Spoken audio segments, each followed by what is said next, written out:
grinding Vanguard Zero. And by which, if you're Gundam fans, tomorrow is the last day of playing Gundam. Okay, Gundam Battle Gunpla Warfare, because it's ending tomorrow. The service is ending tomorrow. I have an account there, streamed like once or twice. Never really like playing it. Actually, it's a pretty fun game. It's just that it's so not free to play. But then again, I haven't played it, and I check. Oh my gosh, I have so much in-game currency. But it's like, what is there to show about the game? Plus, it's ending. It's like less than 24 hours, and I heard about it ending like a little bit after Vanguard Zero's announcement of it ending. So there's that. So I'm just gonna grind Vanguard Zero because unlike last time, I will try to at least spam. And then I'm also trying to make an Angel Feather deck profile because I have Angel Feathers, I have usable Angel Feathers. My Gold Paladin is usable but only as Gize because I don't have any other good strikes. I have like what, two copies of each of the Gurgit strides, so that's good. Hi Austin David, we can friend for if you want later. Oh my gosh, it is Bermuda Triangle and I think it's Coral.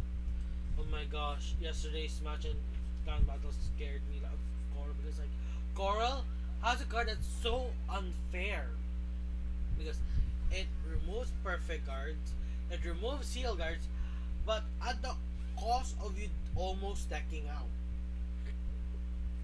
That's the only cost, but still, oh my gosh. Carl's so unfair. I should make it since I did make a Carl deck profile video before. And that was not when Carl was at his best because I had like, oh, I can play Carl, might as well. I can't call this card, I'll wait. I'm thinking removing my copies of the Great Tuno Shell because I don't really use her anymore. Because it's like, she's 8k base, it's too weak. But DJ Zor uses her. And I don't know what else to replace her with. Like, what can I replace her with? I can put one more copy of this girl here, but it's okay. Or more copies of this card, but I have only two copies. I have to hard craft them if I want to get more. Which would be better since this card's skill is when it reaches the drop zone, it calls itself for free. And rescue checks, but that's only when you goes there because of a rescue bill.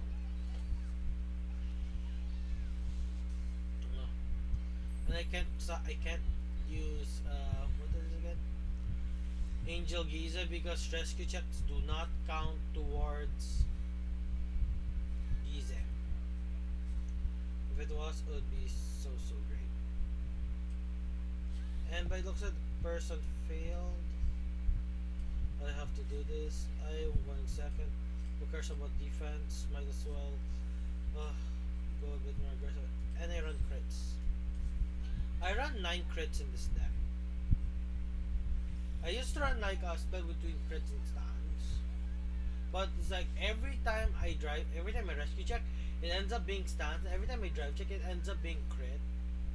So I either have to sacrifice getting the crits for early game, or sacrificing stans for the late game. I chose to not sacrifice stans because it's like, if you give enough pressure in the early game, what's the point of having stans? If having stans, because you pressure them so hard in the early game. But then again, Angel Feathers has so many good effect stand triggers. There's Refrost, and there's the other stand trigger with Rescue on boost, but then again, the rescue on boost doesn't really help you in any way. It's like only works if you run more stun triggers so you can stun a card.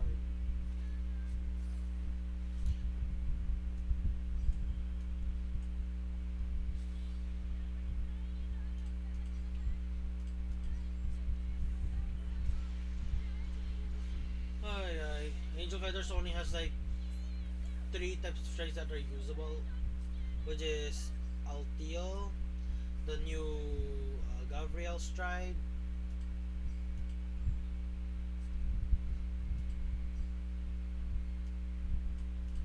Hilgard because I ditch Hilgard, might as well get a new one. Nothing.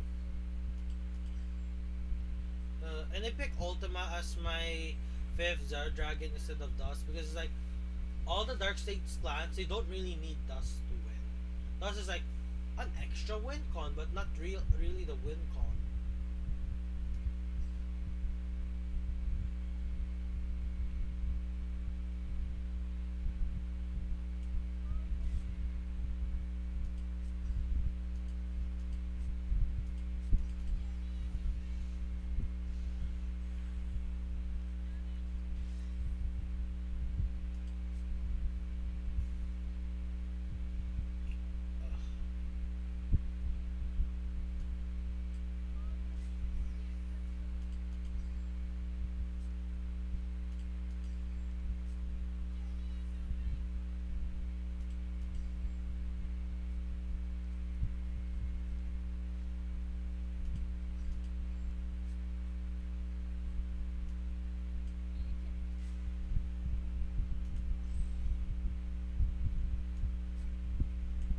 That's so annoying. I want. So annoying. Making attack patterns is very hard and tiring.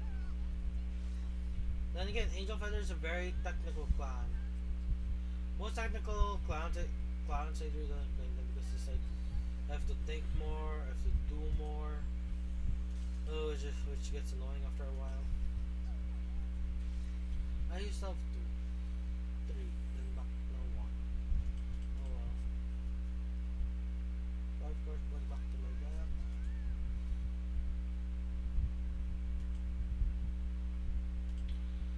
Thing is, in my Gurgit deck list, which I have, it's okay enough. Grade 2s, I might change it to make it more Unite based. Like, might change the Cool Hank clone for something. Because it's like, what? Because it's like, what can I do? It's like, I barely get to use its skill of on boost attack the Vanguard, so I might replace it with something. Maybe I'll replace it with the Blaster Spirits because it's like they are good cards that go to that retire when they're in place. So it gives the deck a retire option, and and there's a grade one that has resist or something where if you rest it, you can put a card that's in you put a rare card to the bottom of your deck and give another card plus 4,000 power, meaning you can reuse the spirits. Like you spirit call the spirit, you put it back in your deck to reuse the spirits, which would be nice. Because it's either that or replace it with a unite unit. Like there's the resist unite units. There's another. There's plenty of Gurgit, and plus Gurgit, Royal already have it's plan level 50, so making that profile for Outmile would be redundant. Even though it's pretty good right now. I might just need to craft PGs for it. Then it's good because I have like two copies of I the G zone's pretty complete already for Outmile. Pretty complete.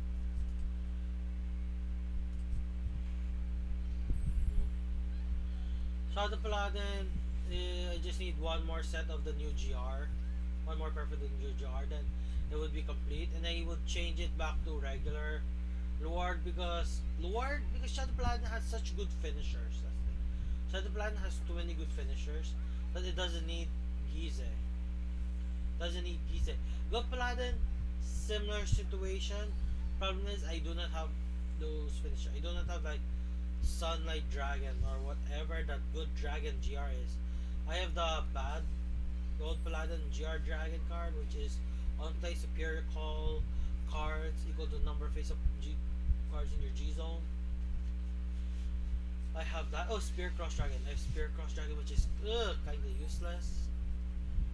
The other one, which is Sunlight or Solar Dragon, whatever that other dragon card is, it's way better.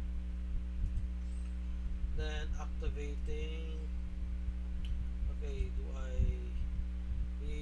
Yep, pay the cost with counterblast because it's like Link is basically free now to the point that you want to remove copies of the Stride Fodder, but you don't want to remove copies of the Stride Fodder for only one reason, because you want to search for the Gavriel.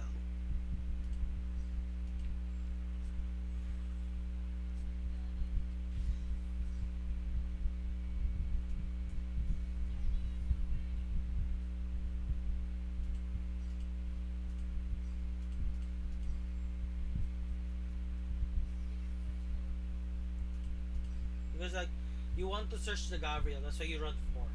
Maybe I'll bring it down to 3 and have more copies of this card because this card is the card you want to have or something. Okay, counter plus activate skill. I have no more souls, so I can no longer use. Okay, from your.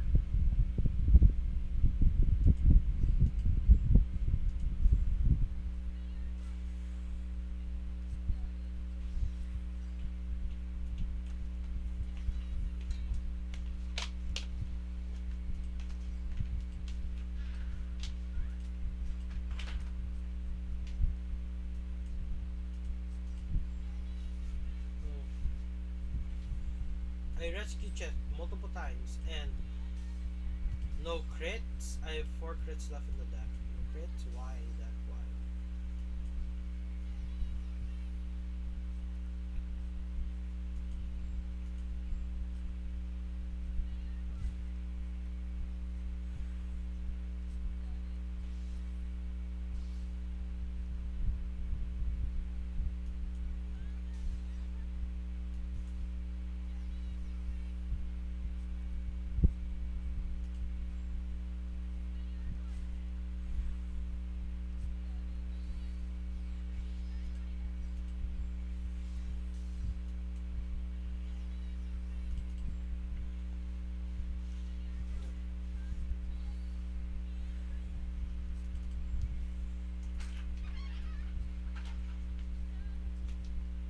So but this doesn't gain power when it's calm.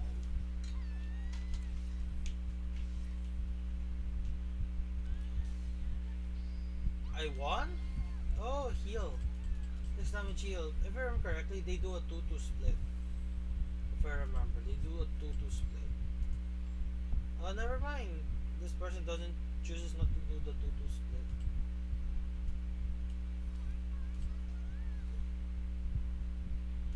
Okay.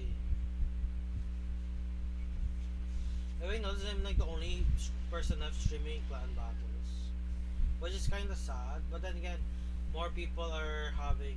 Isn't it like summertime right now in the West? So shouldn't more people be able to stream? But then again, there's a lot of people who stream who are part of who's in clan battles, so they can't stream because their game is currently on. So there's also that.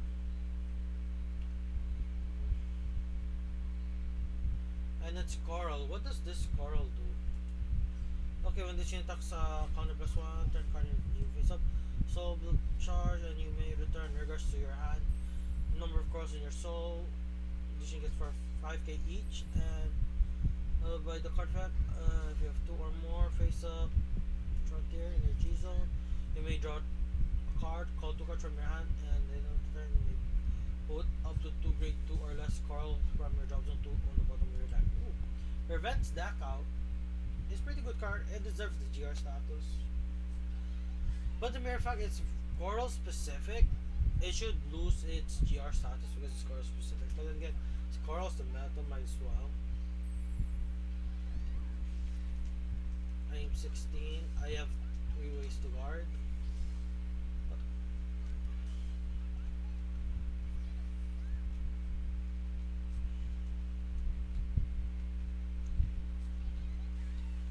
Oh my gosh, I have no way to soul charge in this deck. I have no freaking way to soul charge, and I just use up all my soul. I have no way to soul charge, and I used up all my freaking soul. I think I know what to do now. I need to change like 1 or 2 cards because I just ran out of soul. I literally just ran out of soul. This card is Soul Blast for rescue. To use its skill. Oh wait, wait. Soul Blast to rescue, but it's a main skill. It's not a rescue. And it doesn't require Soul Blast. It's main skill that I want. It's not a rescue, so there's that. Okay, putting this card here. Okay, I'm getting this card because counter clauses.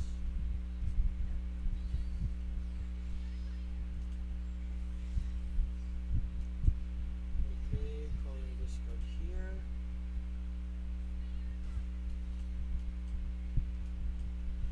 I'm thinking of adding grade 2 critical trigger to the deck. Okay, okay, swing. Oh,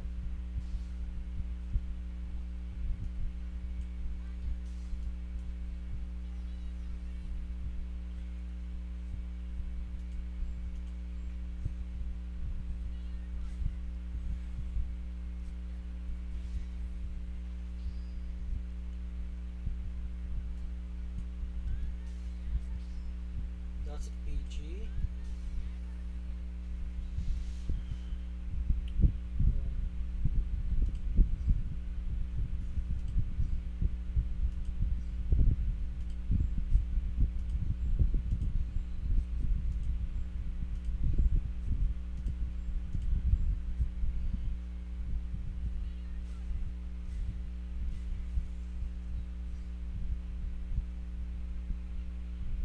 Activate the skill since I can.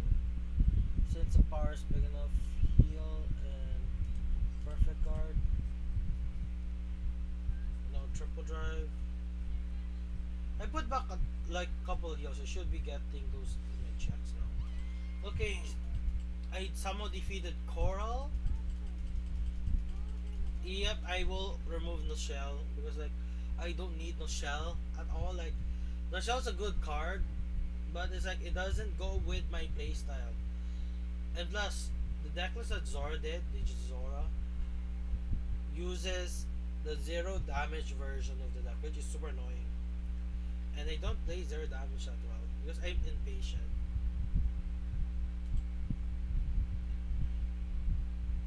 I'm too impatient to play zero damage gaming. Hi, hi Taritsu. I'm dual level 21 in Duel Links because I did my dailies for yesterday and today for Duel Links. But Vanguard Zero is dying, so might as well play this game while I have the chance. And plus, I just saw a lot of good tournament moments, and I need to practice. I can make more deck profile videos for Vanguard Zero, like Angel Feathers. Sure, DJ Zora has them, but they're all in Japanese.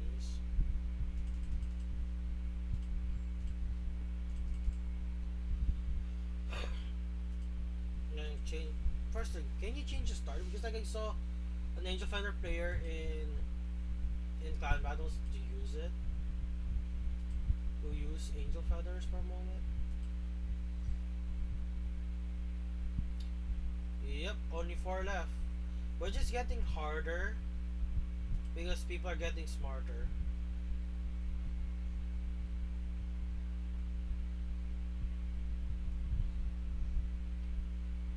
Okay, I'm removing you. Removing one copy of a Stride Father. Wait, I have like I have SPs, so for sure I have like SP copies of the Stride Father. I do not have. Oh, I must have deconstructed them all. Okay, let's check. Starter. This card was the one that I saw. Is this and it's a double rare, so is this any good? I'm editing this deck. No, I still can. Okay, put this card into your soul, put the top part of your deck into your damage zone, and call a card from your damage zone. If you add a face down card, you will turn the card that was added face down, and you will return the unit called by this effect to your hand. Interesting. There's a chance I'll call over that unit with my playstyle.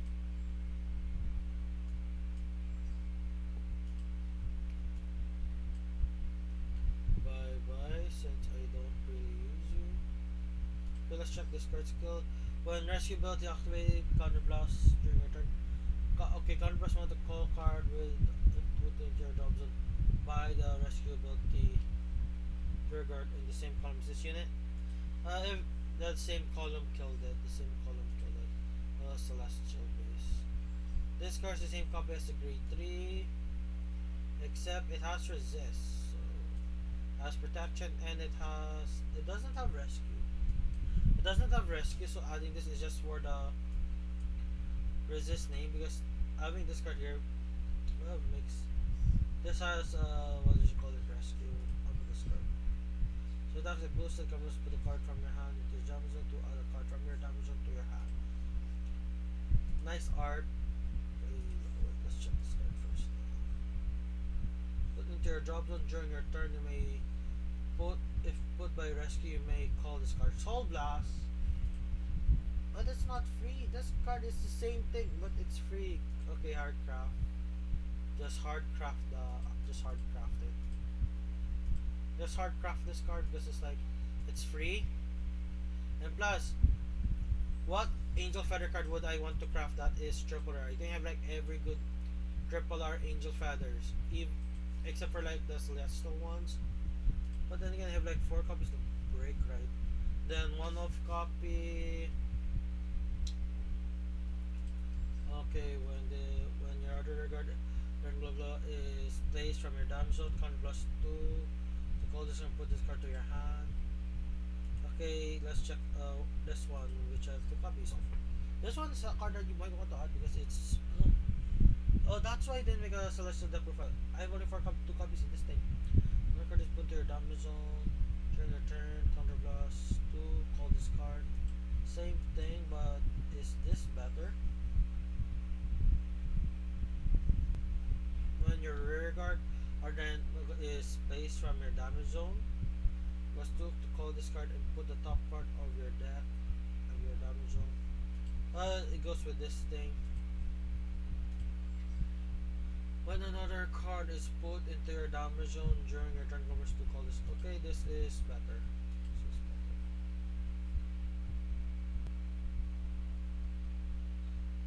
Okay, grade 3s. Is this thing usable? Counter blast 2 to call this card into the it's Soul Blast, represent card this card for the strikers. Damage zone and heal a card. This card is okay, but it's Soul Blast. I need the Soul Charge right now. It's Celestial. This is a Celestial grade 3 that will try to replace the Legion Bearer variant because when you Soul Charge, Soul Blast, when you Soul Charge the Celestial, sorry, recall card from the damage zone. Not that good. Wait, what else card? Especially when your rear guard is placed, card from 2 plus the heal card and deal 1 damage to you. Okay, when placed, it's Vanguard rear guard. It's a Vanguard card. Thing is, remember you need to have great balls to catch with great balls.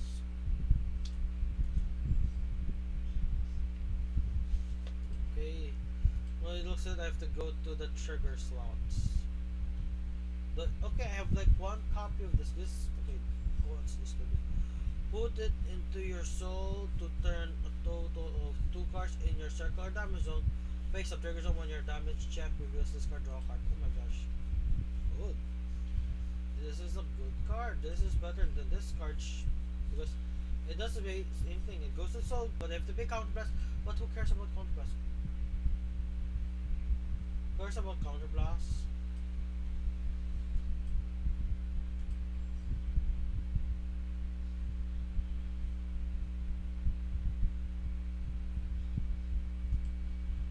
Oh my gosh, this thing just gave me draw triggers. Yes. I still have like 20k left. I can max out the copy of this thing here. But like you just need to because that's your finisher. That's your only finisher. That's the only finisher in Angel Feathers. This card might be another finisher, but not so. But I'm gonna go to Gurgit now because I need to change the deck. I have to remove the some cards because it's like I don't use it anymore and check if there's any good substitute. Like I'm going with Giza Sitter because I feel Giza has more use. Liberator starter, maybe want to go to Liberator deck. I do have the pieces. I no longer need you. This is a Liberator support card. This is not Liberator, but it does go to the soul when this unit attack. Early game pressure. Early game pressure. 18k intercept, which is usable to be more annoying against decks that require it. But then again, I want to be a bit more aggro. Depends, I can be more aggro or more defensive because I can be more defensive. Wrong card. I can be more defensive and add this card. Sure, it is not unite. So if I call this card, I won't get a superior +1. But it's an 18k intercept. Is this card Holy Mage? And addition gets +2000 during your opponent's turn. This gets +5000.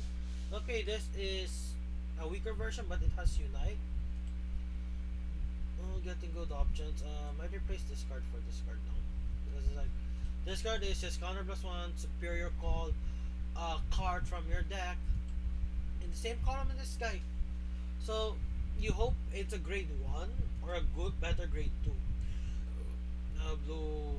Bluish flame support. Okay, where are the spirits? Where are the spirits, man? Oh my gosh, this is there's no art or liberator star trumpeter. This is the rank reward version. Like there's also another rank reward that is a double R, which is Blaster Blade. Blaster Blade is like the only double R rank reward in Vanguard Zero. Officially in global, but in not global. And not global. Okay, I'm gonna put Blaster Blade. There we go. No, I'm gonna make it 5 retires. There we go. Okay, trigger setup. There's nothing I can change. Like, is there any better stand triggers? There's this thing, which is end of the battle, just your attacker boost it, put this into your soul, counter charge 1. Doesn't do anything for me. But that's unite. Regard is placed from your deck. Return this unit to your deck to draw a card until end of turn. And does nothing for me. Okay, what's the card I don't have? It is this card. It is Glorious Reigning Dragon. If I have Glorious Reigning Dragon, I wouldn't, but then again, Gize, Gurgit Gize. And yes, I have 2 copies of this bad boy in SP. Okay, that's good enough. Taking with stance because crit gives too much damage. Alt Mile, but my clan was 50. Alright, I was thinking of returning this back to regular Luard because like Gize Luard. The only reason why you want Gize Luard is because of Luard's skill of the new Luard skill to ultimate stride for free. And this is a starter if I remember correctly. When retired by card effect or cost with ritual, put this card to your soul and counter charge 1.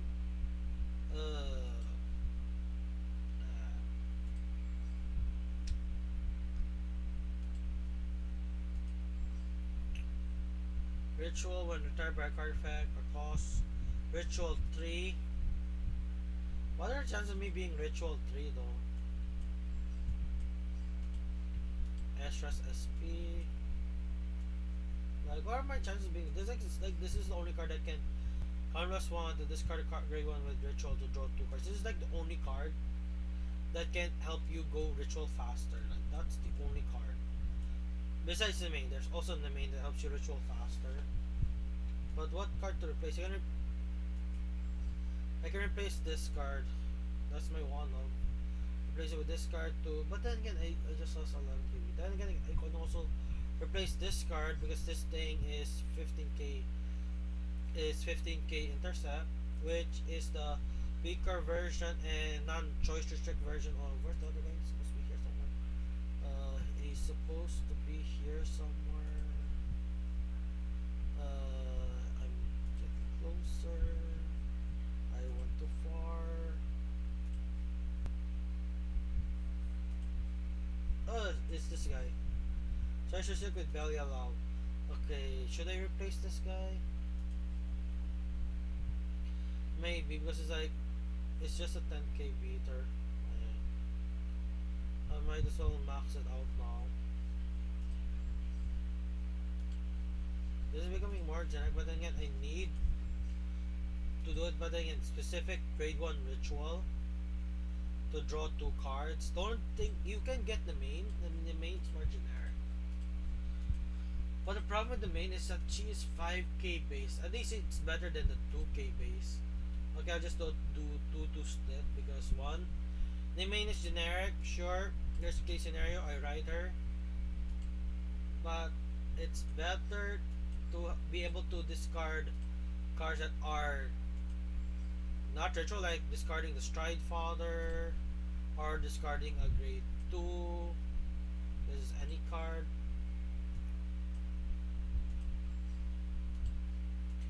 I ended up getting 4 copies of this when I was searching for shards. Because of that, I can remove bye bye Zoa, bye bye Zark, bye bye Moegedo, bye bye Drachma. I never got to use Megedo though. That's kind of sad for me. Or my 4th copy is a SP. 4 copies because so I can use the ritual count faster than 1 copy of this guy. This is not the persona, but he is the ritual version of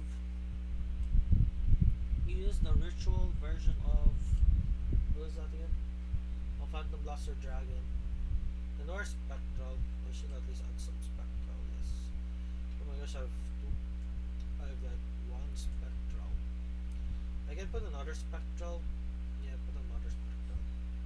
Because like chances of me going Agma, what are chances of going Agma? I think that's okay for now.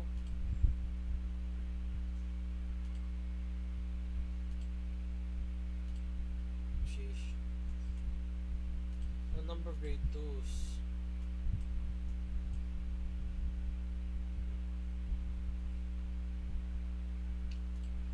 Sure, there's more costly, but wait a moment. I just saw something. I just saw something that people use in Luard. I just saw something people use in Luard. And I just saw something that people use in Luard, and I'm changing back to this thing because this is more generic. This thing, I have the house to hope and pray that I can use it. Okay. When this attacks one, your counter plus 1 entire card and call 2 grade 1 or less from your deck. Oh, okay. Actual usefulness.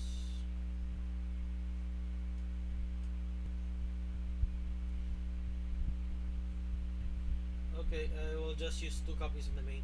This card seemed good, but he's just too ritual specific. Like, if you're too specific for the discard father, okay, I'm gonna go with Luard now. Sure, we should test the changes for Gabriel, but like I don't know enough about Gabriel to do it. And plus, Shadow Pladen is a very good deck. Easy to play with. Because it's easy enough, then yes. Then use it. I like easy to pilot decks. I should try make a Grand Blue deck profile, but like not enough good cards. I have to like hard craft all the majority of the G zone and also majority of the deck as well.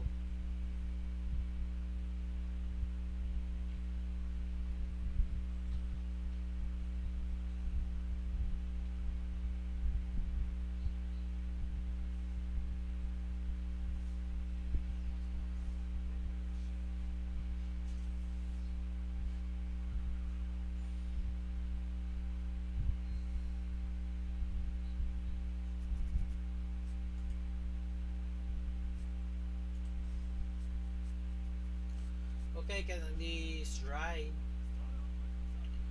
Okay, what? The only good starter is Conroe though. The legitimately only good starter is like Conro. Interesting people try to use other starters. Then again, this card adds you an Overlord. It actually adds you an Overlord. So if your deck requires you to discard Overlord cards, it's kind of useful. But then again, the Destiny searches you an Overlord anyways. Sure, it is random, but it is still better. And running the 10k beater for Overlord, the grade 1 slot is tight. Like, maybe that's a filler slot. Maybe instead of running Stride Fighter, he runs a 10k beater. Riding this card, running this card here. Swing. Oh my gosh, I should have rode this card because this card would be considered a grade 1 in the drop zone.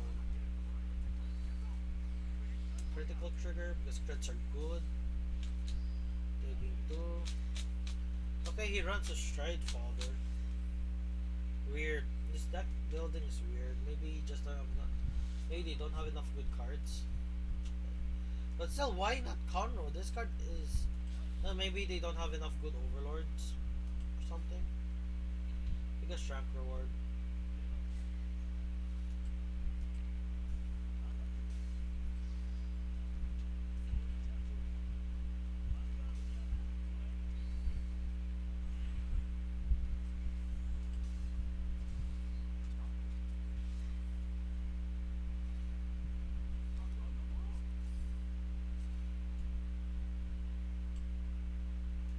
Riding this ward, no choice.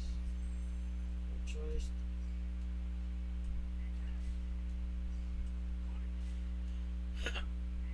Calling an almost full board.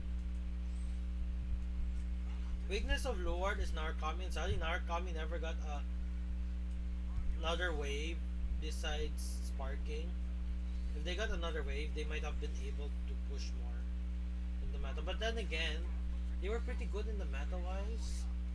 The only problem they had was at least in theirs because V Buster or is it V Max? So it's the one that deals damage sucks now. But then again, V Max is more balanced compared to the Coral one because the reason why first of all, it's a Vanguard. So having an OP skills Vanguard is great. Second of all, it is a grade 4. So they have to purposely waste a precious slot in the G zone. But then again, precious slot in the G zone versus precious slots as in plural in the grade 1 slot. Then again. But then again, the only way for it to proc is your opponent has to have no cards on board. Which is a hard thing to do for Narukami Vanquisher. They can do it on the front row but not back row. Back row is like kinda hard to do. So at least it will be more skill based instead of the coral thing. It will require you more skill than the coral thing. Because coral thing you need to have 3 cards or less in deck. Which is just a natural occurrence when you play coral.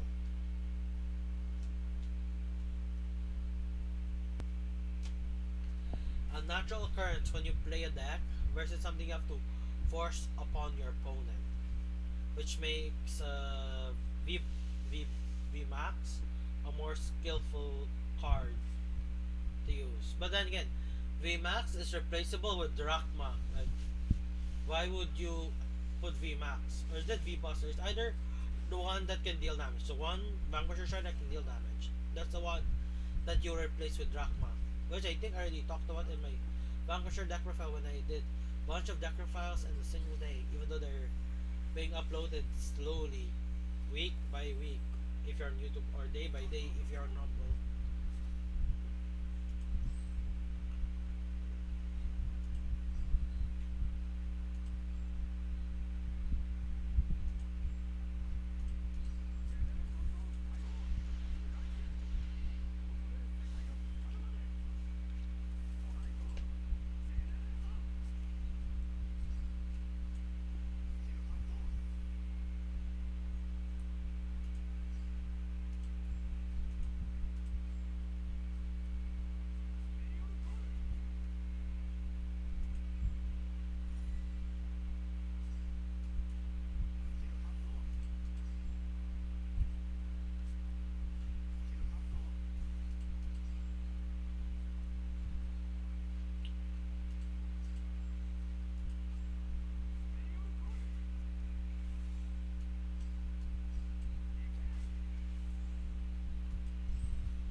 Global PG. I might lose this game.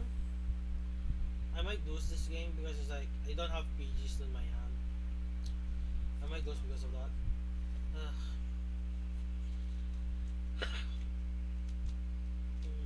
No. Gurga, I think Gurga's already better now compared to last one because I have retire potential. But again, I will run out of counter blasts. I'll run out of counter blasts. Then again, we have cards that can counter charge now, so there's not that. Resist good one counter charges as well. Which makes it such a very good card. It counter charges, prevents you deck out, and gives you power to rear guard. Sure, it rests itself, but majority of the time you're swing rear to rear, so you're not really losing much. And I am dead, so yep, I am dead, so because it's like no trigger will activate, and maximum power is only 16, and I don't have a perfect guard. I am dead now. I'm dead. That's why Novel Express is such a good card. Yep, I am dead. I am dead. I'm so dead. Oh well. I am playing this game because I was so kind of close. And I'm like, I am 4 days late in grinding. Like, this is my first time grinding the new season. And again, it's just gas steel. Will I explain gas steel? Gas steel rank reward.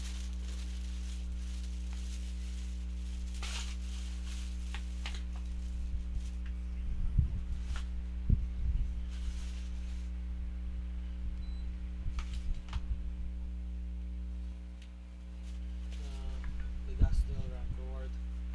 Ay, we get gas steel. JP gets Gabriel. Oh my gosh, Gabriel. And plus, gas steel is not even.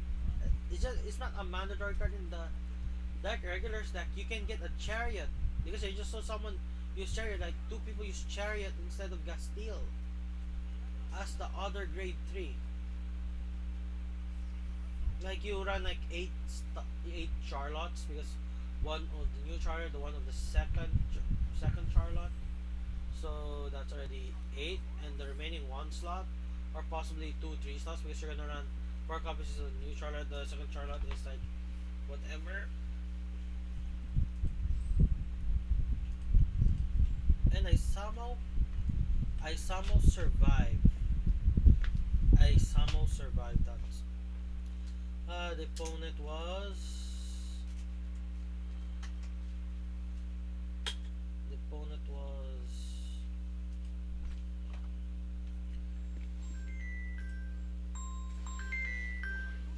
And that is my mom's phone. Oh, brother. Oh, ano?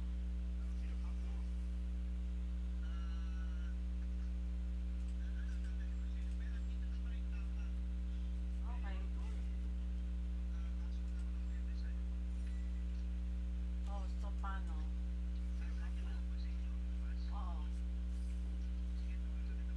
Madali mo na yung mga medalyon. Pagtikita ko magkano, ha? Magkano ba? Oh wait, oh my gosh, it's Soul Blast specific. Dalawa lang. Okay, what this card is called? When it's put by a card effect or the cost, put this card into your job zone. Yeah. Sige, Like magkano offers. utang ko? Text mo ako.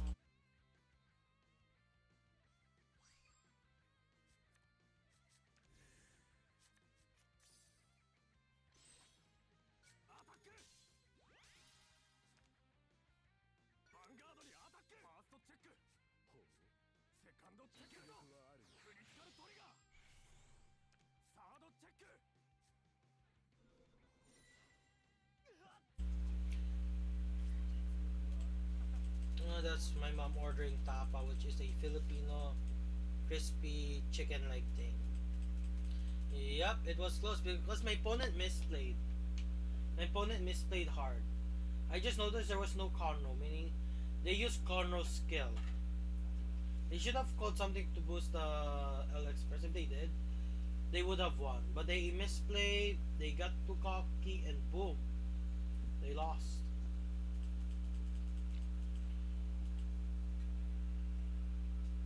Or they were hoping for a trigger.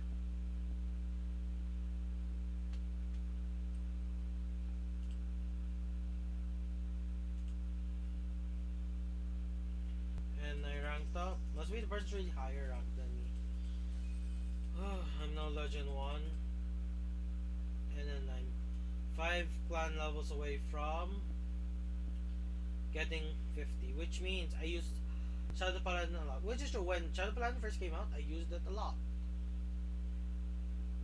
Sure, but the problem is I didn't have a good enough deck, so I used like worse builds, like Dark Metal Dragon, the Dark Dictator. Yeah, those type of builds, like the not the best type of builds.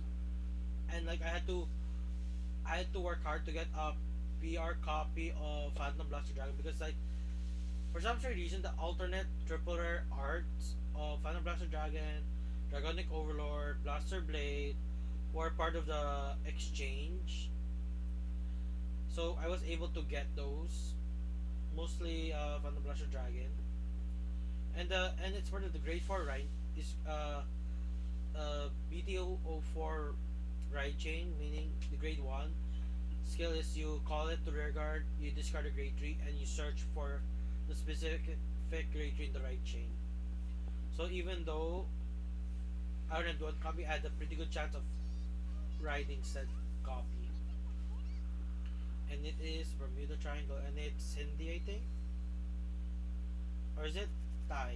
Like Hindi, Thai, pretty identical in writing system. And then again, I don't know those writing systems, so there's that. And that is what build is this? Friend of the Saramon. Oh, Specifica.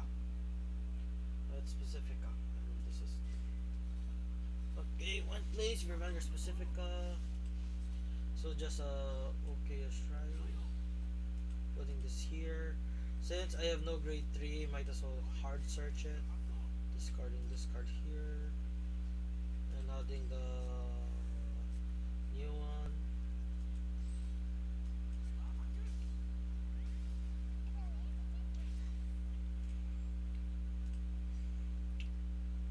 Okay, Specifica base. And it's the strength quarter for Specifica. And Pacifica is a Mega Blast. A Mega Blast is a card where its cost is 5 Counter Blast and 8 cards in Soul. And they have another skill where it Soul charges a card from the top of your deck. And it gains either plus 2k power, or you check the top check the top of your deck to put at the top or bottom. Like those were the only ways for the Mega Blast, right? It's either gets plus 2k or checks top or bottom.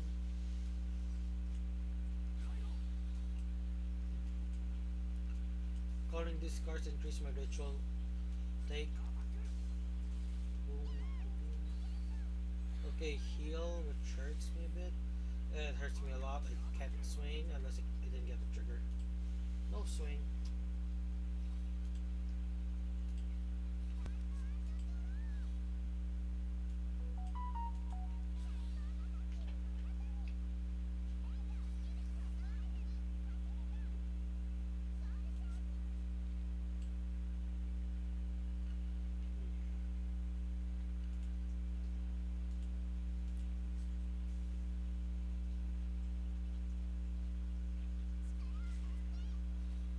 And is it okay? It is the check top or bottom. They rode the Mega Blast Pacifica.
I buy Last Card and Soul. Ugh.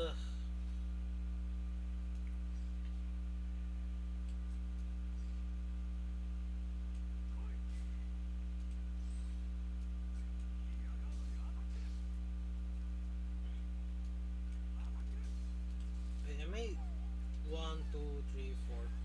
Four cards, not five, so I can't use it. Oh, I could use it. No, not enough.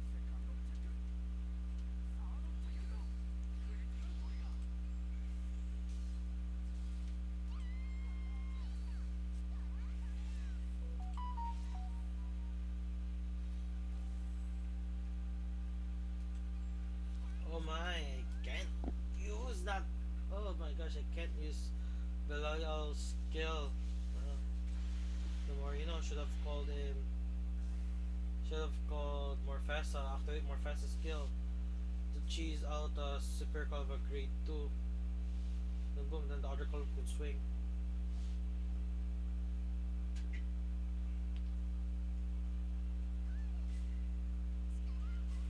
Resist. Resist units. Get the new stride. Get the new stride. Get over resist.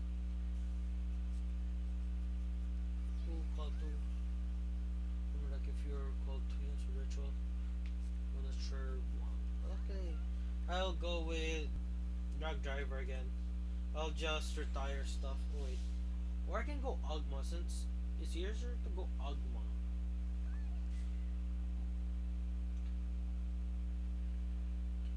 But I can only retire 4 cards since my soul, for the life of me, this is my starter, needs to be retired to use its skill properly.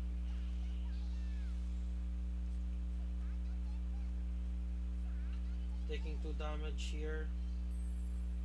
Or I can go spectral. Yeah, I can go spectral. Yeah, I can go spectral.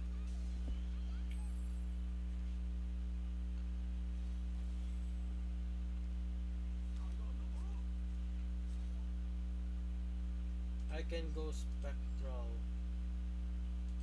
because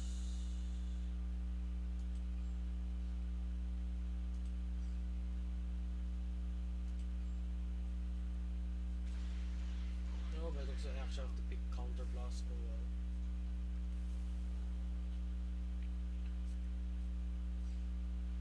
I don't really care. Activating skill.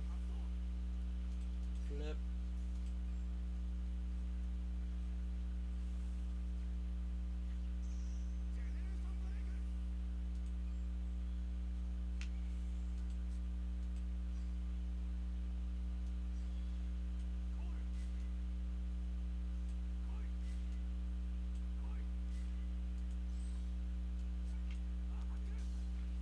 Oh, I should have called the grade 2 instead.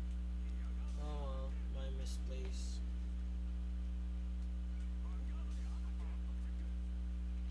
Come on, one. Yes, I got a crit.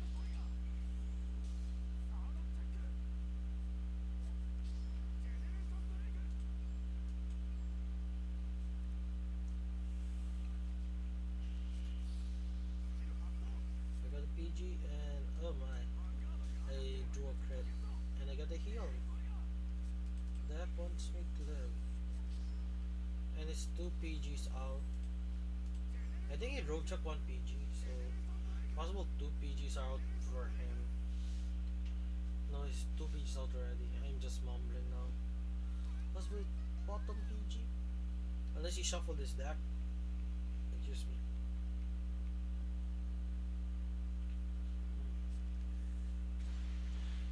He did a medium stride. Okay, this is Pacifica. Pacifica doesn't really age at all. She's still the Lolita type build or something.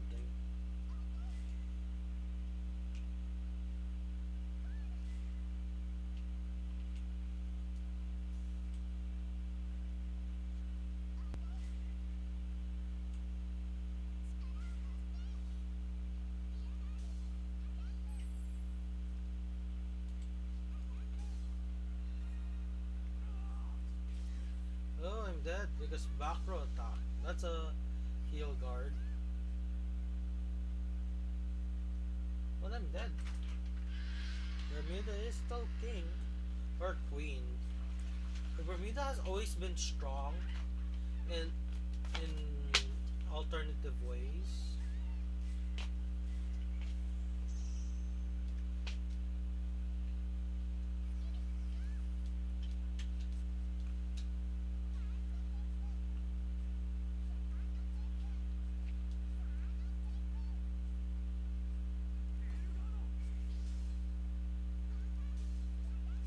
And I'm GG here unless I heal. Do I heal? I have two heal stuff in the deck. Wait, did they remove a Harmonics Messiah? No. The opponent doesn't run Harmonics Messiah. Because we would see a red X if they did. Yep. Oof.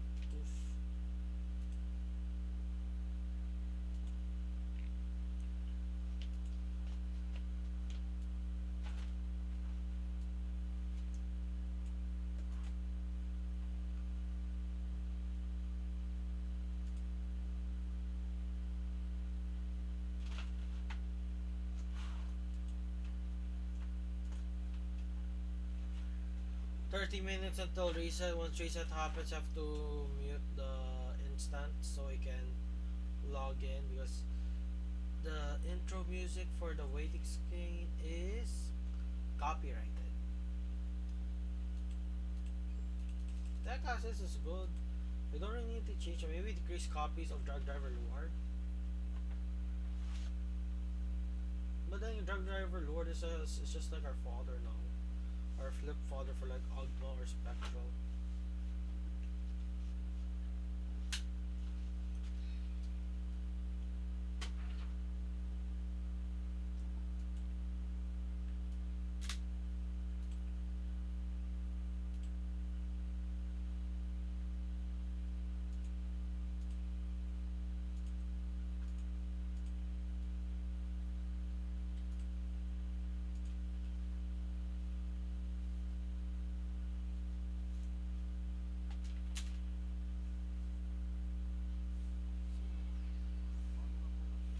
Oh my gosh, Gear Chronicle. Gear Chronicle is like it's one of the strongest decks because they have a guaranteed win turn, which is called Heritage, because it gives them an extra turn. If Heritage didn't give an extra turn, they wouldn't be as oppressive. Because, like, that extra turn kills people because like you were limited to 8 cards to guard with, and we don't draw cards, so the amount of cards we can guard is very limited. So you might be able to survive a the first turn, but you can never survive the second turn.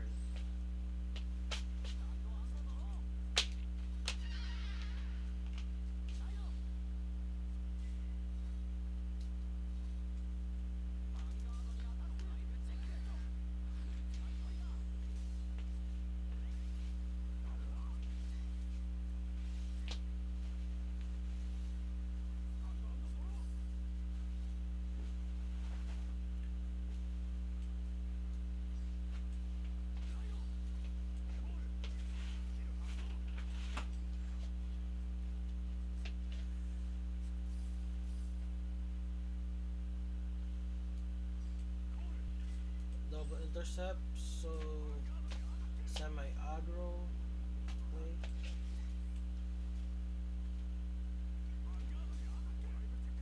I didn't get a crit.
Okay, calling the grade 3 Lord or hope for the best.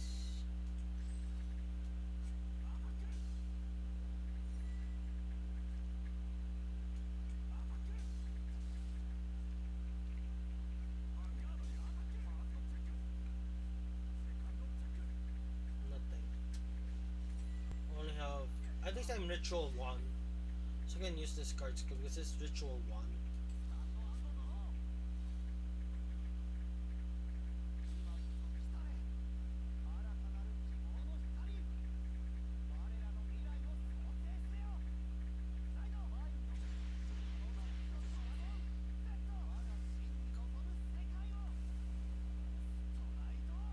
This lemon green juice often contains 55%.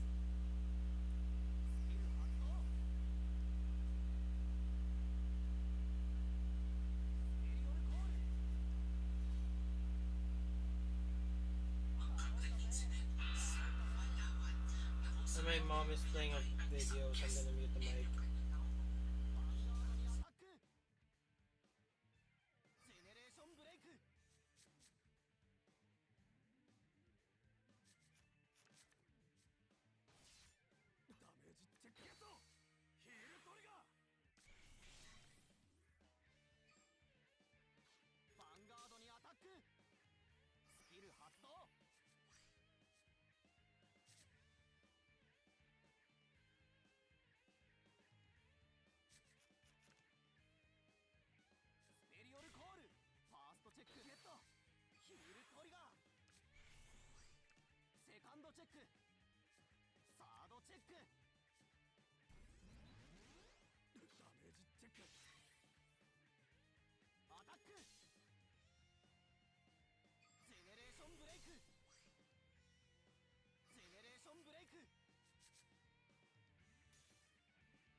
発動。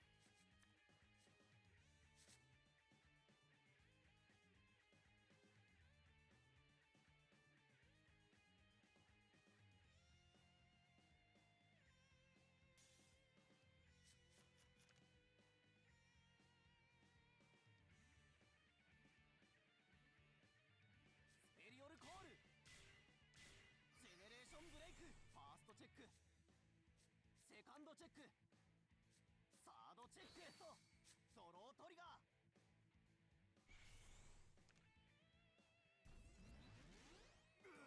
チェック、クリティカルトリガー。ヴァンガードにアタック。ジェネレーションブレイク。ヒールガード。バインド。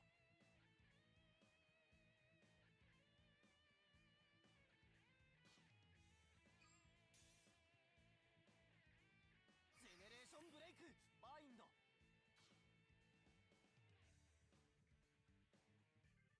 スペリオルコール。アタック。ジェネレーションブレイク。バインド。バインド。ヴァンガードにアタック。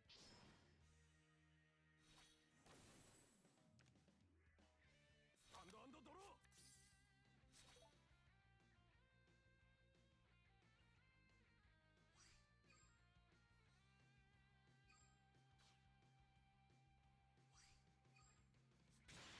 黒き炎で世界を焼き尽くせ。ストライドジェネレーション。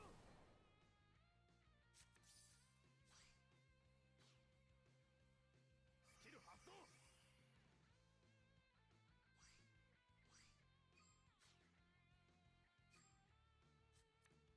スペリオルコール。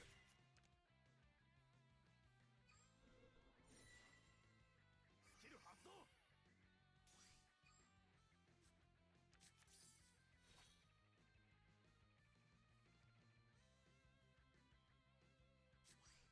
スキル発動。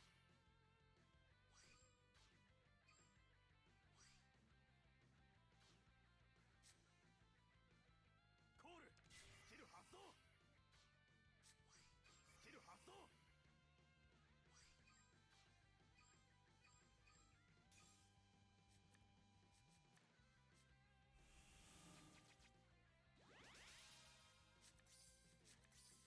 スキル発動。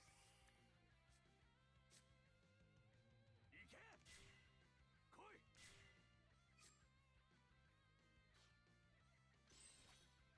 アタック。ダメージチェック。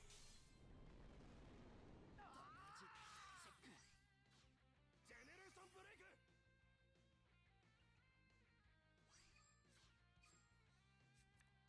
スペリオルコール。ヴァンガードにアタック。ファーストチェックゲット。クリティカルトリガー。セカンドチェック。クリティカルトリガー。サードチェック。アタック。ヒールガード。ジェネレーションブレイク。ジェネレーションブレイク。スタンドアンドドロー。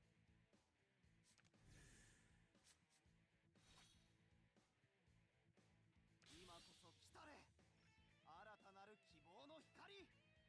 我らの未来をバインドせよ。今こそクロジェットドラゴン。望む世界をストライドジェネレーション。スキル発動。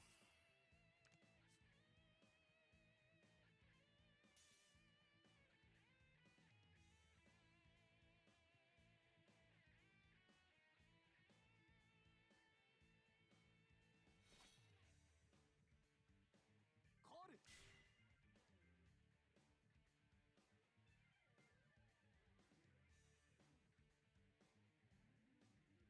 てくれ、来てくれ。リアガードにアタック。ヴァンガードにアタック。バインド。ヴァンガードにアタック。ファーストチェック、セカンドチェック、サードチェック。ヒールトリガー。うわ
ップヴァンガード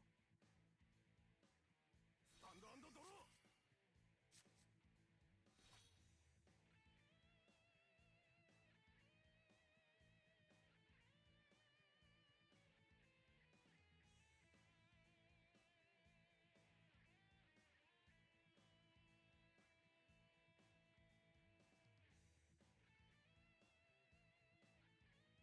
まだライド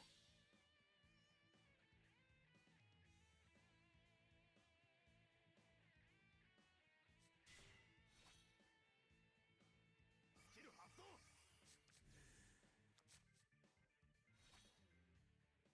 スタンド&ドロ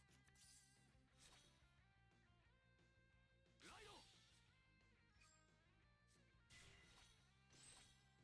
ァンガードにアタックドライブチェックダメージチェックゲットクリティカルトリガースタンド&ドローライドいけヴァンガードにアタックダメージチェックヴァンガードにアタックドライブチェックゲットクリティカルトリガーダウンゲットヒールトリガーゲットクリティカルトリガースタンド&ドロー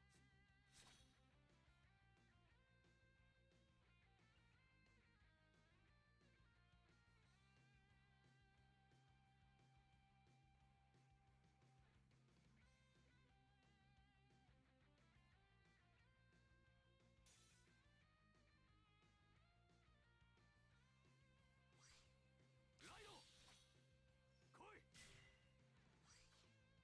来い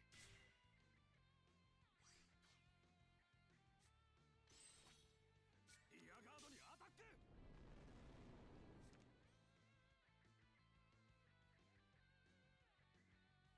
ァンガードにアタックダメージゲットクリティカルトリガーヴァンガードにアタックドライブチェックス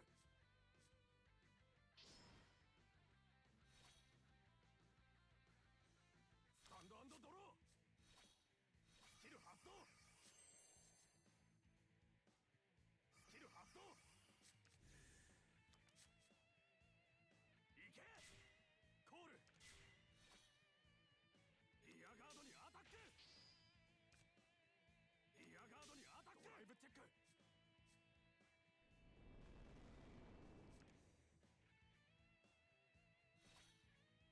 タンド&ドロー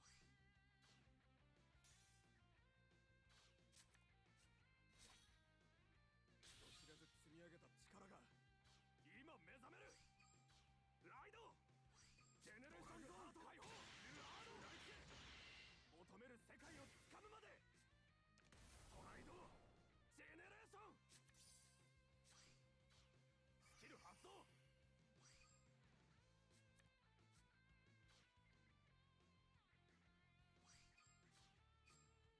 ペリオルコールスキル発動スキル発動ス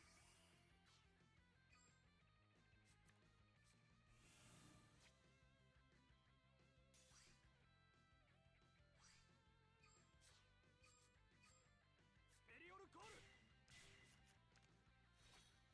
いけスキル発動アタック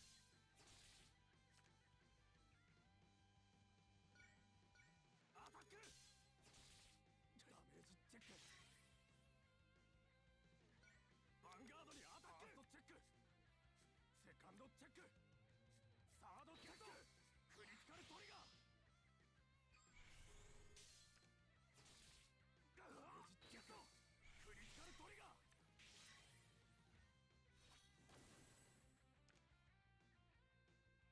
ジェネレーションブレイク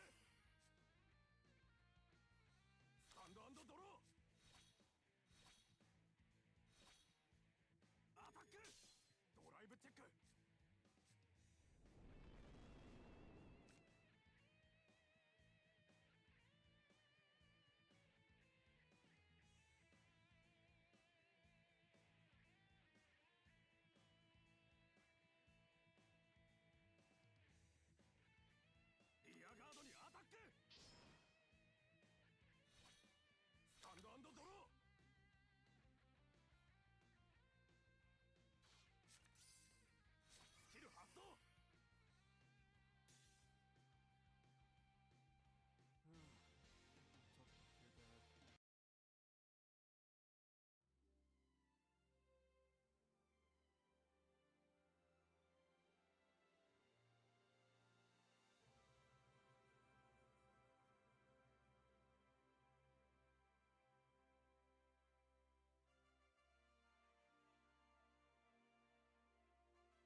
して真の力が生まれる。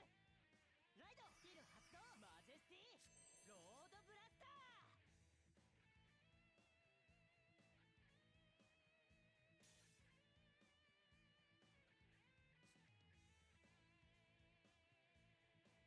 頼んだよ。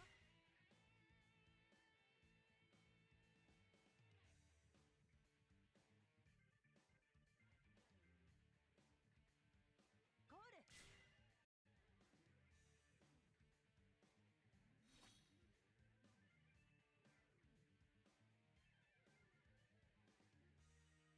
リアガードにアタック。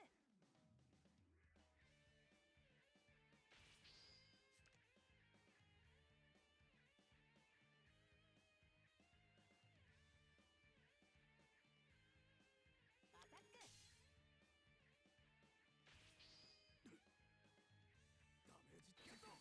クリティカルトリガー。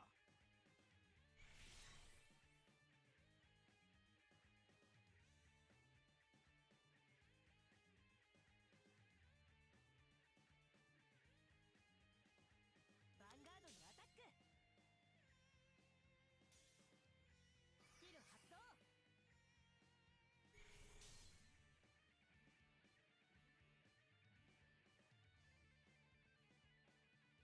ファーストチェック。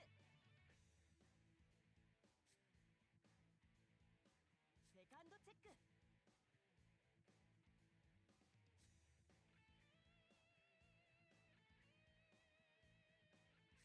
ヒールガード。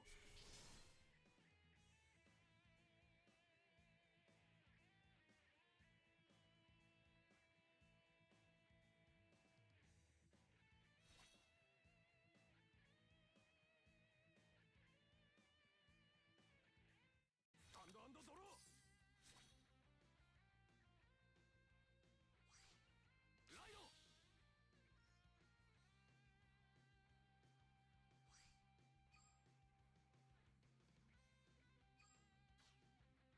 ジェネレーションゾーン解放。食らいつけ。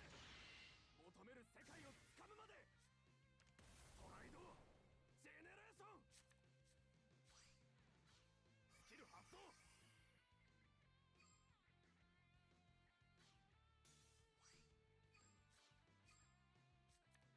スペリオルコール。いけ。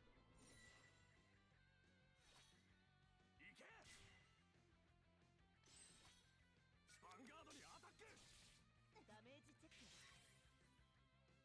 ァンガードにアタック。ファーストチェック。セカンドチェック。サードチェック。ダメージチェック。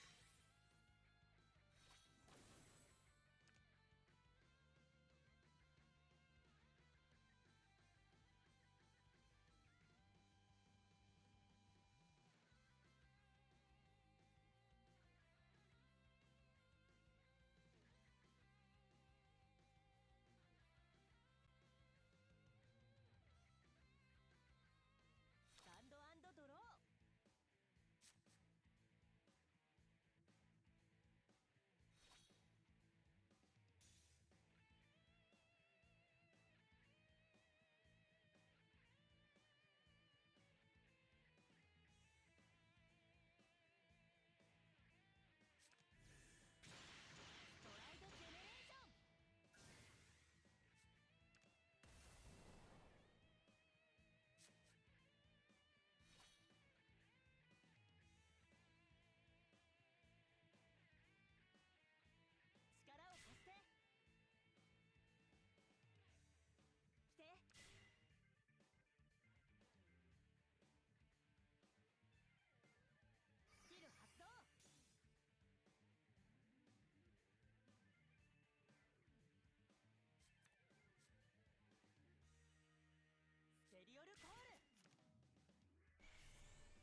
ンドチェックサードチェックジェネレーションブレイク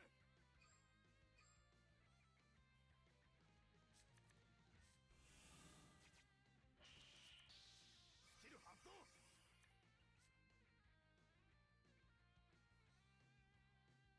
ヴァンガードにアタックドライブチェック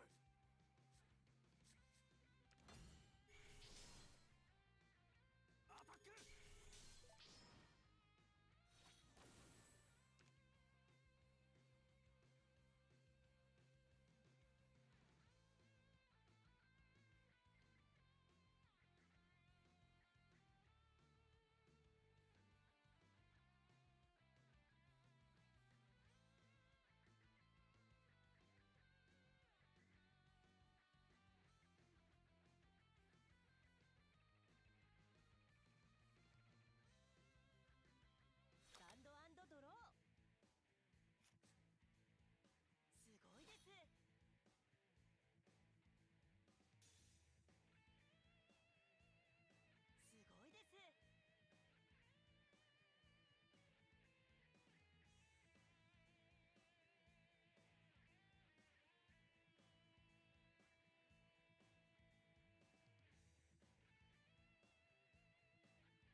ドゲットクリティカルトリガー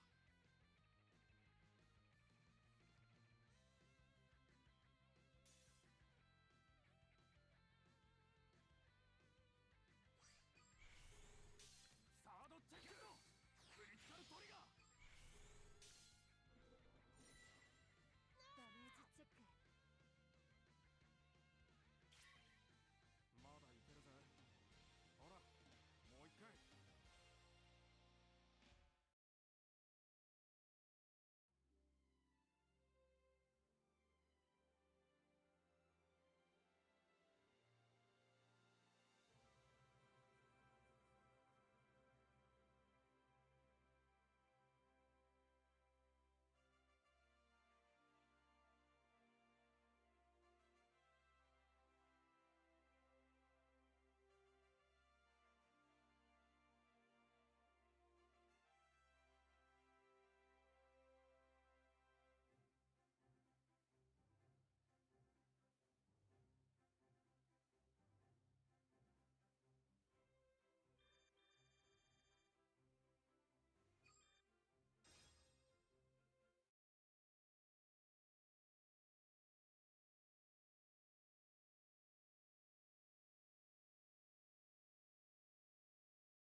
Hey guys.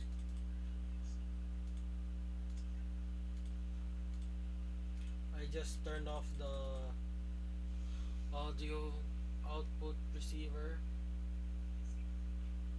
so we won't be hearing music on the stream while the game resetted.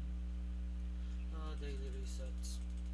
Anyways, like I was saying, I was thinking of changing my deck list for Shadow Platinum again because it's like the Ezras kept going to the Vine Zone, so I can never be able to get stuff. So get ritual. So might as well go back to CCPG since I don't play in a way that will allow me to maximize Ezra's ability. So because I don't play that like there's optimum builds, but there's a build that's optimum to your playstyle. If you don't play that way, where the best build says you should, then don't build the best build. Build the best build for you. Which can happen to all trading card games in life. Like the best build in trading card games may not be the best build for you. Because the way you play is against it. So just go build the decks that you want. And the song's gone now, so I can turn back background songs of Vanguard Zero. Because the Vanguard Zero song is copyrighted, don't know why. The last month for Vanguard Zero, too sad.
Since I'm just gonna do dailies, I'm gonna put a 3-minute ad break.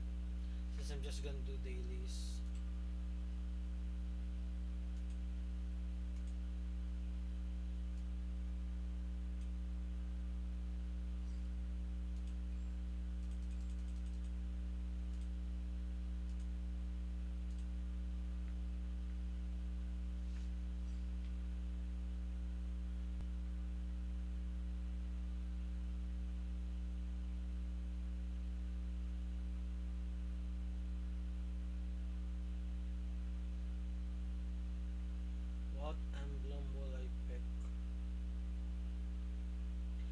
If you see an emblem here, it means I have at least 4 copies of that card.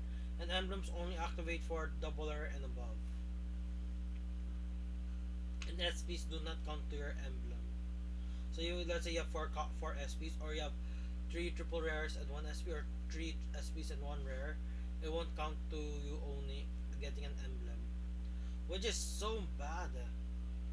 Like, just so bad. They should allow you to get an emblem if you have like 4 copies of the total card. I can get if it's like the rank reward stuff, because the rank reward has a different art. But the SP has SP. The art is the same. It's just that one of them is a bit shiny. It's just shinier.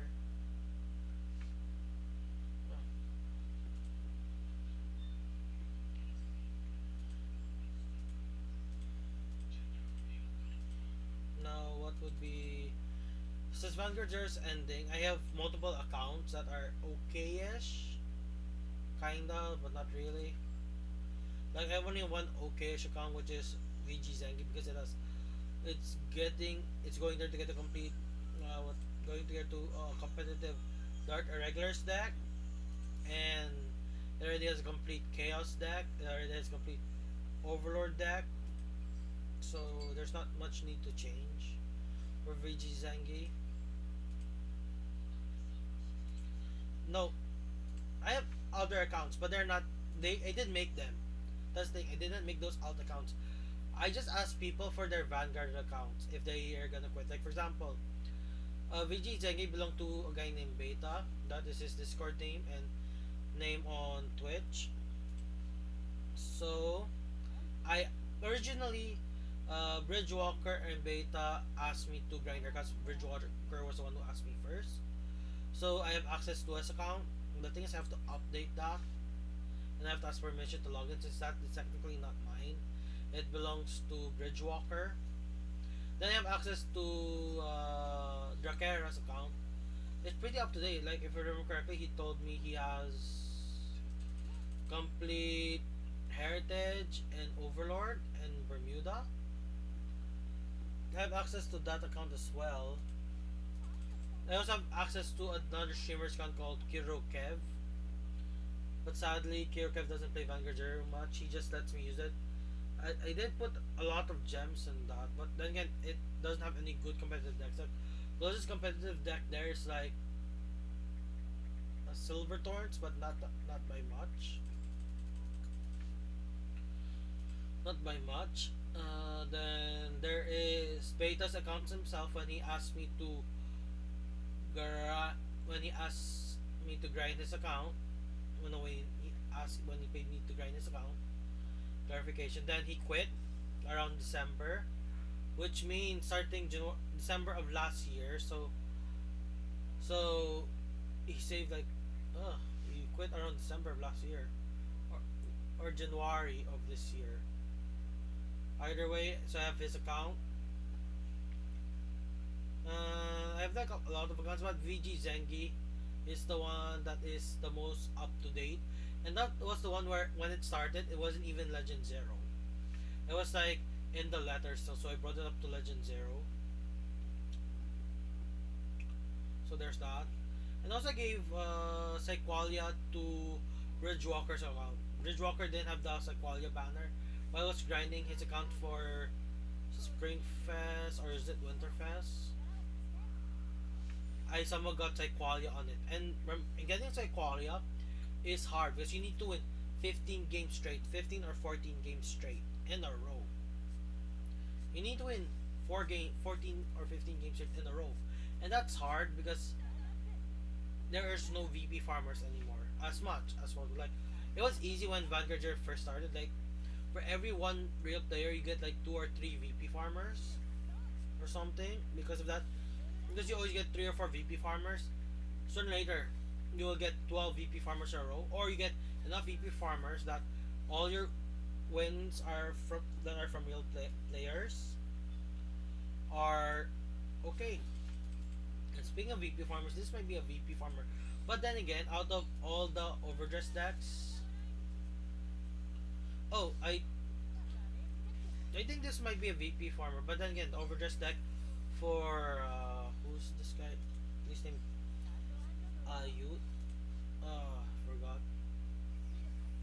Short form, revolver form or whatnot, revolve dress is like one of the better playable overdress decks. VP farmers, what happened to the VP farmers in the first season of Vanguard Zero? VP farmers were so rampant that a lot of big YouTubers stopped playing the game because they couldn't make content out of it. Because why would you make content when you have VP farmer games? Like they have to they have to spend time to play the game, edit their recordings. But problem is there's so many VP farmers that they say too much effort. Might as well play a different game, which they did. And one of them was like Shady Penguin. Because of that, we could have gotten more Vanguard Zero players if Shady Penguin continued, but he quit, and that's it. Then after that, there was a first because back then when Vanguard Zero started, there's a way for you to get unlimited packs for free. It's called VP farming. Because for every 1 million, if you reach 1 million, you get 10 packs. For every 100,000, you get another pack, and you can get that until infinite millions or something. But like getting another extra 10 packs, meaning you brought yourself to 11 million or 2 million. It's great. Or another extra 20 packs, 30 packs, 40 packs, 50, 60, 70. Each million you add an extra 10 packs. And people were able to get 11 million VP, which made the game very free to play friendly. Like you didn't need to spend money in the game, you just need to spend time. Then the first wave of the VP Farmer Purge game. The reason why VP farming was so good was because regardless you win or lose, you get 2,000 VP. Regardless if you win or lose, you get 2,000 VP. The only reason you'll get zero is if you quit. So if you play the game, you get 2,000 VP. And VP is like the game's way of rewarding you for playing the game. Then,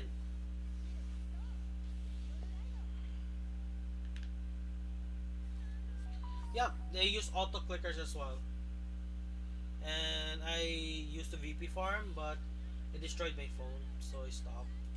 Because it was before I got a laptop, and I don't wanna just leave my laptop to grind with electricity and stuff.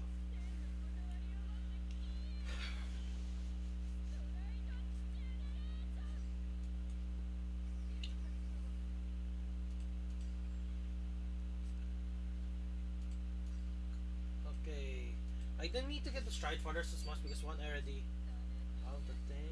Critical power. Activating this card so I can call it now.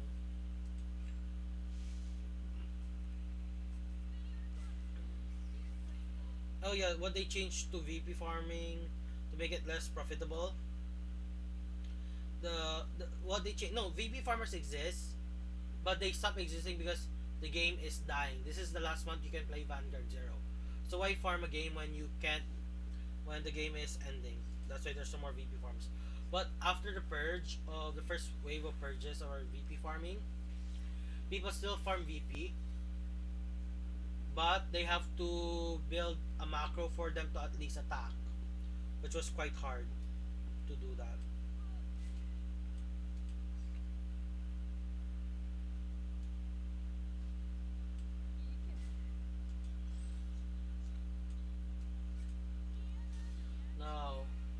Now, how VP is gained now currently, which is the same after the first purge, was you get 500 VP for each damage you deal, and that's it. And the only way to get 3,000 VP if you deal six damage. But sometimes you only get 2,500 VP because you lost and you weren't able to deal like 6 damage to your opponent, only like 5 or something, which really hurts the losers. But some then again, it was a counter VP farming, but VP farming was still applicable. And also the thing they did that was so bad was that they removed the unlimited VP. You can only get up to 2 million VP. 2 million VP is like the highest reward you can get for playing the game. So some people easily can reach 3 million or 4 million VP. Easy when you play a lot of Vanguard Zero, you can reach 4 million. When you play, for example, before I was very active in Vanguard Zero, like I play like 10 hours a day or 12 hours a day for like a week to get into Winterfest in the top 27 of players in total, which is like a thing in Vanguard Zero. I don't know about Duel Links, where you can see who's the top 100 players in Vanguard. I mean Yu-Gi-Oh, Duel Links or Master Duel. I don't know if you can do that, but in Vanguard they do that, and they also each season they give you a banner to tell you if you in the first wave of banners. It's like if you're within the top 500 or something, or top 1000, they give you a banner. Your top 500 they give you a banner. Top 100 they give you a banner which is a different color than top 10, top 5 or something. They give you banners, specialized banners to show that you play the game well. Then they introduced top 3000, which is only a global thing, which JP doesn't have, which is because we have more players. But still, don't the only banners that Duel Links get is you get King of Games, which is it. It doesn't. It tells you get King Games once, or when you are facing one, it will show you all the accolades they have. But and that's it. But they don't let them choose to put the certain accolade that they want on the thing when you're facing at each other. But in Vanguard, you can at the end of the battle, at the end of the game. But the first game is just like this. You just see username, the words that they want to say, and that's it. And then in the battle, you can see their specific profile pic for the thing they want, like whatever monster they have. That's 4 copies, that's double or higher, or a special event only profile pic, which you have to pay with either event currency or use gems to buy event currency. And majority of the time, I don't really care much about the profile pic or the banners, because I only care about cards because I am a free to play player. I haven't spent single dollar, cent, or centavo, or peso, or RMB in this game. Unlike Duel Links, I actually spent like 8 Hong Kong dollars on Duel Links. I think that's how much a trial deck was, or structure deck was in Duel Links. But that was like close to 10 years, close to 5 years ago now. That's close to 5 or 6 years ago now.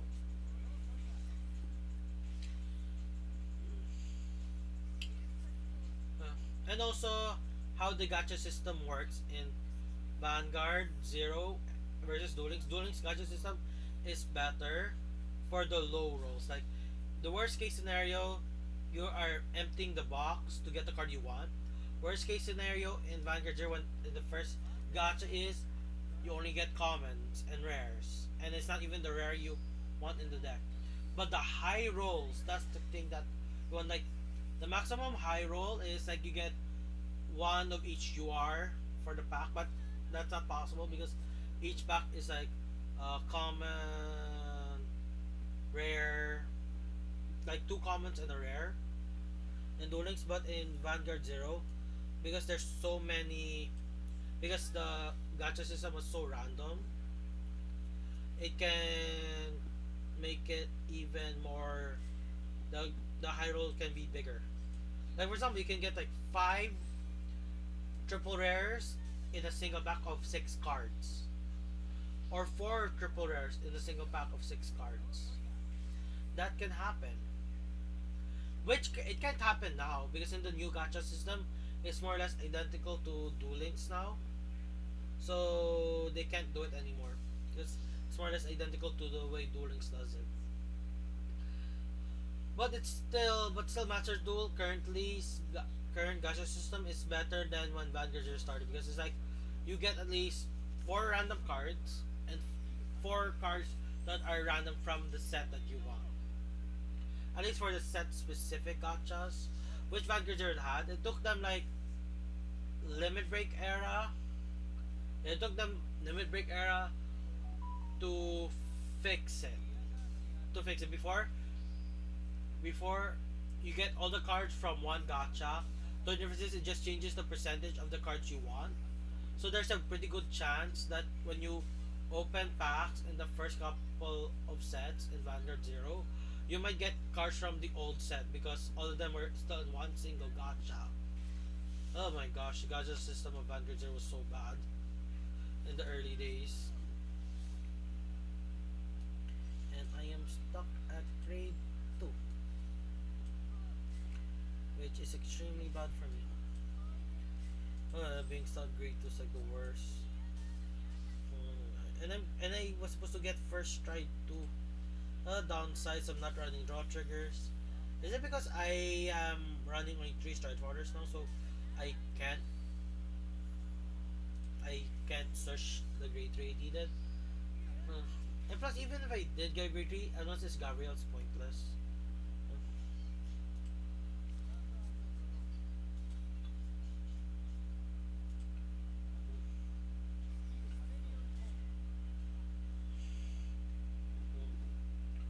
Vanguard Zero History. Uh, and Vanguard Zero History, when Vanguard Zero came out, I got to from the first rank you get in Vanguard Zero, I got to Legend 9. I wasn't able to get Legend 10 because Legend 10 is where you get the uh, first promo card for the season, which was Blaster Blade, which was a double rare. And currently, Blaster Blade is the only rank reward card that's a double rare. Everything else is a triple rare. And I was able to get Legend 50 or at least Legend 30 for Dragonic Overlord, which was the next season. Sadly, if you have a VP, sadly or gratefully, if you have a VPN, Singapore had Vanguard Zero first for like a whole month. For a whole month in global. If you have VPNs or a way to get APK files, you could have played Vanguard Zero in the Japanese, which was like 2-3 months. It was like 4 or 5 months ahead, but we complained to bring it down to like 3 to 2 months. Then, then before G came along, Japan had a whole month to rest where they got no new sets. But for us, we didn't get that. We didn't get a month of rest. So from 3 months, it's now 2 months. So we're only 2 months behind JP now. And JP has 2 months, 4 months. JP has 4 months of game time compared to us.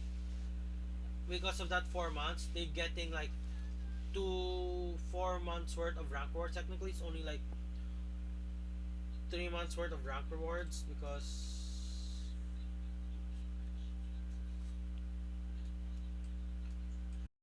because in the rest month that they had, they got two rank seasons, which was Link, which was Chaos Breaker, Dragon, and Blaster Joker.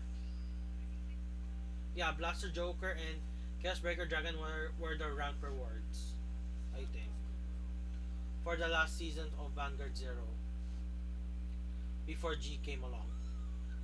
And because of that, we will never get those rank reward cards. Because when G started for JP, the rank reward was Chronojet. Same thing for Global. We just skipped two rank seasons. And they aren't even in the exchange, so you can never get from alternate art for Chaos Breaker Dragon. Which is different. Like when we skipped the first month of Vanguard Zero for Global, we got the two rank seasons as a VP coupon exchange targets. Like Nightmare Doll Alice, which really helps Pale Moon Prince because Nightmare Doll Alice was the only way for multi attack for Pale Moon. And Star something Trumpeter for Royal Paladin.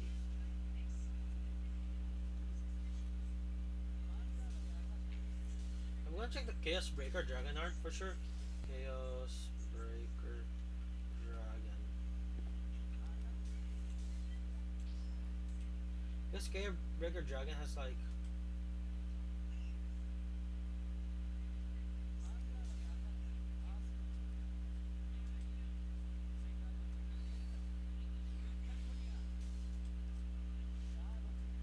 oh my gosh, the alternate art for Chaos Breaker is completely different to the art. Oh my gosh.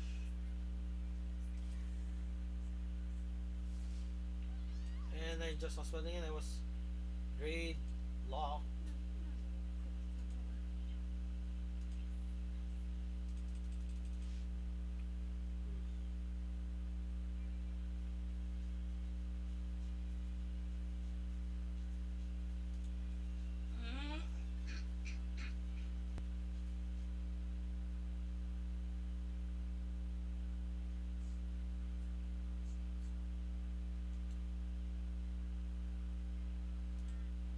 So we have taught JP has total of 84 ranked seasons.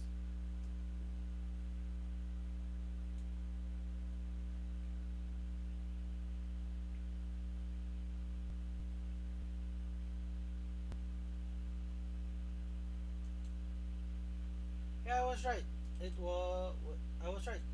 The ranked season, the two cards we'll never get Blaster Joker and Chaos Breaker Dragon for ranked seasons and any of the new ranked seasons that are JP exclusive. Because like the last four ranked seasons, we will never get them in global. Like, oh my god! So the next one is Gridora. That's the season where for us for global. That's our last ranked season, which is Gridora, and we will never get that SP copy of Gridora because the game will end before that.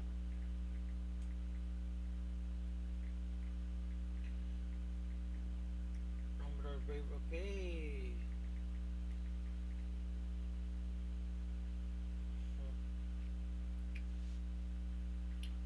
Okay, by looks of it, I have at least competed like at least once, Legend 10, at least once for every set, except for the GR. Like I kind of stopped for because I was taking care of my sister's dog, and the dog was still alive. I feel like Coco was dead. I feel sad about that. Every time I think about it, I just get sadder. And that started around which were they which started around the Luard. Wait, where's Luard? And no, Luard became a rank reward. Oh, it started around June 1, 2022. But the rank season, jeez. Too bad they don't tell us if it's global or not. They only tell us the JP version. Uh, and I need to write to a grade 3. I need to strike. Ay, the internet. Mom, the internet, mommy, the Wi-Fi doesn't. Oh, sorry, guys. Mom,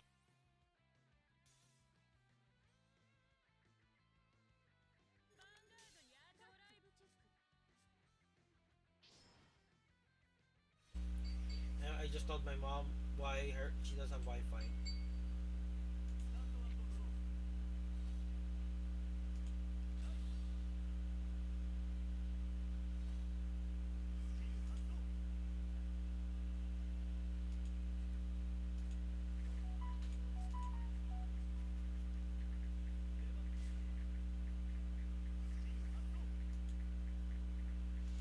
Ah,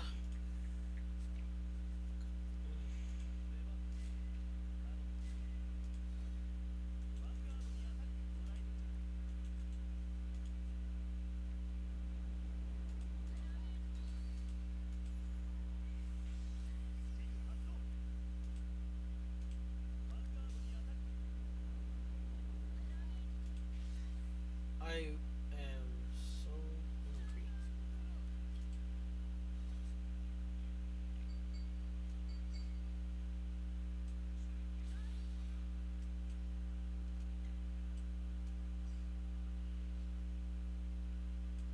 Call this card. Ouch.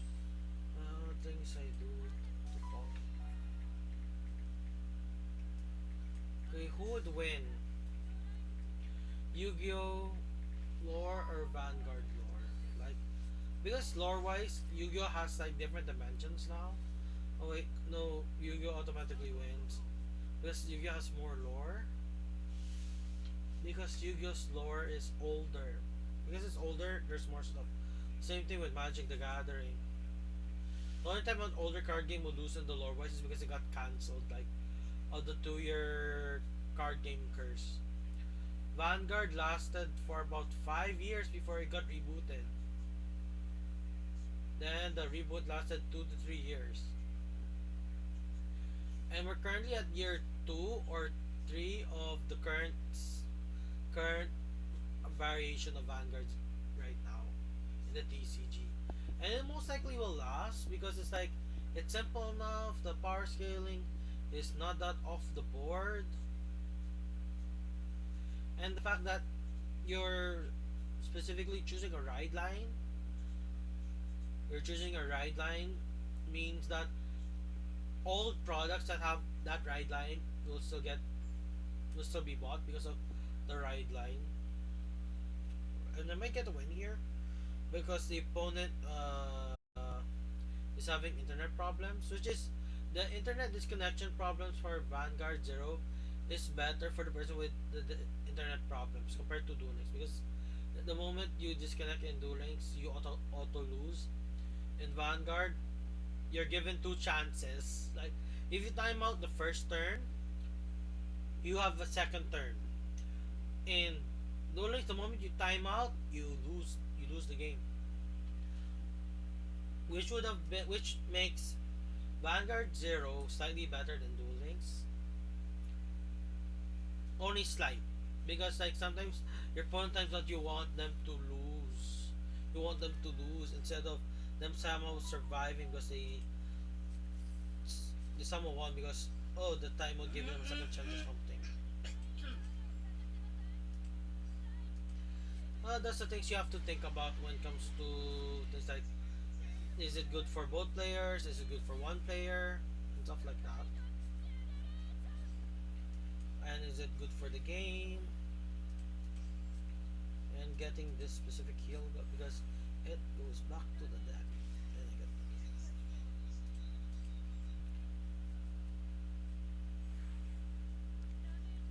nothing.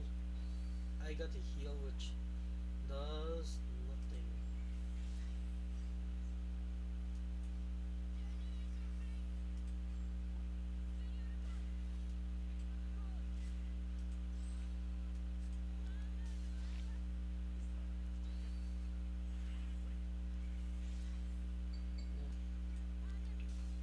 Uh, the Vanguard era in the Vanguard era and Vanguard Zero, the main difference between this and the real game is that in Vanguard Zero, you can only guard with perfect guards. At least when it first started, we didn't get heal guards until the last era of Legion, like the last month for Legion. That's the time we got heal guards. Like heal guards weren't a thing until the last month or last season of Legion. So because of that, decks that can prevent your opponent from using perfect guards were so overpowered because they instantly gives the user the win unless the opponent gets lucky with a 6 damage heal. That's the only way. And there, I won because opponent timed out. Opponent timeout. Imagine if that was Duel Links or Master Duel, which would be more of a pain because like especially in Master Duel because like Master Duel, but then again if a person times out Master Duel, it's basically GG's for them.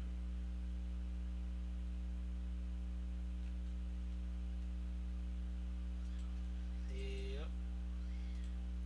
That's one thing Bushiroad does well, or at least Game Studio does for the disconnect problem thing. But problem is, we have a game called Dear Days, which is the only game after Vanguard Zero dies that for Vanguard players to play with each other, and it costs like $80 for the base game. That does not include any of the DLC. $80, $30 plus US dollars for the cheapest if you go if you use a VPN to be in a cheaper country. But then again, even if you use a VPN, it won't work because you have to be based on the country. Your account needs to be based on the country. Like you have to give an address, or if you or make the account in that country or something, and you need to stay in that country for like a couple of months. If not, Steam will ban you for it.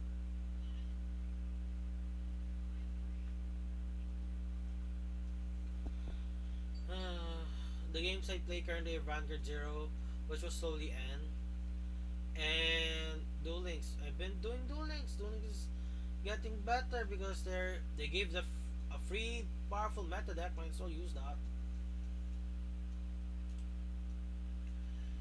Yeah, that is quite a lot of restrictions. But then again, that is Steam because before that, people did what I just said, where they make an account on another country where the game is cheaper.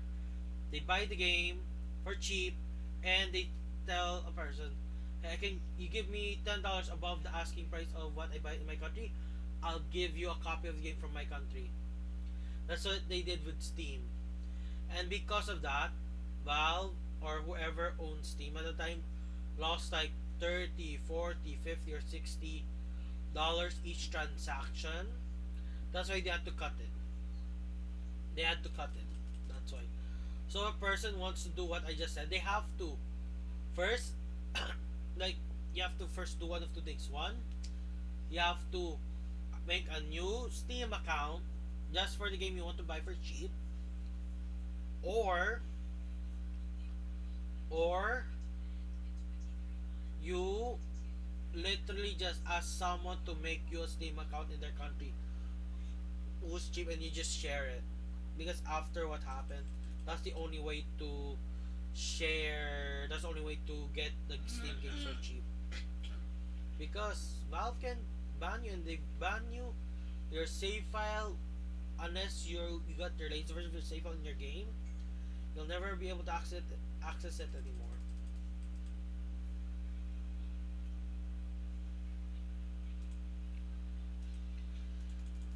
But then again, the person who was really losing were the games. Maybe the companies were like, if you don't stop this, we will pull our games off Steam. I think that's the reason why, because it's like there's games like Overwatch, which you have to buy it from the Overwatch uh, website itself. I think Overwatch is not found in Steam. I'll go check. I have Steam, so I can check if you can get Overwatch or something on it.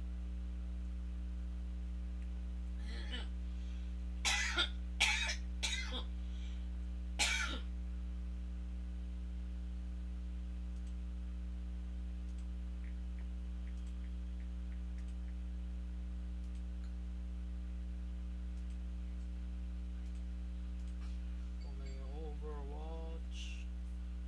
Okay, you have to literally buy Overwatch from the company, unless it's not that you have to pay for it. Do you have to pay for Overwatch, or is it a free client? Because if it's like a free client game where you can get it and stuff, then no need. Wait. I have to go type Overwatch. Overwatch.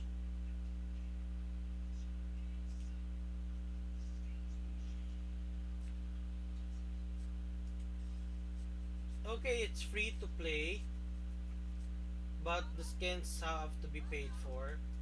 Oh, okay. But then again, I'm not good at those type of games. I'm tempted to like download the Gundam thing on Steam because there's a new Gundam game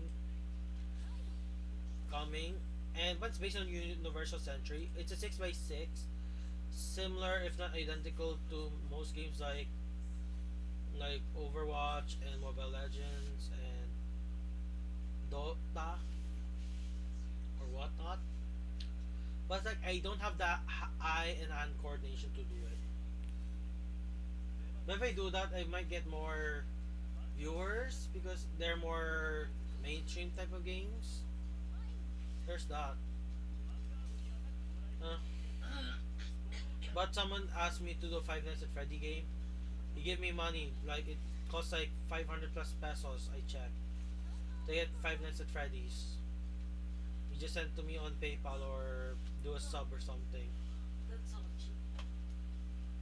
and I'll play the game, which might give me nightmares because it's a horror game. It's so Why scary. would you play it? My mom is now asking why. It's because of the viewers. Viewers want to watch streamers getting scared, but I don't have a face cam, so it's like, what's the point of scaring me since I don't have a face cam? No, but again, Five Nights at Freddy's scary game. I want to play it because I can barely watch horror movies, but I love to watch horror. Like, I read the synopsis of the horror stories because I don't want to get nightmares. I already have zombie-based apocalypse dreams. Like when I go to my dream world, it's like zombie apocalypse. I have to survive. It's either Resident Evil based, it's never Walking Dead based. It's either Resident Evil, Silent Hill.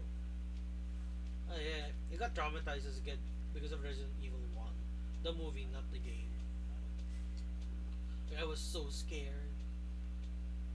Then again, there was like Black Sheep, which was a Norwegian or is it New Zealand movie about weregoats, and I got scared for a while. Pretty fun monster horror movie. Pretty fun, but damn, I get scared easily. But at the same time, I like watching horror movie. Like yesterday, I want me and my mom to watch a horror movie, but she said no because it's supernatural. But still, I still want to watch it. Ugh. So I just choose to watch movies that are not supernatural based, but are very unlikely to happen, like Megalodon and stuff like that. Because it's like giant monsters that are prehistoric coming back to our era, or that they're still alive. It's very unlikely, especially if they're big. Because it's like for big creatures like that, they need to eat a lot of food, and the only food available would be giant squid. It's just the only megafauna that's big enough to feed. And can you survive only on giant squid? The sperma eats giant squid alone, so it is a possibility.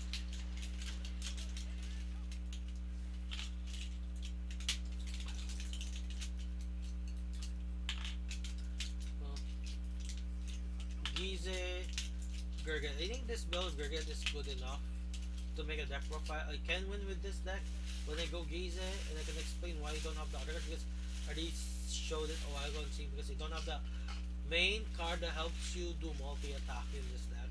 I have to hard craft it. And I think I should craft it for better cards.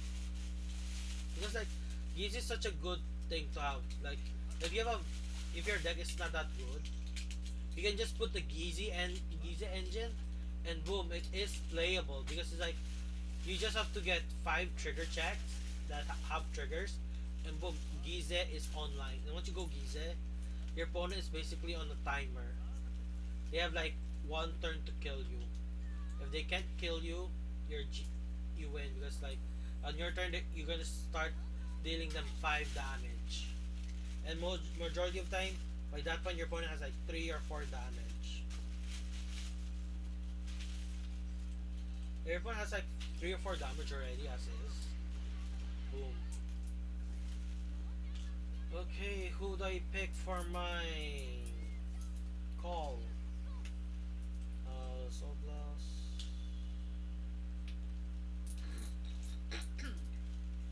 I'm picking this one because it adds defense. Yeah, it adds defense. And I'm gonna call another card, whichever card that may be.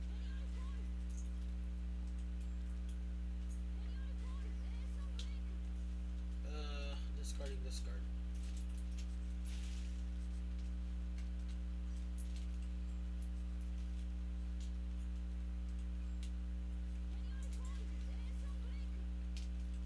No longer discard.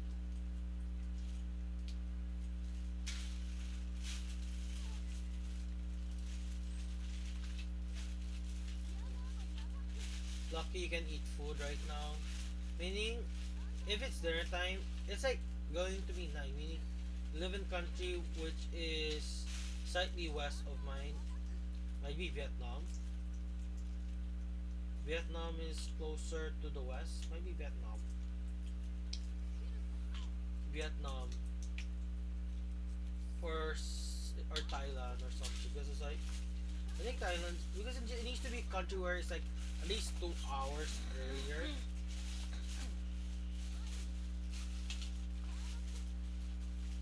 you complete 2 hours early. It's like eating your food around this time is only okay if you're in a party. If you're not in a party, why eat at around this time? And but then again, people might have jobs will occupy their time. Only put this one back and I filter my that.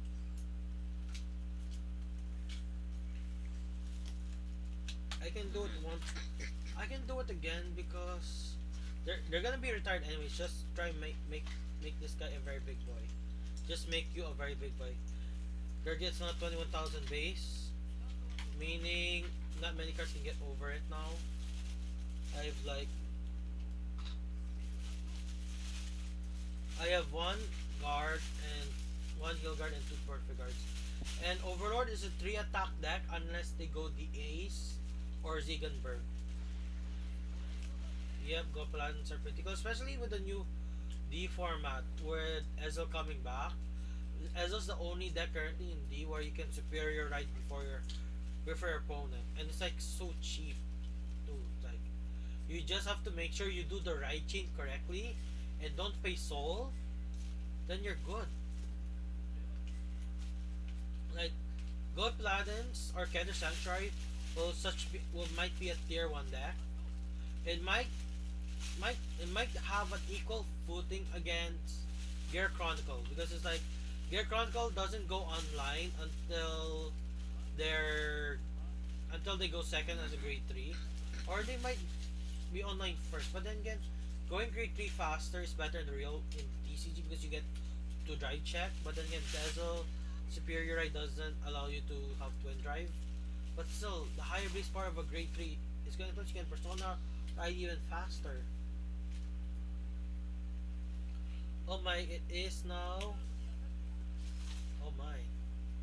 How did I lose a life? How did I lose a rear guard? Why did he wait for Nahalam to buy my deck? Do I have heals? Do I have heals? I have one heal left. Will it proc? Will it activate? It does not activate. Oh well. Then again, Gold Paladin is a rogue deck at best. It's a rogue strategy because it's like it doesn't have the in it. Like the first stride doesn't have anything. The first stride, you either have to go to one of either Gurgits, the new either the Quad Drive Gurgit or the Spirit Call Gurgit. One of those two, because the other Gurgit, which is Sunrise Gurgit, I think that's the name, or the first G4 Gurgit, is only usable as a second stride because it's GB2. So it's pretty hard to be a Gold Paladin player because you don't get that first good stride. Like in budget version, there's a possibility to get the first good stride because of triple rare, grade 2, but not really. Because it's like you swing with that first and it skills on it, so giving triggers to the superior code cards is not applicable unless you have a card in the back row for the new card to be boosted from. Ugh. There's so many things Gold Paladin needs to do to become tier 1 again. But then again, Gold Paladin, when it was first released, very good deck. When it got further supported, very good deck. Nobody uses the Crown Trade for Platina Ezel though, because it just gives you crit and power. It doesn't give you guard restrict or superior call unit. I think it's been a while since I actually saw Platina Ezel, but still didn't. So wasn't that good in my opinion. But it was a rank reward. Oh, excuse me. Then when Break Ride came along, Gold Paladins just became Gold Paladin Liberator good stuff because they had no main win plan. It's like you use Blaster Blade Liberator to counter blast 2 and hope for the best. Which is completely different to Shadow Paladin when it got released. When Shadow Paladin got released, they had the immediate win con, which was Raging Form Dragon. If you use Raging Form Dragon, boom, pretty good chance of winning because it's like you break ride, you're 21,000, you push your opponent, and the break ride will call a Blaster Dark Revenger, retire something. If you call another Blaster Revenger, retires double intercept. Those double intercept swings and the Blaster Blade Revenger that was superior called will gain at least 5,000 per, so it's 21, so it gets over defensives. Raging Form is 21,000, with boost it'll be like 27 or something, which can hit after the Vanguard gets hit. So like gets hit, even if there's a defensive, unless it's double defensive that turn. But still chance to go over it with a one single trigger check. Then after that, you can superior persona ride and boom. And it got buff in Vanguard Zero to be like its skill in the original ECG is just limit break, retire pre Revengers, superior ride a copy of itself from your hand. But in Zero, there's go where you can retire a card and you can add it. You can add it from outside of your deck. Add the card from outside your deck. Which means you can if you have like if you have no way to persona, you can persona. Which is I didn't never made a deck profile video about it because I did play Revengers a lot when time came. But then again, it was like making deck profiles were kind of hard. It was only on the phone. I only got my laptop when it was like Legion era, and then start building deck profiles seriously until yeah, like Legion era stuff only. And I didn't do all the Legion era, even though like Great Nature stuff, like complete Great Nature stuff. I wasn't able to do a deck profile for it because I couldn't figure out a way game plan for Great Nature. Because Great Nature peaks so early with the Polaris and Polaris. Like Polaris was peak Great Nature.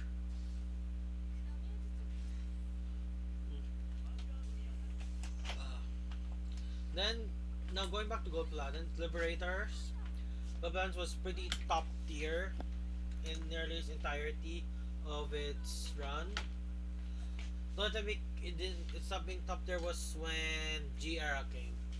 Because G era really hurt Gold Paladins.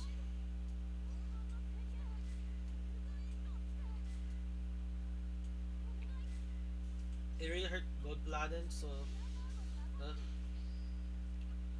no. But thing is like if you look at my YouTube channel, you'll notice that I have a lot of bluish flame cards or cards that are associated with bluish flame because I got SPs and I worked hard to get them because I had 3 copies of the rank reward of Percival, but I have like one SP copy of Percival, so I have like one SP copy of Algovale.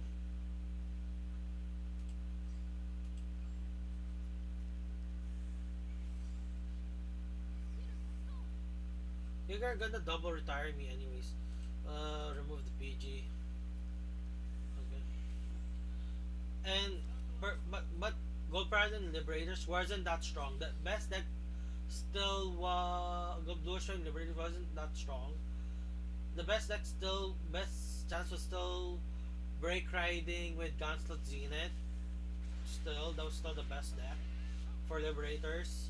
Even uh Alfred, the second Alfred for Gold Planet, wasn't that good. Sure, it gave you crit and unlock for Link Joker, but other than that, nothing. And you only have that card just for the Link Joker matchup. Everyone else is going to use this. But when Bluish Flame came, you were still using basically the same deck. Don't even do you add Bluish Flame just to prevent yourself from decking out, which can happen. But it only became good once Glare came. Prominent Score, don't even use it.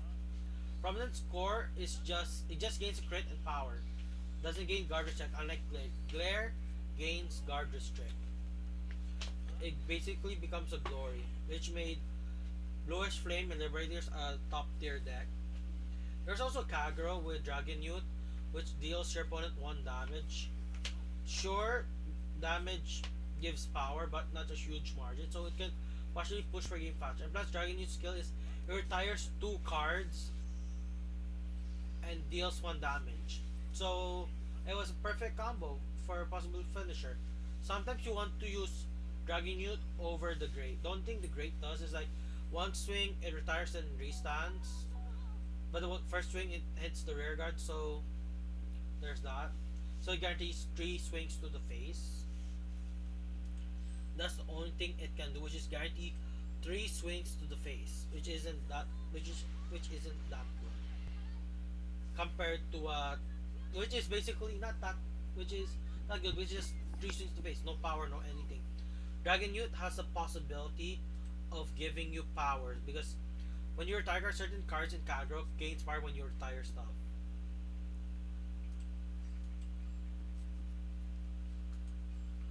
Oh my gosh, this card must be support card 4.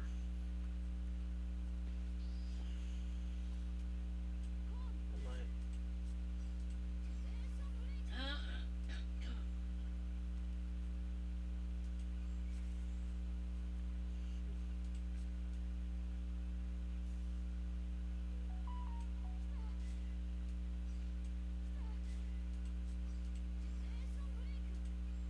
Okay, putting back my stun trigger.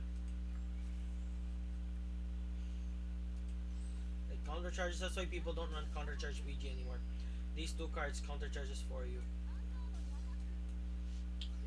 And that's about it for Gold Paladin. Like Gold Paladin never became meta until the Gurgit strides and that dragon tried to which name I keep forgetting. I even showed it on stream.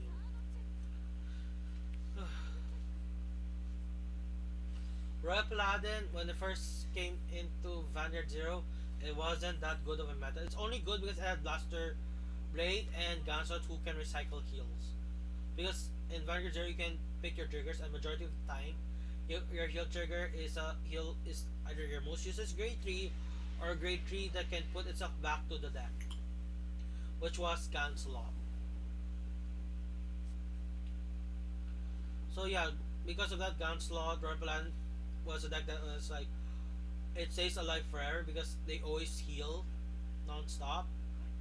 They heal more than Angel Feathers.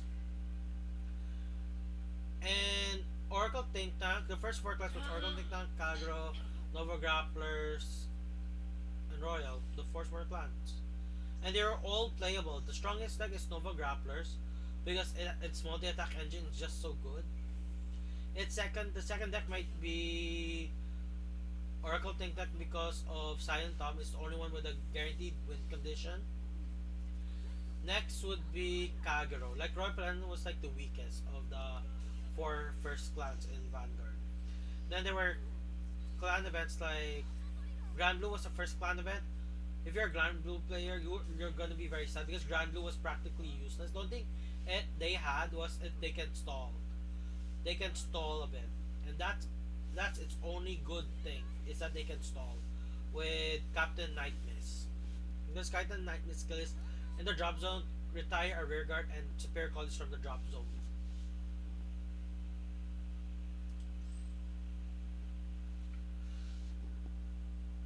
Interesting. I can either I'll go Gize. Might as well go Gize while you can.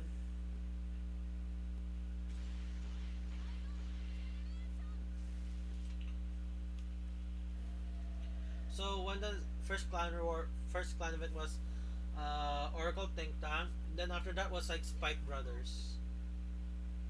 Spike Brothers. Neon Nectar and Morikumo weren't released until the second or third wave, the third wave for Royal Paladin.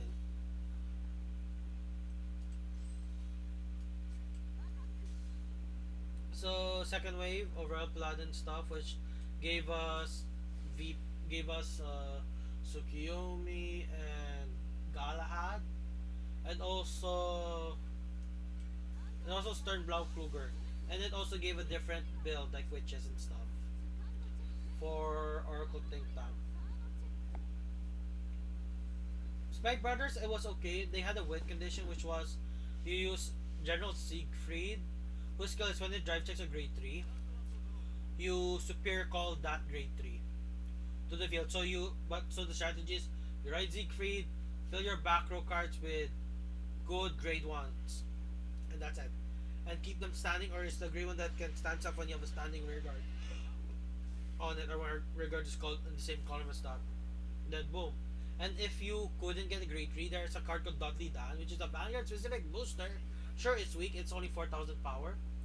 But it's because on attack, counterblast 2, put a card from your hand to your soul to superior call one card from your deck to an open record circle, which is Ambraki, or Juggernaut Maximum, And if you bracket Juggernaut maximum of the same skill, which is Soul plus 1, this unit gets plus 5 down power, and you put this card on your deck and shuffle.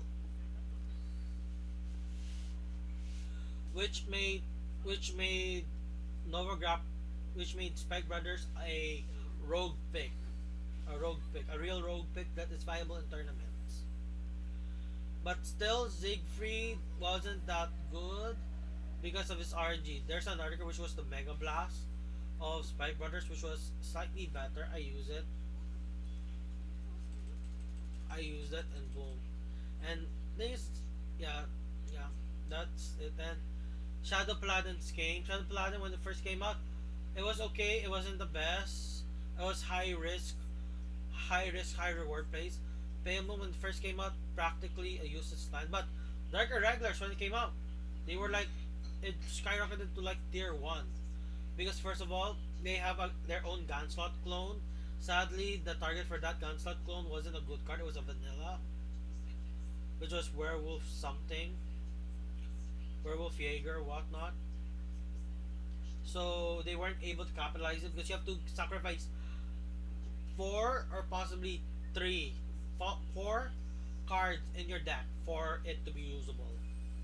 But it returns back grade 3s, and its main boss monster was not Amon. It was a triple R, forgot, it was similar to a Mega Blast. But, so there, but Dark Regulars has the most amount of Mega Blast cards. They have like 3 or 4. The best Mega Blast card is still Vampire, which skill is you target a card on your opponent's field and they ride it as stand, which is like a grade 1 card. Too bad it's not a grade 2 card because if it was a grade 2, you can remove an intercept as well. So yeah. And Kagro got more support around this time, like Amber Dragons, which was so good that they had to nerf it. Because Amber Dragon Eclipse skill was that when this attack hits, Counterblast 2, retire 2 cards. Retire 2 grade 1 or less cards, or cards in the back row or whatnot. Or just retire 2 cards. It was so good that they had to nerf it in Global and in JP.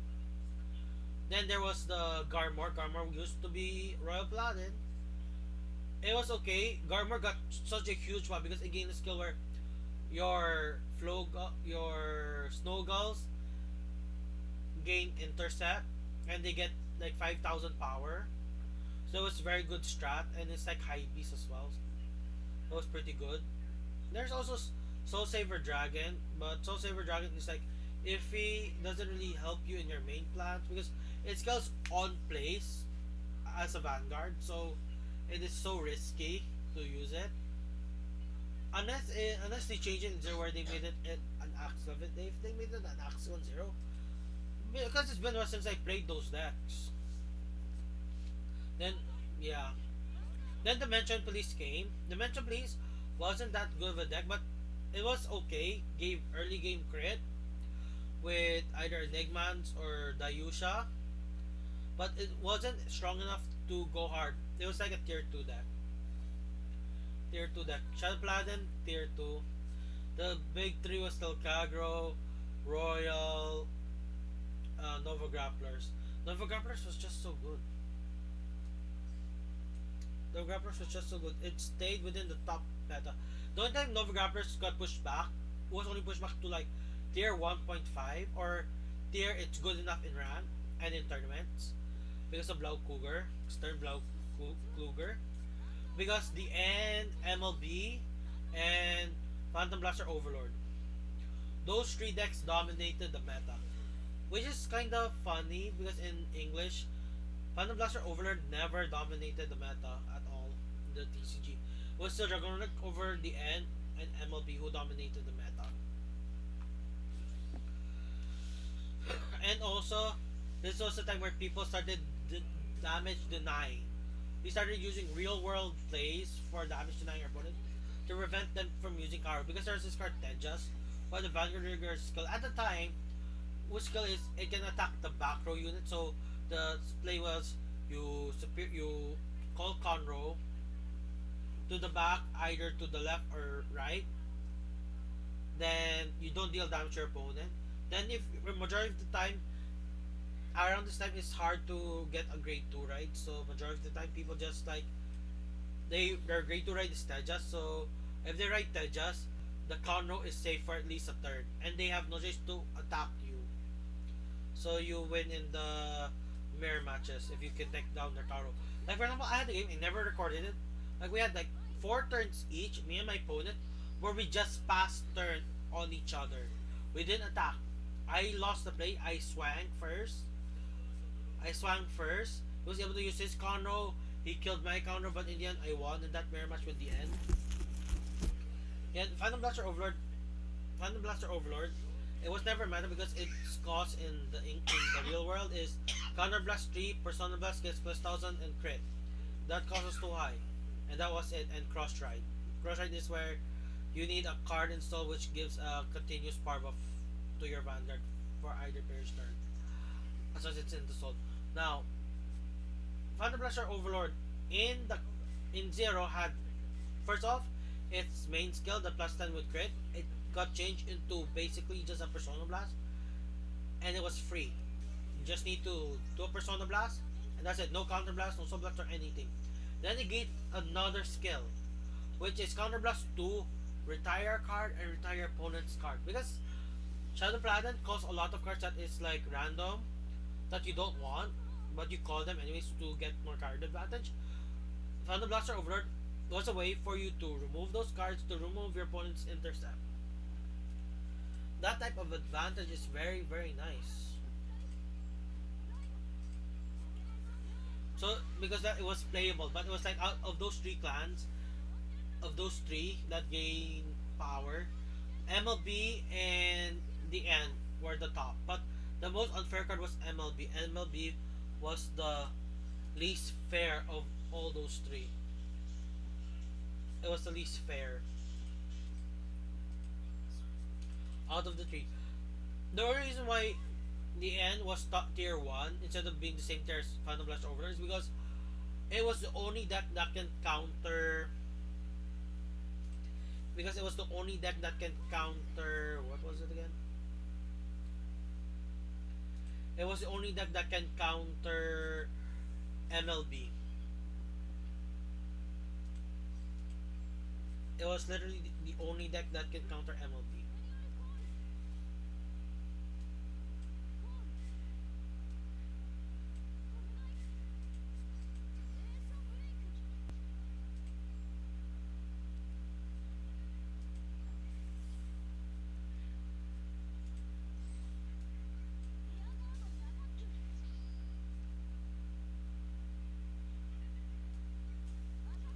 So I can draw a card at least.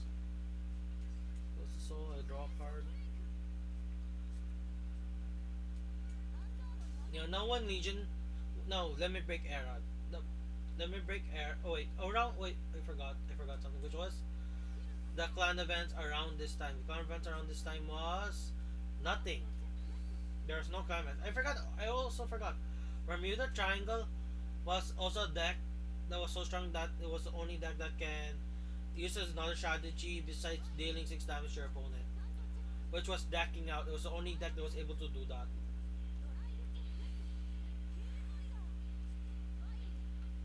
It was the only deck that was able to do that in Vanguard Zero. So that's why it was so strong. It didn't live long enough to be usable. I used that strategy as well. And yeah, didn't live long. Then Limit Break Air came. It introduced Gold Platinum, Angel Feather, and Narukami.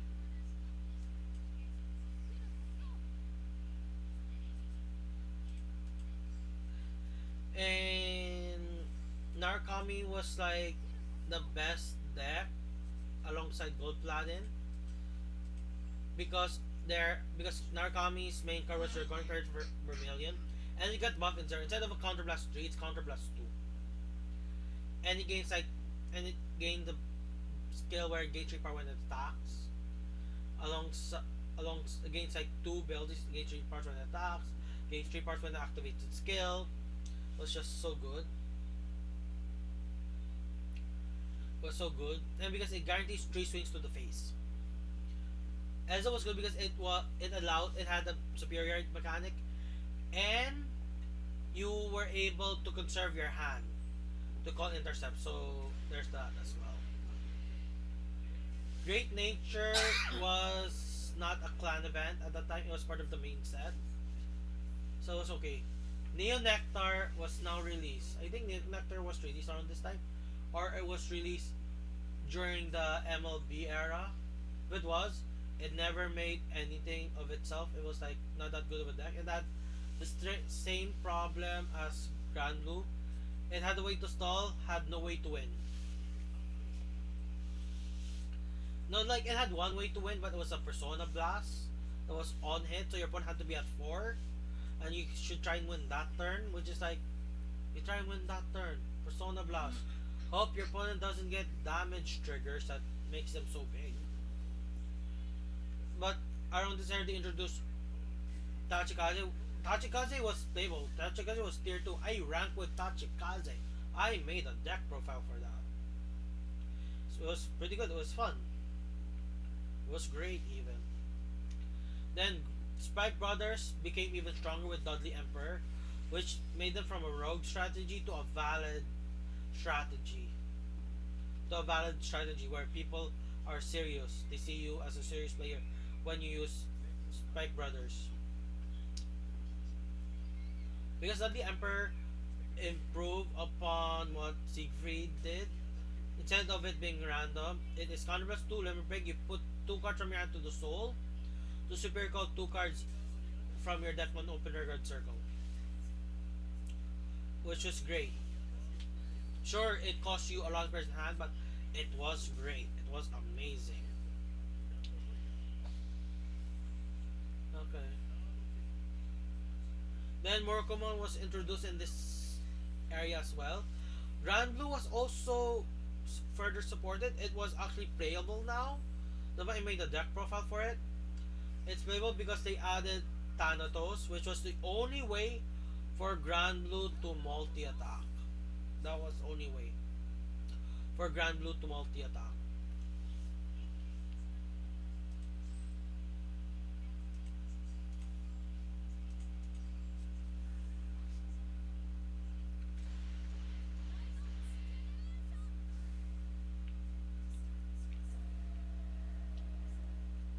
I am 30,000 power.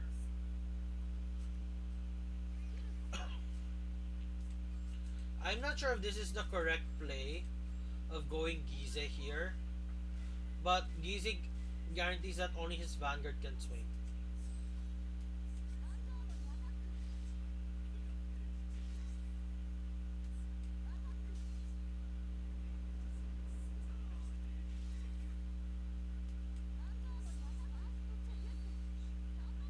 I can't stand, which kinda hurts.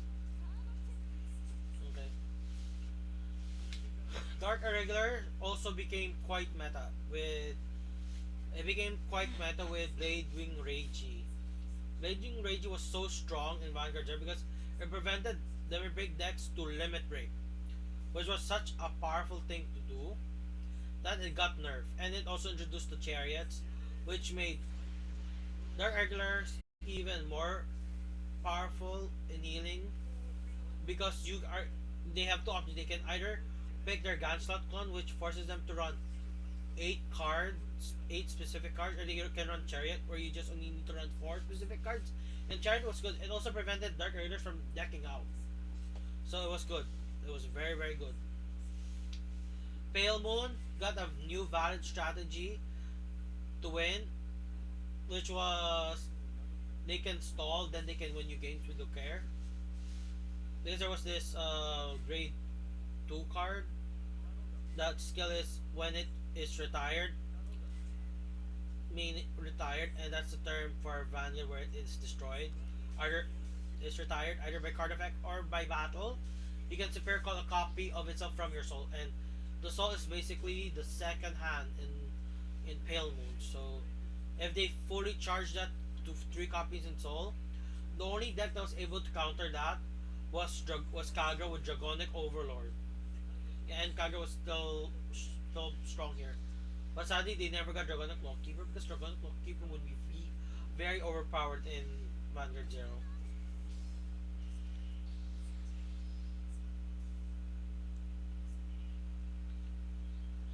my Vanguard is 29. That only is 24. He has to swing with his Vanguard once more. Okay, that is okay. I'm dead now. I'll PG that, but I need to heal damage though. If not, I'm dead. And I have no more heal, so I lost. You win, man. You win. Because I have no heals. I have no freaking heals. He wins this game. He was able to get over. Wait, he wasn't. It's only 29. He was short by 1k. I thought he would be over. I thought he would be over. I thought he would be over.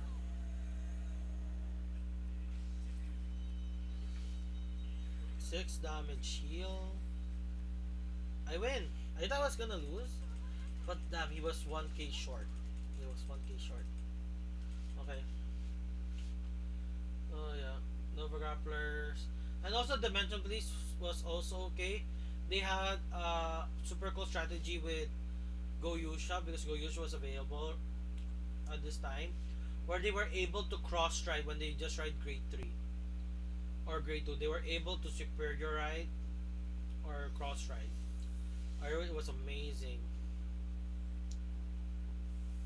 And Dayusha became a strong. It gave crits. I played it, never made a deck profile on it because I most likely felt I wasn't sure with the deck or I wasn't complete with the deck. Most likely I wasn't complete with the deck because Dimension Blade was a fun deck for me to play if I because I could play it, but it wasn't a main thing for me to actually build around. Yeah, yeah, I can say that. Even when I build reverse Dayusha, it wasn't doing. I only had reverse Dayusha in the deck. Doesn't mean I could. It was a specific reverse Dayusha build. Yeah, Great Nature came around this time. Great Nature, when it first came out, it was okay. Wasn't the best, but it was okay. It had a very good way to filter the deck, and it was one of the few decks that doesn't use draw triggers in their main strategy. For trigger lineups, they use stands or crits, which made them very strong.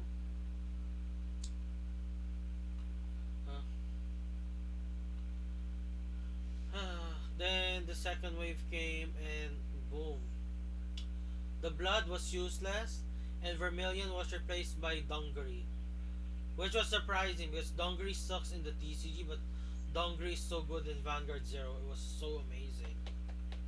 And it's one of the few good cards that are cross-tried, so there's that. Dungaree was the Narukami card, the Narukami deck of choice when the second wave for Narukami support came.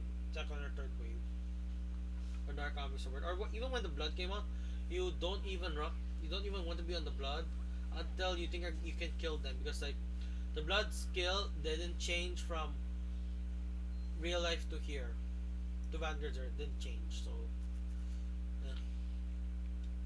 Platinum Ezel, I already talked about Platinum Ezel a while ago. Nova Grapplers was okay, but Black Cougar was still better. Was still better than Beast Deity. Even the Gold Azure Dragon's Cross Ride farm, which was like Gold Dragon or whatnot,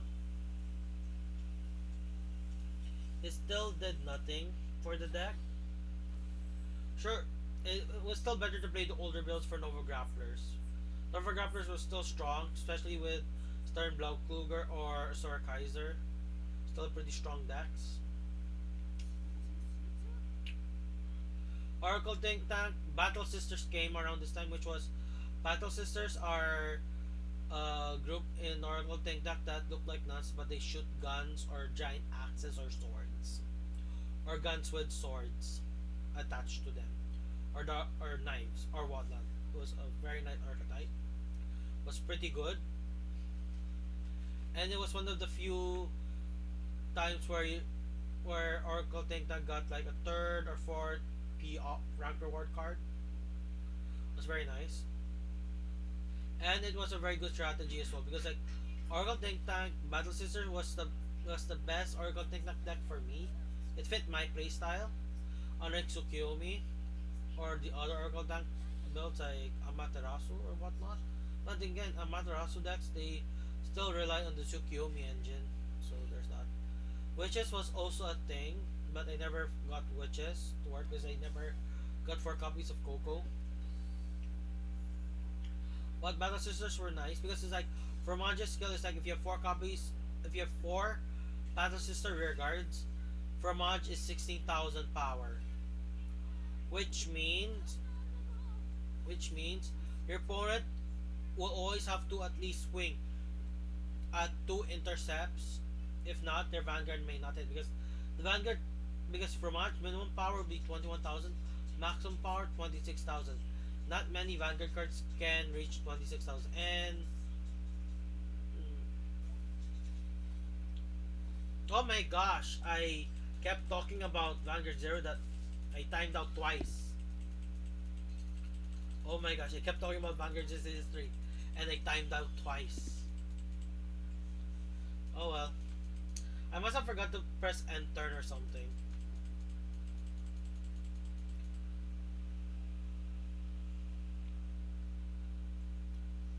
Anyways, I think my opponent was Genesis, and Genesis in Vanguard Zero has an OTK strat. Has an OTK strat, so there's a chance I would have lost there. But we will never know because I time myself out by talking nonstop, which is a disadvantage in talking. Because I look up when I try to remember stuff. Oh, it doesn't matter. I didn't have enough. What was it? Points to for it to actually matter. So Oracle Tank that pretty good that, and yeah, and also was pretty good because it's like there was a grade 1 card which was introduced in set 1 which got buffed. Its skill is one place, check the top card of your deck. You may put it at the bottom or the top. So if it's a non-trigger, you can put it at the bottom. If it's trigger, leave it on top. So when you drive check, you activate that trigger. But it got buffed where if it's chocolate the PG of Oracle Tank Tank, you can add it to your hand. Which is one of the reasons why Oracle Tank Tank still uses chocolate, the first PG from Oracle Tank Tank. That's one of the reasons why. Because you can search it with that one card. No, increase your chance of searching it. So why run the counter charging PG? When you have a card that can possibly search it and it fits well with the deck. Ugh. Any more decks? Any more clans? Aquaforce, oh, and Angel Feather. Angel Feather, I did made a deck up with Angel Feathers.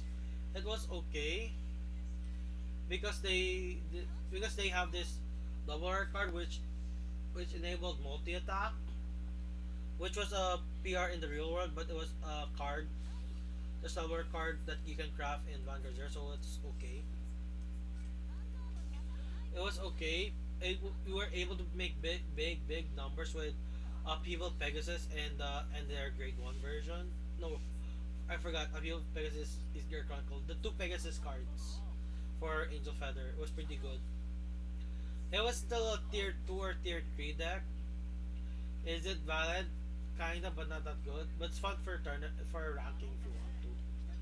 Then Neonectar started doing good because they got Musketeer around this time, which was a very good deck because they filtered out. Sure, they don't have a strategy to help them win, but they filtered so much that if you run stun triggers or crits, they were able to push for possibly game. And I don't know if I have a Musketeer deck profile. If I did, yay. If I don't, oh well, might have to make one up because I need to make a deck profile for it anyways.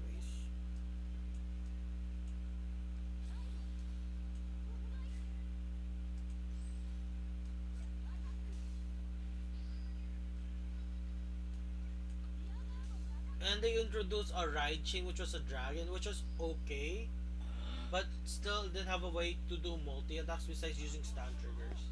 That I remember.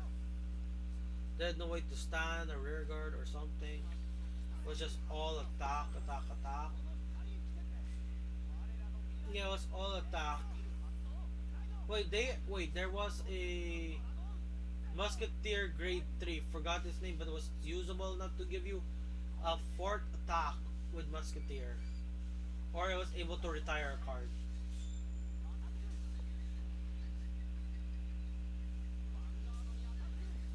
Because of being able to call multiple cards, you're able to filter so you have higher chance of trigger checking. And Morokumo finally came to Vanguard Zero as a rank reward. It was playable if you use the Magatsu Ride Chain, which was the only valid build until now. Until now, it's the only valid build in Morokumo. Yasui, don't bother trying to build Yasui. Don't think Yasui is good for if you want to use GR, but it won't help you win. It won't help you win. People have tried to make Morokumo viable and it has never worked in his lifetime. Morokumo is a below rogue strategy deck, which hurts. Oh my gosh, I picked the wrong card. I should have picked something else.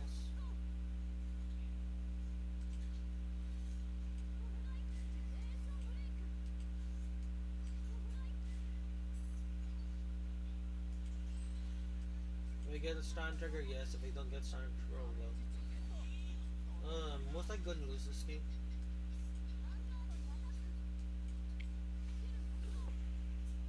And Aquaverse came. Aquaverse, when it was first released, was a tier 1 deck. Because it was the only deck at the time that can deal 2 damage consistently to the Vanguard. Consistently. I was able to run that deck, but I never made a deck profile for it. If I did, no, I think I did because I remembered I cropped a copy of Glory for a thumbnail. So I was able to make Glory deck profile. But still, it was still viable. Most people would prefer Maelstrom over Glory because Glory is only usable when you're gonna try and finish things, but it doesn't help you go there. And yeah, Witches was okay, but never saw it as much compared to Battle Sisters. That's why one tank tank. Gold Paladin was also introduced. Shadow Paladin didn't get. They did get like a couple of support cards. They got their limit break card, unlike Kagro, which never got its limit break card. Okay, let's. Nova Grapplers talked about it. Dimension Police talked about it. Spike, Dark Irregulars, and Pale Moon talked about it. Sue, Neonectar, Great Nature, Mega Colony. I forgot about Mega Colony. Mega Colony, I think, was introduced around this time as well. Because it didn't have enough support to make it a viable deck or something. Or something, or it wasn't viable enough to give it 2 triple R cards to make it into an event.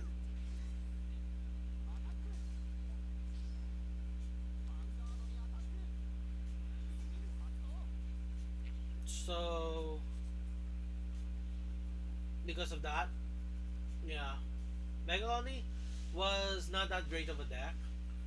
Your only game plan for Mega Colony around that time was to stun and hope and use there was a grade 2 card which ignored intercept, or you use machining to help call you so much cards so you can rush. And that's what those were the only plans for Mega Colony at the time. There was also Girafa as a strategy. Because Girafa has a on hit retires a card skill. So it was enough to be playable or something, and I lost.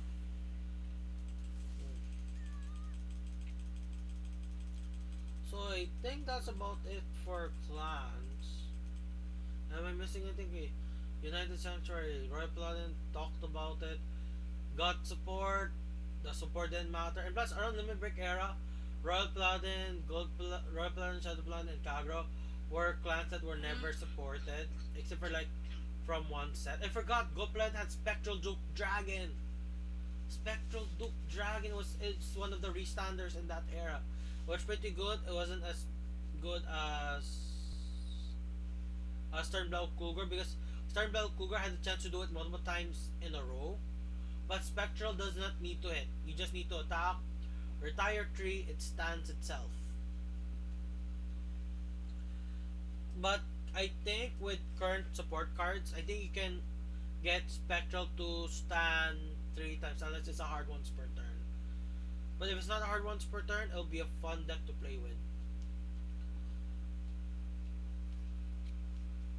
Okay, that's okay. Good. Angel Feathers talked about it. Metatron, didn't even use Metatron. I use Sam's Seal.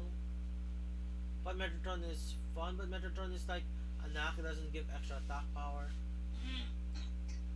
Open weapon, Angel Feather. Genesis wasn't invented yet. Then Dragon Empire, Kagero, Tachikaze, Narukami, Morokumo. Nobatama wasn't introduced yet. Mangelica, Bermuda Triangle. Bermuda Triangle.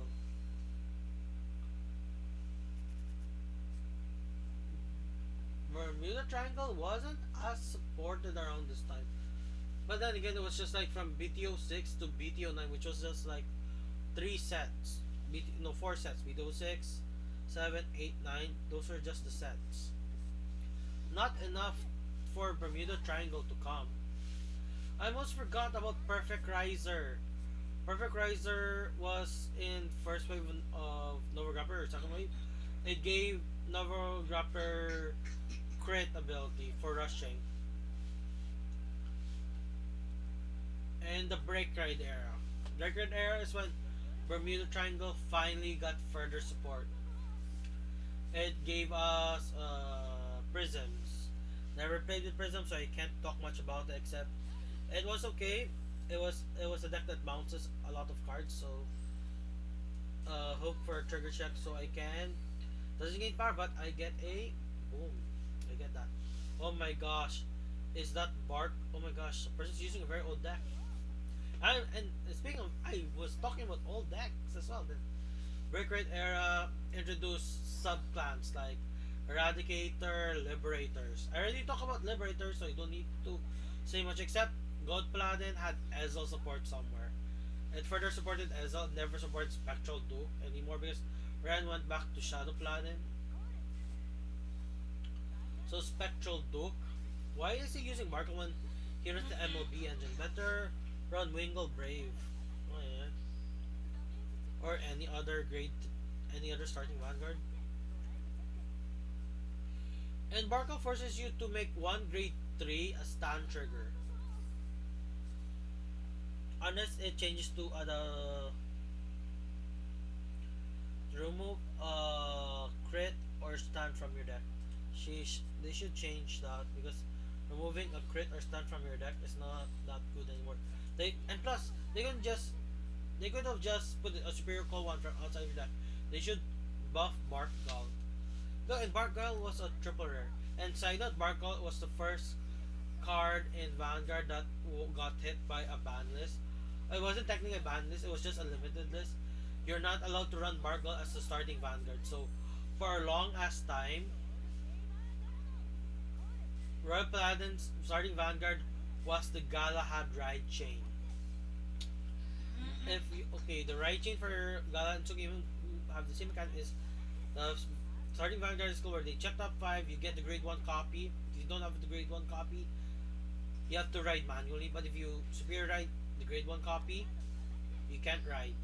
And the remaining cards are put at the bottom of the deck in any order. In 0, it is random, but you get to pick based on the logs. Grade 2, same thing. The grade 3 has a skill when it has 6 cards installed, and the grade 2 has a skill when you ride it with the corresponding grade 3, you soul charge 2 cards.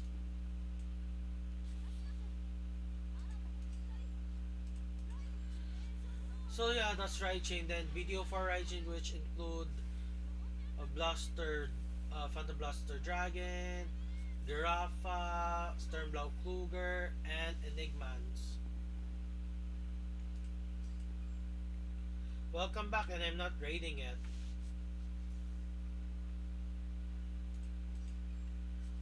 Which is nice. I'm not raiding it. Will I raid? I'm not sure.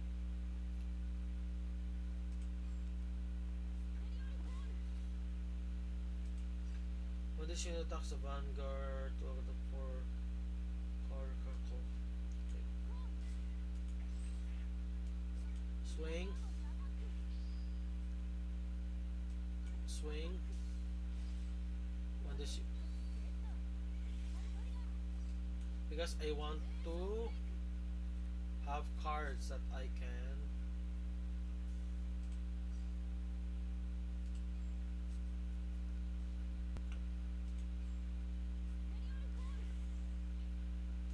It doesn't matter because this is only 16,000 power. It's not big enough for it to matter because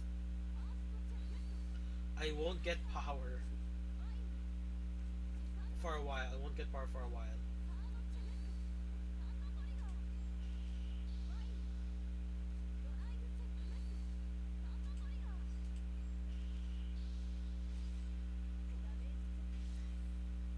This is 24. I'm short by 1k. And during this era of break, right, Narukami was the best deck for two reasons. Reason one, because of Dragonic Descendant. Reason two is that it was very easy to pull Dragonic Descendant skill off. And Genesis was also introduced in this era.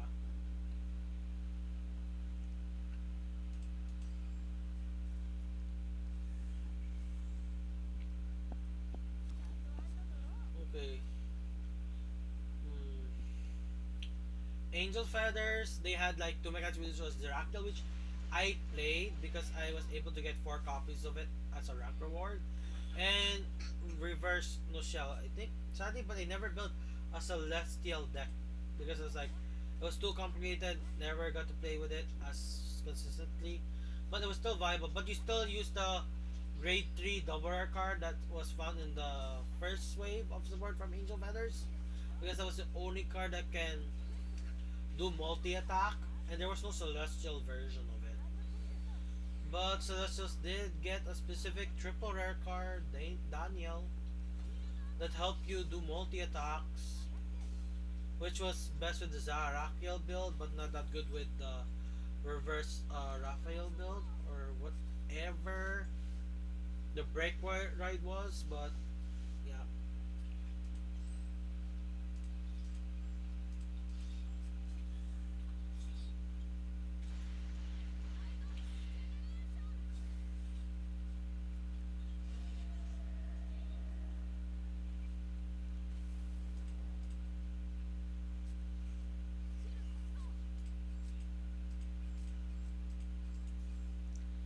yeah, it was pretty good. It was usable in tournaments. It was usable in rank. It was a very fun deck. Angel Feather was Genesis. It got a rank reward with Artemis, but its main strat was something else, where it basically had an axe skill where it retires cards in the main phase, retires the front row cards in the main phase, and it has a lock skill. But in the end, the main thing for Genesis was Minerva and the Witches cards. Because there were cards that were witches, that had their name witches, where if they're soul blast from the soul, they get to be super cold. So because of that, they're able to use their soul as second hand like Pale Moon, and they can soul charge like Dark Irregulars. So Genesis is the love child of Dark Irregulars and Jet and Pale Moon, but they're in United Sanctuary or Keter Sanctuary as they're now called. Yeah, Shadow Bladen, Raging Form Dragon. Then there was the upgrade which is Phantom, Drag Ruler Phantom, but Drag Ruler Phantom wasn't that great of a card. Sure, the dealing damage wasn't once per turn, but it's like not that great of a card. Raging Form Dragon was still better. Actually, a lot of cards were still better than Drag Ruler Phantom and Drag Ruler Phantom. Yeah, Shadow Plan got a bit, and Phantom Blaster Dragon got support with a card that gains critical and power for each Phantom Blaster for each blaster card in your soul. So there's that. Royal Paladin had a new subclan called Jewel Knights, which until now it's a pretty cool deck. It's top tier deck. It is a very useful deck. They can rush. Majority of the plays you can do with Jewel Knight, you can do it when it first released. The only difference is that instead of Sword Me, you use a different card. But it basically does the same thing except it's more limited. Yeah. And the main card was Salome, which got buffed from a 10k base card to 11k base. But Salome is best for early to mid game portion of your stuff. But there's another Jewel Knight card which is a grade 3 that's 10k base. It's a double rare. Where it goes and during the battle when this unit attacks, uh, I forgot the cost, but its skill was its superior cost you 2 Jewel Knight. So it gives you 2 more extra attacks. So your 2 Jewel Knights swings at the rears, then this Jewel Knight attacks and costs 2 other Jewel Knights. But around this time, Jewel Knights were mixed with Blasters, so it wasn't as consistent because for each copy of Ganton and Blaster Blade you have in your deck, it decreases the consistency greatly because it's like 8 slots at most. It's 8 slots, man. And we're facing Link Joker. Speaking of which, Link Joker was introduced at this time, and it was one of the most powerful decks in the game, even though they got nerfed hard. Every single good card got nerfed. Like instead of being free, it cost counterblast. Instead of being discard 1, it's discard 2. Instead of soul blast, it's counterblast 1. A lot of cards were nerfed hard with when Link Joker came. And the best strategy, the best deck for Link Joker was Schwarzschild Dragon, which was a ride chain.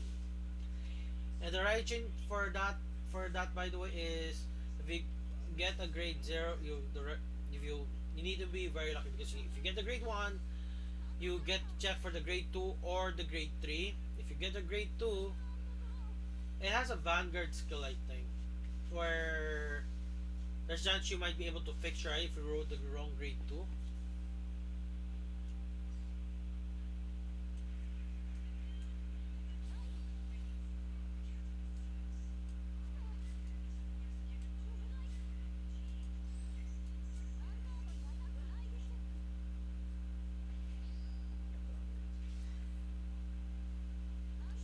But Social Dragon skill is Counterblast 2 or 3 Persona, and you lock 3 records, which is 2 in the front row and 1 in the back row, which was so strong.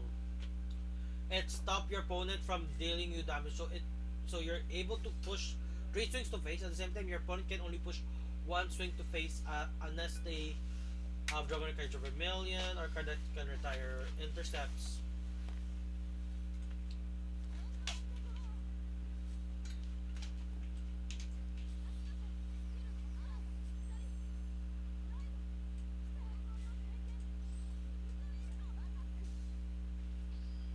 And Great Nature got buffed with Polaris. I forgot Polaris was a thing, but Polaris was a thing was an early Limmer pick. For Great Nature, it was Leopold Reverse, which was the main great point for Great Nature around this era. Pretty good deck, very nice. Combine it with a Chatnor Break Ride, you get pretty big columns, like 20 or 30 plus columns. Nova Grappler became a menace around this era to the point that it has traumatized Game Studio that every Nova Grappler released past them got nerfed hard. We were just lucky that Legion Nova Grapplers was all playable, were good. Legion Nova Grapplers were good, were very good. But GR Nova Grapplers got hurt a lot because the Zor Kaiser was tier 0. The only time Vanguard Zero got a tier 0 deck was Nova Grapplers because of Zor Kaiser. The rear guards can get over 100,000 base, 100,000 power.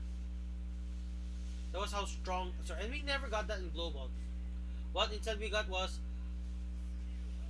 Blouse, which was okay. Then for Pale Moon, Silver Thorns, still good. If you watch clan battles, you were able to see a very legendary player who win their team with Silver Thorns. Damn, that was good. And basically, they use the same. Their grade 2 lineup was basically identical to what you can do right now or at the time. Saboteur was just so strong.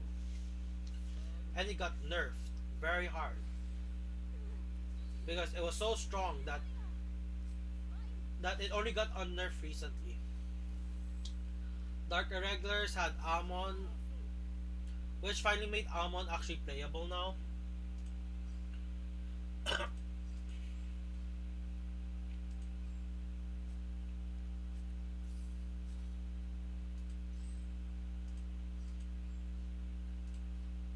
Is this when this unit attacks? Okay. Yeah, 100,000 power. And that was pre nerf on Novas for Sorkaiser. Then Dimension Police, we got Daikaiser, which was okay because they added which was okay because Daikaiser added guard break, which is a skill when you drive check a grade 3, it nullifies a sentinel, which was okay. It wasn't that great because it's like it was RNG specific, but it was pretty good at the time. I was able to use it with Great Dayusha, but that's about it for what I remember about the deck. For Dimension Police, Enigman, you can also mix it with Enigman, but Dimension Robo, Super Dimension Robo, Daikaiser works best with fellow Dimension Robos. Okay, Dark Zone, Spike Brothers got stronger because of Ban and Dragger made them stronger. Uh, they just became stronger because Ban and Dragger's skill is when your Vanguard break rides, they get a continuous skill is when your rigor attacks it gains plus 10,000 power, and at the end of that turn they get their place at the bottom of the deck. Because that it further powered Dudley Emperor. The card that you supposed to pair it with was the Grateful Catapult, but the Grateful Catapult it was a Persona Blast. But it was cheaper by like you pay one counter blast to use a Grateful Catapult skill compared to Dudley Emperor's, which was two counter blasts and two cards. So one counter blast, one card, and which was the Persona cost. It was okay, and I made a deck profile for the Great Catapult for lovers because at the time I was into what can you do with budget building. So I built budget decks using Spike Brothers, Kagero, and stuff. And plus, there's also budget for Nova Grapplers, but people in the community knew about budget Nova Grapplers. I don't know if I actually built it though. No, build a deck profile for it. But for sure, I made a. What was it? For sure, I made it in the game because budget Novas helped me push to Legend 9. Okay, United Sanctuary was okay. Are we talking about Royals? Royals. Actually, Reverse gave Royals a retire ability. Any other build for Royals? Nothing that I can think of. There was Escalade the Blaster, the only support card for Royal Paladin that wasn't Jewel Knights, which was a grade 3 or grade 4 card where its skill was when it attacks everything, but at the end of the battle you Superior Ride Blaster Blade at rest or at stand. I'm not sure anymore. If it, I think it was at rest and it got buffed to at stand, which made it similar, if not identical, to the Sculpted Blaster that we have in V era.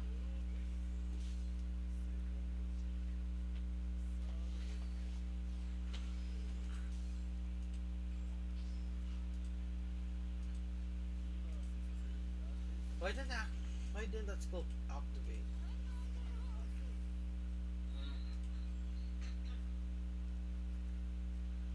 Oh, I top deck one.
focusing, that's why.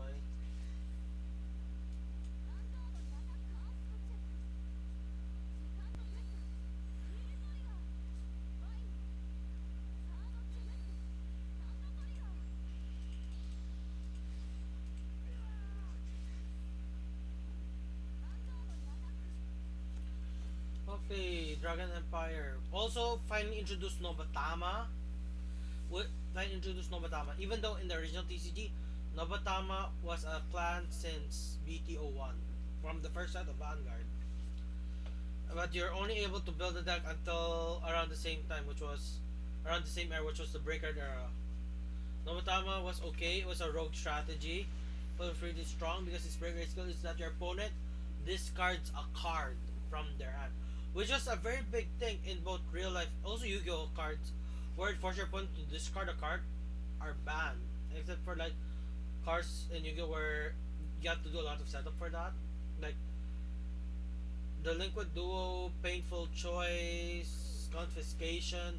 Those cards were banned in Yu-Gi-Oh because they force your opponent to discard a card.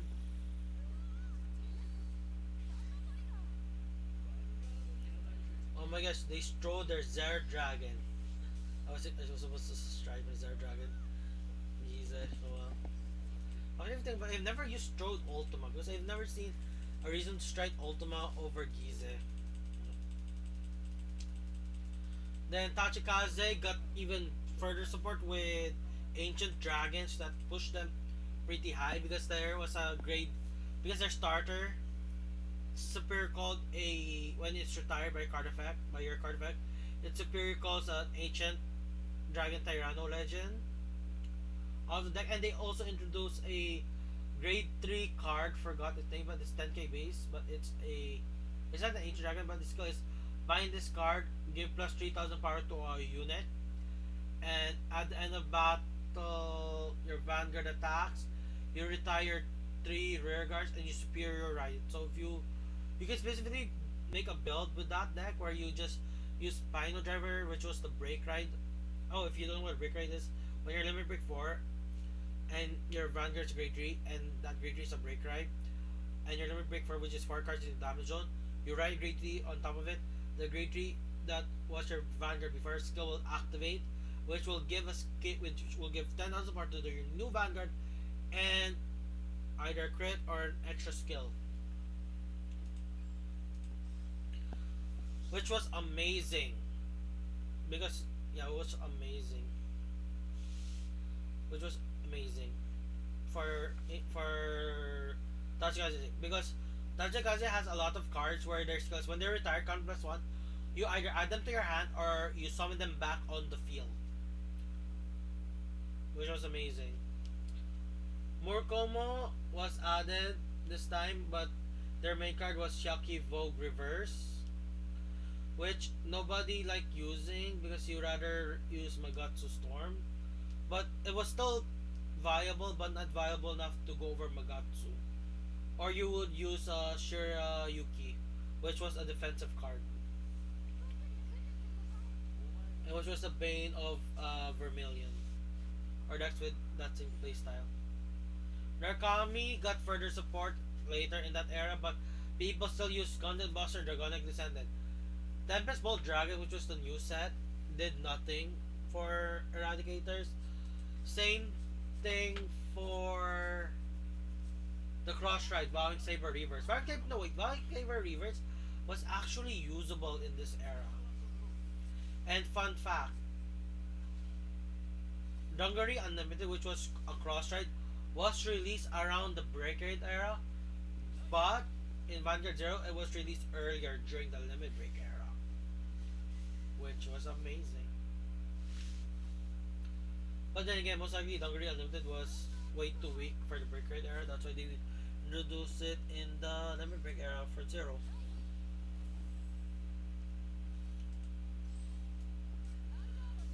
Nobatama's main strat when it was introduced was you break ride, you use Kabuki Kongo to make your opponent have no rear guards, so you gain huge power.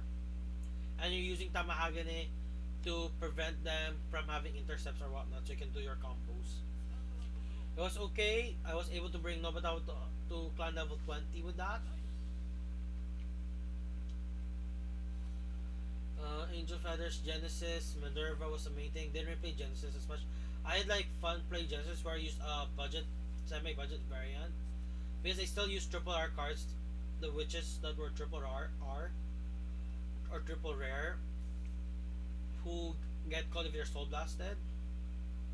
But I combined it with double R card, which was my main grade 3 ride, alongside the break ride because the break rides, some of them were rank rewards, and some of them were like jumps double rares. So it's pretty okay. We already talked about Angel Feather, Dark Zone, Spike Brothers, Dark Irregulars, Amon became strong. Amon got reversed. So its reverse version actually made Amon the Amon playstyle more playable because Amon reverse skill is when you have 10 cards in soul. Not you can compress two and you can retire a rear guard of your opponent front row. The original Amon is you compress one, put a rear guard to your soul, and retire randomly priority to the back row. But reverse Amon, 10 cards in soul, retire a card. Can be anything, but it's counterblast too. And its skill is time break. Once per turn, lock a card and continues, not continues, against 1000 power for each card in your soul. And if you're there's 10 or more, against a strike, or is it 5 or 6 or more against a crit? But in the end, after you get enough cards in soul, it gains a crit. And if your deck is more like pure with Amon, it would be better, but it was still playable, it was still fun to play with. Never made the deck profile for it. It was just kinda sad. But I did play with it. Even during the Legion era, did I play to it? No. Because Legion Amon, I didn't vibe with Legion Amon. That's why plus the Legion era, I didn't get enough cards for Legion Amon. Pale Moon, I already talked about Silverthorns being a beast. Silverthorns didn't need to use their break ride. They prefer not running the break ride actually. The only reason they run the break ride if you're playing another build that isn't Silver Thorns. Even if you do run the break ride, you run it as a one of at best.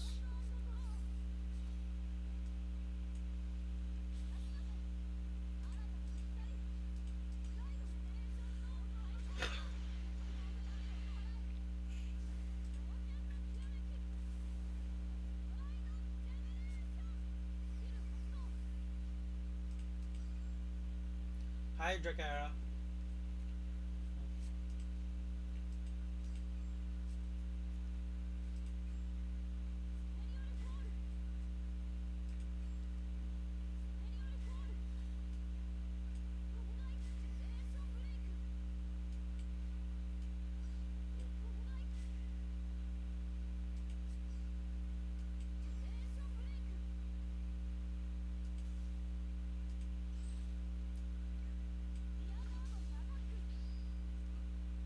Okay.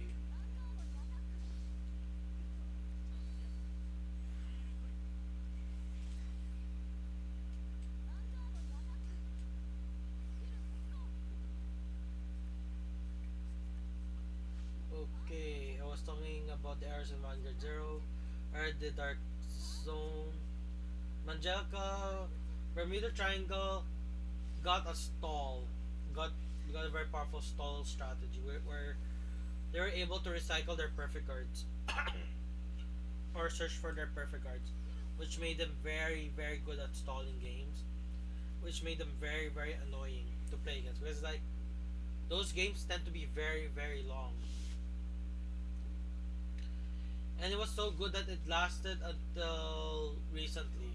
Like the ideal Bermuda playstyle was that build. No, no, what that was Legion era, not Break Rate era. Break Rate era was just like it calls a card, swings, and that's about it. And there was also Coral support, but I didn't play it that well. I didn't play enough with it, where my clan level for Bermuda's like 18 or something. Aquaforce still good. I Grand Blue became better, so it became slightly more playable. And yeah, that's about it. Because it's like it still didn't doesn't get over. You still have to run Thanatos at 4 copies, which was the only way to get more attacks. Yeah, that was the only way still. It was the only way. Still didn't get much support. Aquaforce became okay. The break ride was okay, but my Aquaforce deck was so bad. And plus, the Never Break era of Aquaforce, which was Lore Mansion, was still good. Was still good enough to be viable. And the other build for Aquaforce was Reverse Maelstrom, Last Card Draven, which was a double rare, which was a good budget option if you want to go budget Aquaforce. Because majority of the good Aquaforce cards before the Break Rate era were triple rare besides Basil. The Mantis was still being used. But with Last Card Draven, you could make a budget fun build with Aquaforce. Or Blue Wave Tetra Drive Dragon. But Tetra Drive Dragon was pretty hard to use, but if you can combine it with the Break Ride, which I forgot its name, you would be golden. And also, Reverse Maelstrom was okay as a deck. Because it gives you a crit, so your opponent, regardless, doesn't want you to hit. So it forces them to PG early. And still, nothing. Okay, let's check my bind zone. Only one Zerg Dragon.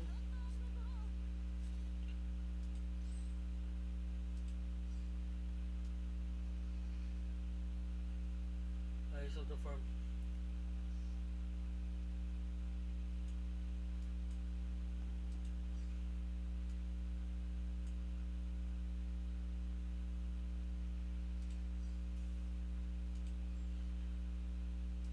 Okay, this crit, well, it's my only choice. Oh, I just started climbing Vanguard Zero today.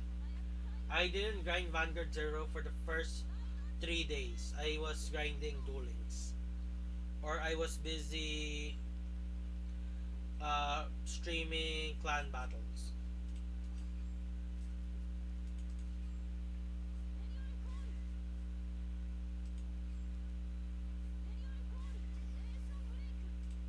I'm gonna die anyways, might as well try to bring myself.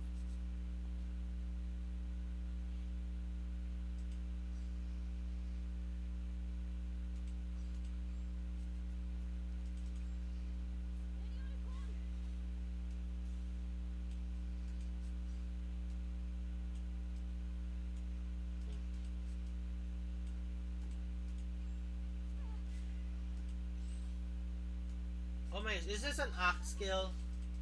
Oh my gosh, it's an axe skill. I made a misplay because it's an axe skill. Sheesh. I made a misplay. Oh well, I'll just double power or sing. Yeah, I'll double power.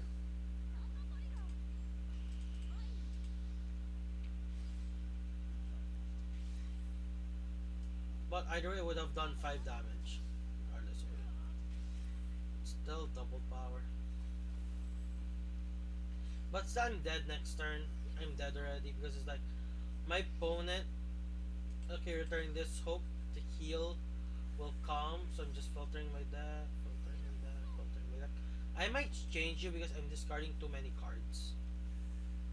I'm discarding too many cards. I might change you and maximize the other guy because the other guy at least gives me a card for free, but it's specific column. So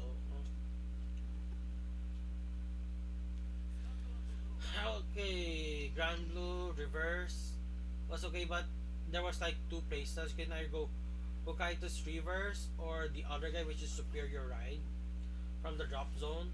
Like because brake riding was the main mechanic for this era, so brake riding was becoming harder. So if you're able to spear ride from the drop zone, you can brake ride, which was awesome. But sadly, it still doesn't fix the Thanatos problem that the what was it the Grand Blue has. The Neon Nectar was okay. It got further support, but it got further supported Now you use you use girls now instead. I think the girls were introduced here instead of the dragon. I think the dragon was also introduced here, but Musketeer wasn't that better. Because I don't think there was a Musketeer break ride yet. If there was, oh well. But Musketeer Nectar wasn't as strong. The strategy was more or less still the same, which was, uh, which was trying to crit or filter your way to get only triggers in your deck, so you can trigger suck your opponent to victory. That was still the strategy. And there were some rare strategies where you're able to call a card on the battle phase. I think it was one of the girl cards I tried talking about. Uh, but it was okay. But then after another, well, I already talked about Great Nature, very good deck. Mega Colony was the one that shined in this era. Mega Colony was the one that shined during this era. For example, their break ride, it wasn't machining because machining was the main place, but might as well have been. But it's very good.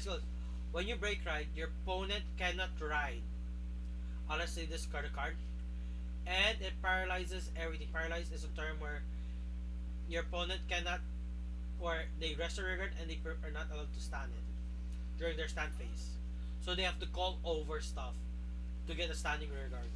So it's basically a mass retire with extra steps. And but the main gimmick was your opponent's Vanguard was paralyzed, so they can't drive check or anything.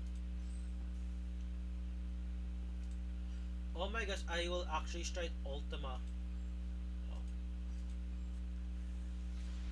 Ultima Stride because that's the only way right now.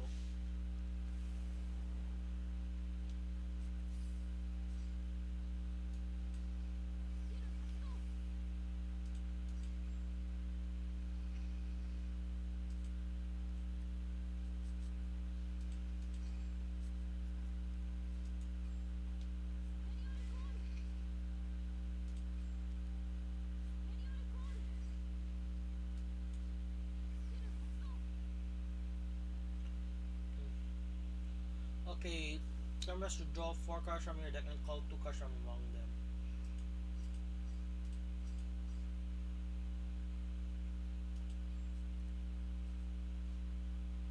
One place.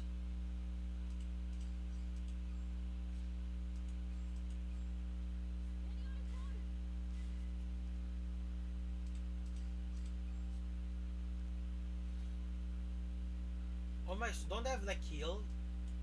Oh my gosh, I could have healed. Oh well, misplays do happen.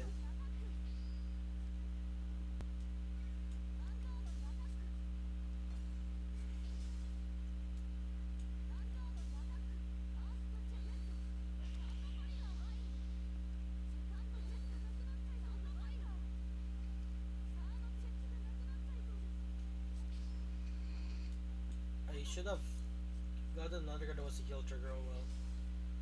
But I did Ultimate Stride, which did nothing because now my deck is a vanilla now.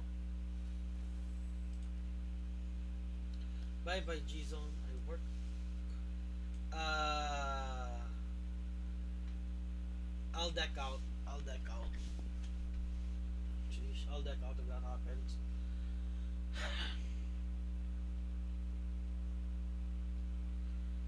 Okay, I think that's all the clans. Again, like Nia Nectar was a clan event. Spike Brothers, Tachikaze, Morokumo. Yeah, I didn't really talk. I didn't they did this by clan, by no, by state already. So yeah. And my god, it was pretty strong. And plus the further support for Mega Kuni were the two main machining cards, but one of them was so strong because its attack is when this attack hits, counter blast 2, your opponent is Vanguard is paralyzed. And the other grade 3 which was based on the Hercules Beetle.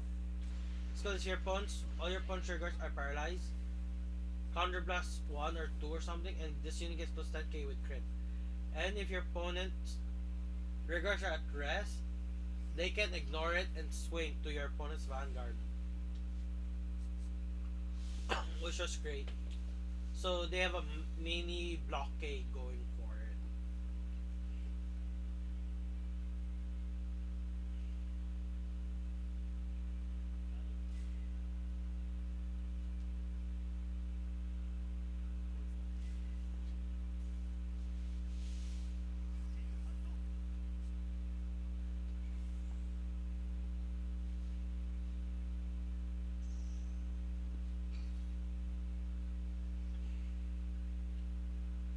Mm.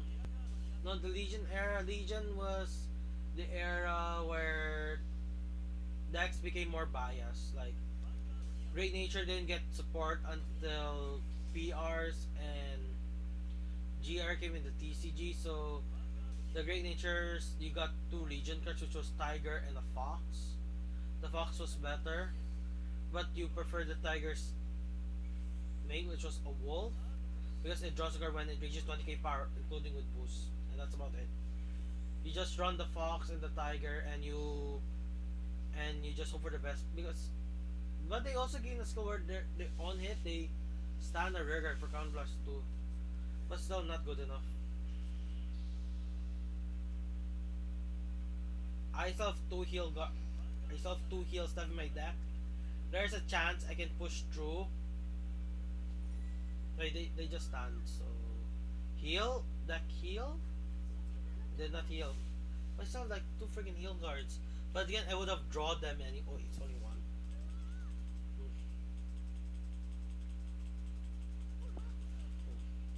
it's only one. Then Pale Moon, I already stated a while ago. Their support, which was only one Legion pair, didn't do anything to the deck. You still wanna play Silverthorns for Pale Moon.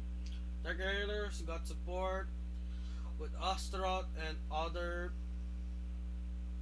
Dark Irregular Legion support, but Astaroth and Amon Reverse were your main go-tos. Or maybe the rare Darkwing Bladewing Reiji. Spike Brothers was the one that got the most support for Dark Zone because they became a meta threat. In the TCG, yes. In the Vanguard Zero, not so much because they nerfed the main key card that made Spike Brothers very scared, which was Bloody Oogle. Aquaforce, they got ugh. Aquaforce Break Rate era, Living Break era, better than the Legion era cards. The best Legion era card that you have are either Persona Blast or Persona Drive, because Tetra Burst, which was the Legion card for Aquaforce, wasn't that good because its skill was against +5 and a crit for the cost, which wasn't that great. The only thing good about it was its mate, but even then, that wasn't great because the mate can be placed with Basil. The only good thing about Legion was that they gave you a resist unit that was grade 2 to counter control decks, which was a Legion version for Tavas. I mean, not Legion for Tavas, Legion version for Tidal Salt, which nobody really cared about. The Tidal Salt was quite useless until recently. Okay, that's for. I already talked about Bermuda, which gained support with duos, being able to stall a lot, and finally, Grand Blue finally got support to finally got enough support to overcome the three attack swing because there were two legions, which was Peanut Noir, which was a vampire legion. You don't run that. That card sucks. That card sucks.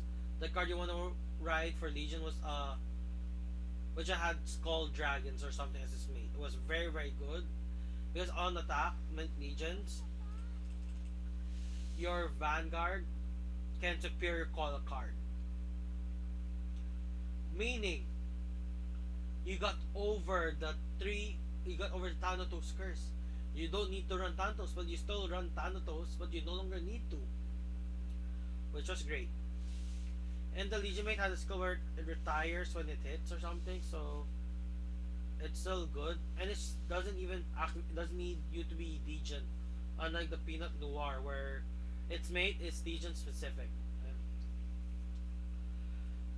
Now Stargate, Link Joker got another supplement which was Deleters, very strong. Starvaders, which is the subclan which was in just the Break Rate era. Didn't talk much about it in the Break Rate. I forgot that Starvaders got Omega Glendios, but it was very hard for people to do Omega Glendios, and people still prefer the Ride Chain over Chaos Breaker Dragon because you waste too much counter blasts. Now, some people do try to make it work, but it didn't do well for the Breaker era for Starbase. But Link Joker, Starvader era, and Legion era was very strong because it introduced the Leaders, which only had one way to be countered, which was in the next era after, which was Stride. So the Leaders was like a top tier deck during that time, and they were the only Link Joker archetype that had free locks. Because if your Vanguard is deleted, the deleter user can call the specific grade 2, which was part of their Legion, that locks a card. And it's not random. They can lock your front row. Oh my gosh, it was so strong. Then they also introduced Photon in the TCG. Its skill is if your opponent has a lock card, place this card on the when this card is placed in your opponent's lock card, you just lock a card for free. Instead, they made it the Berserk Dragon for lock, which was great for Link Joker. Now, but in the end, they also introduced Blaster Joker. So, clans that have Blasters, Gold Paladin because of Blaster Blade Liberator, or Paladin because of Blaster Blade and the Blaster archetype. Same thing with Shadows. And surprisingly, Link Joker has Blaster because the lore of that is that Link Joker has time travel, so they time travel in the past and kidnap a Blaster Blade. And that's what they did. They kidnapped a Blaster Blade, and because of that, Overlord never was forced. No, because of that, Kagro got Perditions, and Overlord didn't become the end. So he trained naturally. He became the Great. So the Great is how Overlord would have been naturally if he just trained. So technically speaking, the Great is the Overlord's true evolution, because the Destiny, the Purge, the Rebirth, those forms of Overlord came from Overlord using magic to force his body to consume his own life force to evolve himself by force. And that's the lore for the Overlord. And and Agro's just pretty good. Like still top tier deck. Dragon Youth was super strong, good. Liberators, I already talked about it, but Bluish Flame didn't do anything until Glare came along. When Glare came along, that's the time people actually focused on using the Legion version of Liberators, which was Bluish Flame. There were of course other builds for Legion Liberators, but Bluish Flame was still the best build. Was still the best build for Legion Liberators.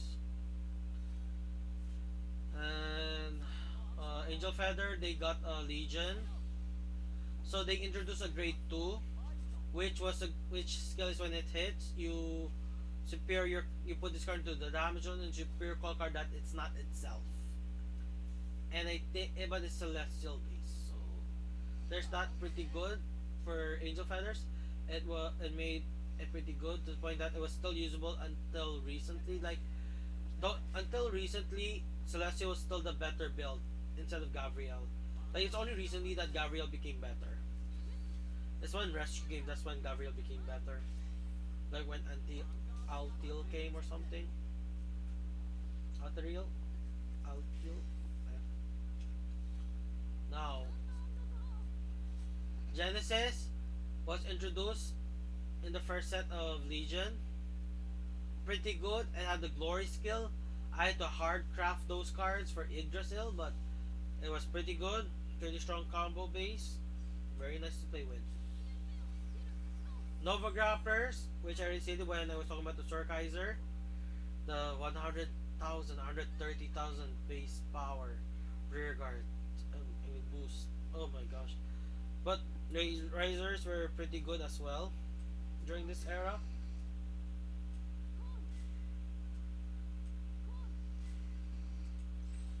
So yeah, there was some pretty good. Then there, your first strategy is you have to use Mega Flare, then you use Phoenix Flare. Mega Flare to push your opponent to the to five. Then use Phoenix Flare to push your opponent to further push your opponent in the following turn. So using both legions for Nova Grapplers and Risers, but things you're not allowed to use any of the old Risers, which was kind of sad. Like the only Riser you can pick was like the grade 2 7k base, which Superior calls a card, which has to be grade 1 or grade 2. Yeah, that's the only Riser you can use from the old Riser sets. But they did give Riser retire protection as well. So, ugh. Royal Paladin gave us Seekers. It was pretty powerful. It was the most annoying build in Legion because it wasn't retire, no, it wasn't Seeker specific. There were very few cards that required you to be Seeker in that deck. It required very few cards for you to be Seeker. Like the only cards that require you to be Seeker are cards that you're gonna run, and that's it. And thankfully, they didn't require, out of all the types of zero, they didn't require you to specifically pay counterblasts with eradicators, seekers, or silver thorns. But then again, how could they when not every deck can do that gratefully? But sadly, some cards are specific discard, like the Zen requires eradicator, discard father. Then Morokomo got its Legion. It was okay, but you still are heavily reliant on the brake ride. Extremely reliant on the brake ride.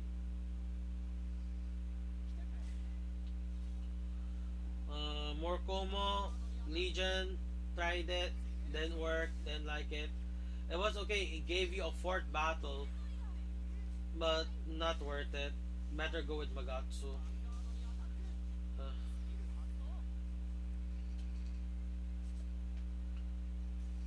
Tachikaze was okay. Actually, Tachikaze was another card that got good support. It got even further supported. It was pretty great.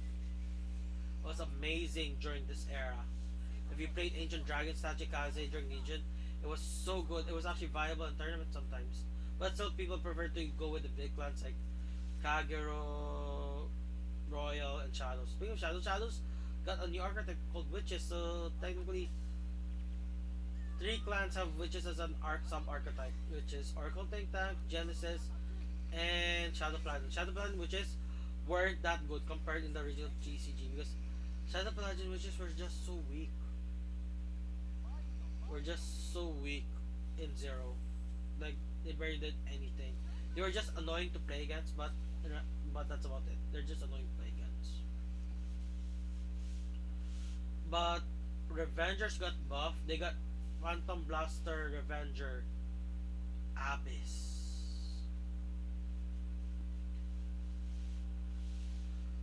Because of that, they were able to get a restander. They were able to get a restander for Revengers, which was great. So you can put powers on your Vanguard compared to Raging Farm Dragon, which you get a new Vanguard, so it doesn't gain more power really.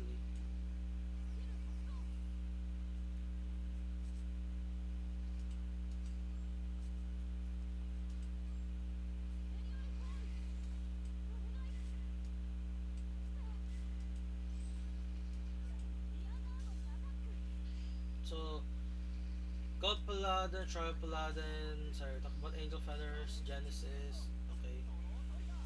Mangelica, I already talked about it. Zoo, they introduced some cards, but not that much to be playable. I think it made that profile because I played with it a lot because I don't, yeah, I played with it a lot, but it wasn't that great. It was like Rogue strategy tournament for people who love it, but it's not good enough. Sadly, Mega Colony got stronger, but realistically, you still play the Break Ride build. Don't think the new stuff build is that they added a grade 2 card. That they just added a grade 2 card that was okay. That's about it. That's the only card you run from the new cards from the Legion era. You just add the grade 2 card that came from the Legion era, but not that much. You don't run the grade 3s at all. Because the grade 3 that you want to run is Persona Drive. If you drive check a copy, you get to, use it as you can paralyze your opponent's vanguard.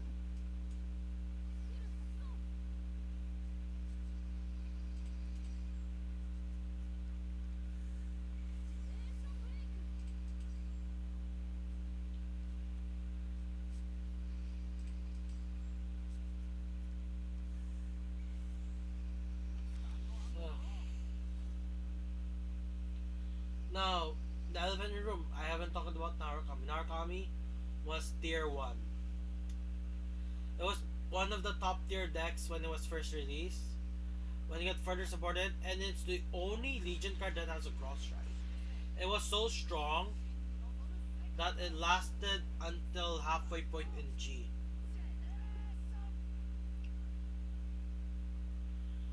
Then G era came. Then G era came. When G era first came, the top decks were Kagero, the Cross, Royal Paladin, Kagero, and Gear Chronicle. Those were the decks that were used. Lower Grapplers became a clan event. So, I don't know, was Neon Nectar introduced in the first set? Or were they introduced in the second set? But then again, it was Royal Paladin, Kagero, and Gear Chronicle. They were all pretty good decks, especially Kagero, because the Cross was like a menace in that era. Like, it was a menace. So, and it was the cheapest build to do. It was the cheapest build that was the strongest build at the same time. So yeah, it was the cheapest build and the strongest build at the same time, because the only thing you need from that set was like the cross, which was a triple rare, so you can craft it easily, and a grade 1 that is skill is solved one play, soul plus 2, counter charge 2. Very good. Oh my gosh, I forgot something. The break right there. I forgot Novel Vag, which is a grade 4. Its skill is on your when either players had 5 damage or more, heal trigger effects are nullified. And it has a personal skill where it's Soul Blast 3 and you retire, or is it Soul Blast 3 or Counter Blast 3? Or both, and you retire the whole board of your opponent's field. And that's about it. But in the end, G was the wave where people started quitting the game. Because G era introduced GRs. And to craft a GR, you need 5,000 GR mats. And to get 5,000 GR mats, the only way you can get that is deconstructing SPs of G cards. Cards that came post G or during G era. Those were the only ways to get those cards. Was during because a lot of players quit. They was like, oh my gosh, I can't play the game. And a lot of the GR cards are good. Like Gear Chronicle had Ragnarok Dragon, the best GR, was still usable. It's still usable to this day, but not optimum, but still usable. Mustafa and Root Flare were pretty good cards for Kagero, but you don't really use your GRs. That's what made Kagero such a cheap deck. But Royals, Altmile, you only use Saint Blow and Gobblade. Gobblade because it's on its superior cost a card that's a grade 2 or higher. So it allows you to get an extra attack off. Maybe. But they also introduced Saint Blow, which skill is when it attacks, your entire board gets your tire protection. And it gets like plus 2k for each rear guard, and it gains a crit. And there's also Samo, which was the triple air stride. It was pretty good. I used it as my main go-to first stride because it deals your opponent 2 damage. So there's that. And plus, they introduce triggers. They introduced heal guards earlier during the Legion era. They introduced other types of triggers like critical triggers, like TikTok worker. Oh no, TikTok worker is TikTok worker was a grade 0 starter. But they introduced critical triggers whose skill is when placed if you have the specific grade 3. When that grade 3 attacks, put it into soul, that grade 3 gets plus 5,000 power and you draw a card. And its skill is when it's damage check, it's considered as a draw trigger instead of a crit. Which was great. So it's like running 9 draw triggers. You get the advantage of draw triggers and the aggressiveness of crits. Which I was very proponent of the crit build. That's why I made 2 variants, one that uses crits for Nova Grappers and one that doesn't use crits. And because it's like they didn't do that with Alt Mile because there was no valid strategy for Alt Mile. Like there was no valid strategy for that. Because what other grade 3s that you want to ride? Maybe Gunslot, but Gunslot is replaced now because Heal Guards are a thing. Heal Guards are cards that when you're about to be hit and you're gonna lose, it gives you discard it and your Vanguard gains plus 15,000 power. And it activates before a perfect guard. As long it doesn't break through the 15,000 barrier. It's 15,000 or less, it's usable. Okay, don't discard.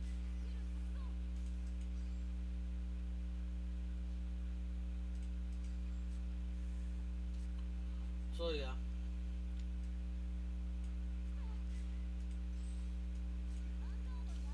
So set 2 was they introduced okay. Nova grapplers sucked during this era, but they were still kinda playable, but not that much. But enough because Victoplasma was such a good card. Victoplasma was such a good card. And around this time, overdress cards started to become meta. But sadly, overdress cards were first introduced during the Legion era. But sadly, they sucked so badly because you can't use them. Like Nirvana, wasn't even viable in zero, but the prison archetype was viable in zero because it was the only archetype for Nova Grapplers that gave you control. And Dimension Police doesn't sit well with prisons. Link Joker, they have their own control aspect, so prison doesn't sit well with Link Joker. They only sit well with Nova Grapplers because Nova Grapplers is the most generic aspect of Stargate or Brandgate.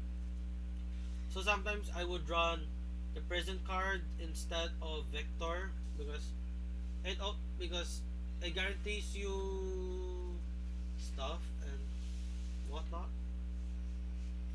and also gives you triple drive if your opponent has 4 more prison cards.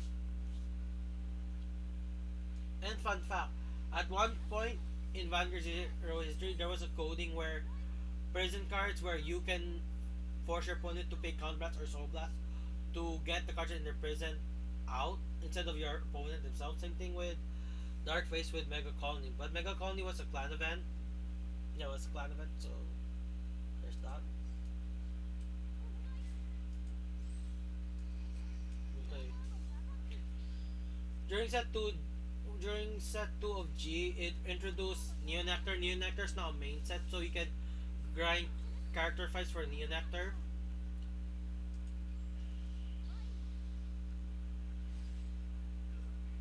And and Aqua Force and Bermuda Triangle were introduced at the same set. Narukami became a clan event.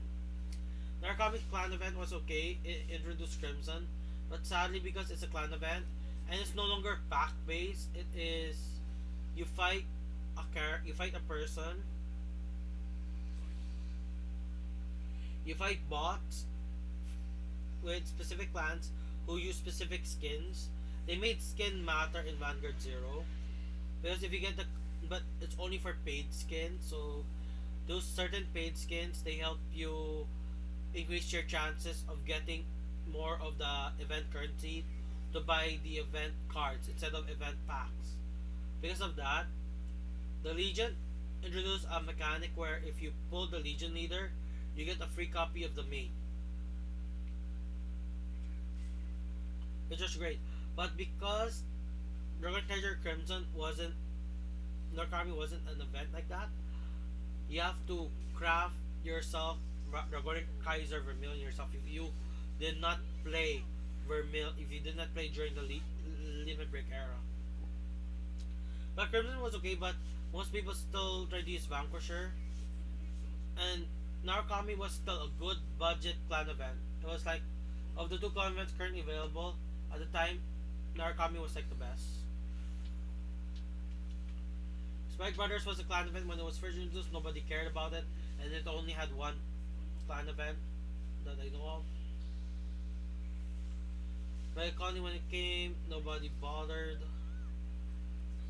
When it first came out, the first GR for Mega Colony, I think you still use the same GR when it first came out because it came down. There were only two events for Mega Colony for G, and you still use Dark Face G4 as your main stride. The rest were just like filler slots that you could fill up. Great Nature became clan event. It was okay. It wasn't that good. At least for me, never was able to complete a Great Nature deck, so I was never able to value it as much compared to true Great Nature players. And sadly, not many people love Great Nature. None of them that were at least YouTubers. So I never saw Great Nature deck. This besides the one that Different Fight or Zora made. I don't know if Zora made any Great Nature deck profiles.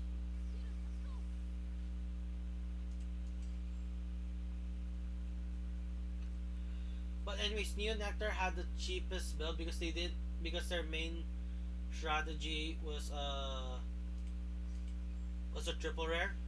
Aquaverse became pretty strong. Aquaverse became like the tier 1 deck at the time.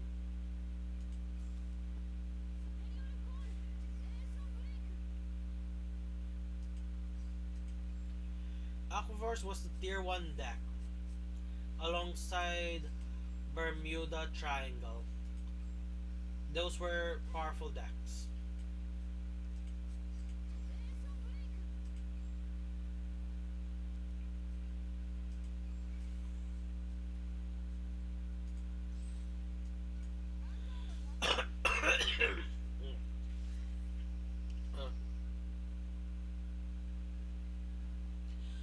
Okay.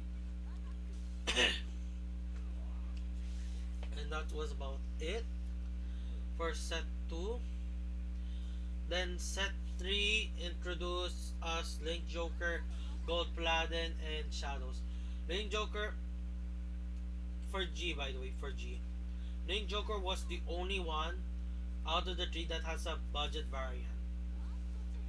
Because I think around this time they introduced Fighters Collection. In Fighters Collection, every clan got their Stride Fathers and their countercharging PG. Because every clan got their Stride Father and countercharging PG was great. So everybody can play Stride Fathers in their deck. Because of that, we hope and pray Tachikaze would get Gaia, but in the end we never got Gaia, which was so sad. Which was so sad for our Tachikaze players. We never got our Triceratops, our good Triceratops. The only good thing was that the new Stride for Fighters Collection was good enough to keep us going for a while, but not enough. Because its skill was you retire an Ancient Dragon and you retire opponent's rearguard. If their power together is 20,000 or higher, the Vanguard gains a crit. The Vanguard gains a crit. But then again, it gains a crit. But that's about it. And it's a once per turn, not a multiple times per turn. So,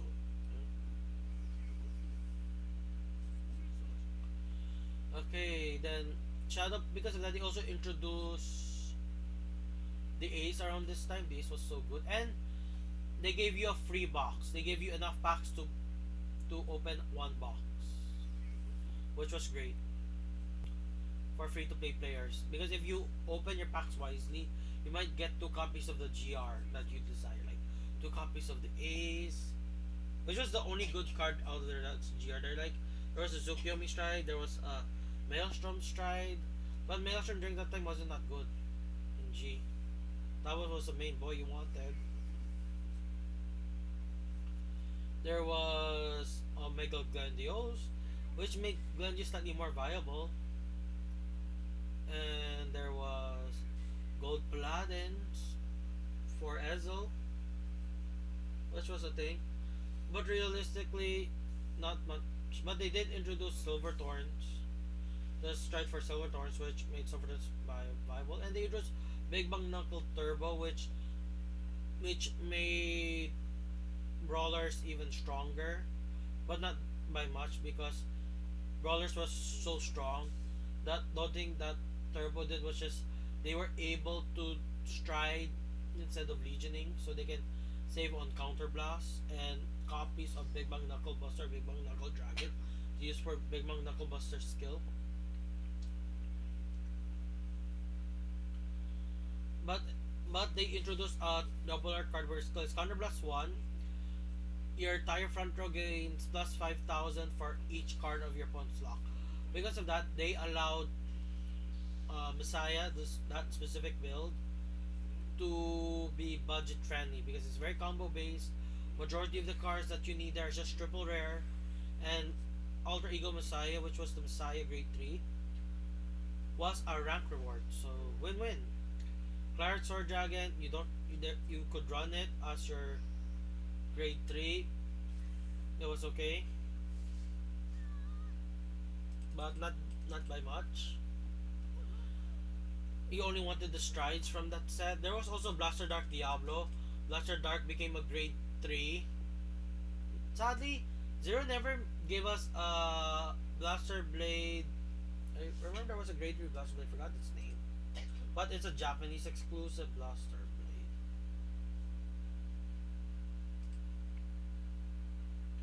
There was a Grade 3. Oh my gosh, there was Archetype, Character, Anime Promo, no abilities.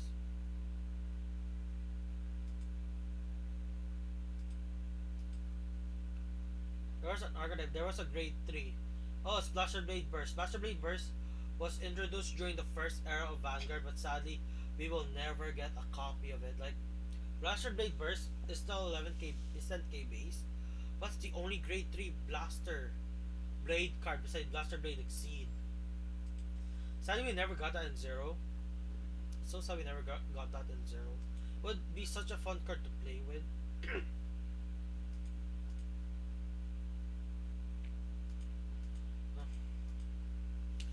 And Gold Paladin, the main strides, Spear Crush Dragon wasn't used. You mostly used the Godblade clone for Gold Paladin and the triple R version of said Godblade clone, which requires you to flip another card in your G zone. With 8 cards in the G zone, it was kind of hard. And yes, ZRFG only had 8 cards in their G zone or 8 cards in their extra deck. If we were to translate it to Yu-Gi-Oh! But in the end, Shadow Paladin, out of the 3, Shadow Paladin was the most expensive because Shadow Paladin is the one that required you to have a minimum of 4 GR cards in your G zone. Gold Paladin, you can choose to run no GRs. Same thing with Link Joker. But if you have a GR to pick, it would be nice to be Amnesty Messiah, which doesn't need. It's not a persona, so you just need to have one copy of him. Unlike Big Crunch Nebula Dragon Big Crunch, which is a Persona Blast. But they introduced Phantom Blaster Diablo, which was a very powerful card in the original TCG because original TCG, its skill was when this unit attacks, retire 3 rear guards.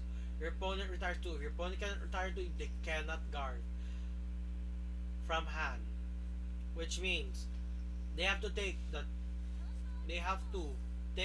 2 damage, which made them quite scary.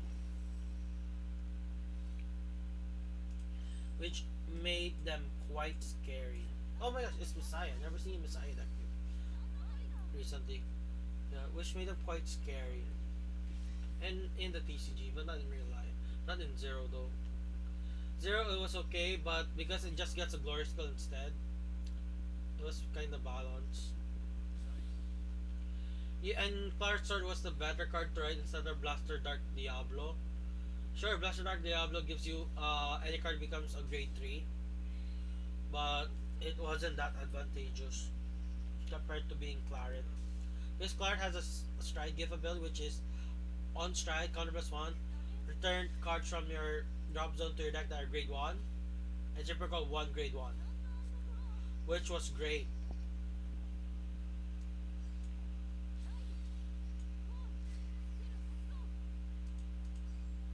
And I need the orange. I need this one. This is the one I desire. It's not the old one because the old one is kind of meh. But I have it because naming rights and stuff.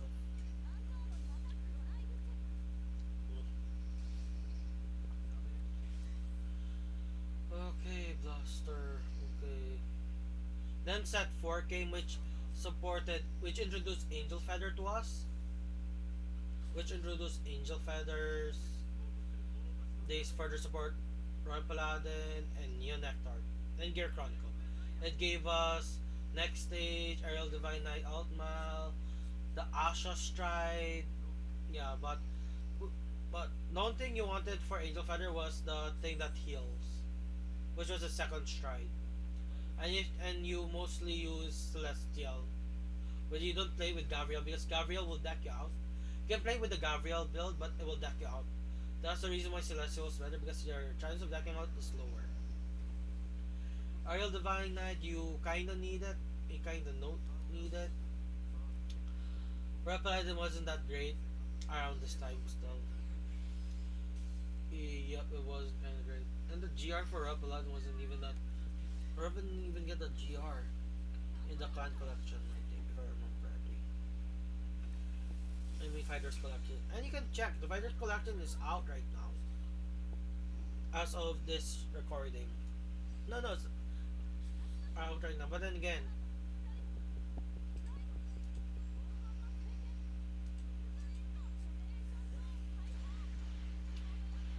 next stage was a very powerful card, but you only need one pair of him. You would rather have 4 copies of Ragnar Clock, 1 copy of Fate Rider, 1 copy of Mystery Flare, or Fate something Dragon, which wasn't Fate Rider.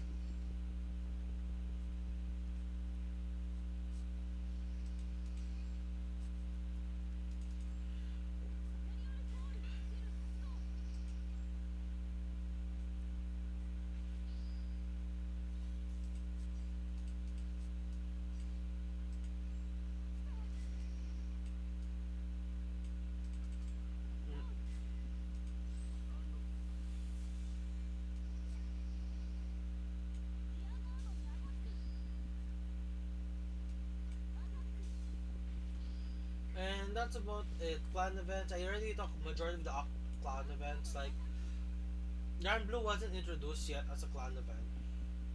I know Grand Blue wasn't a clan event. It became part of the mainstay. I think it was introduced in the following set. No, the following set gave support for Orgeyser Doom and Amnesty Messiah and extra strides.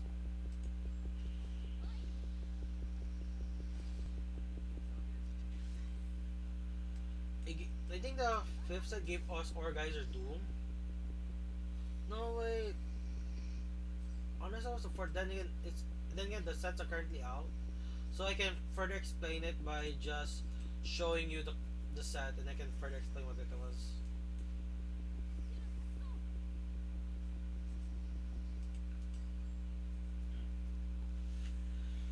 Yeah, but Orgeyser Doom just gave Shadow Paladins a way to retire.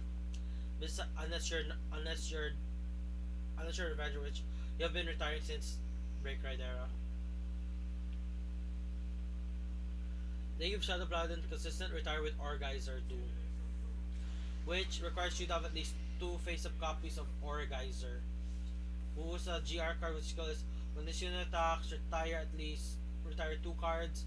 You draw 2 cards, reveal them to your opponent, and if they're grade 1 or less, this unit gains plus 5,000 power. Orgeyser Doom, is act, flip a card face up near your G zone, retire 3 cards, draw, reveal the top 2 cards of your deck.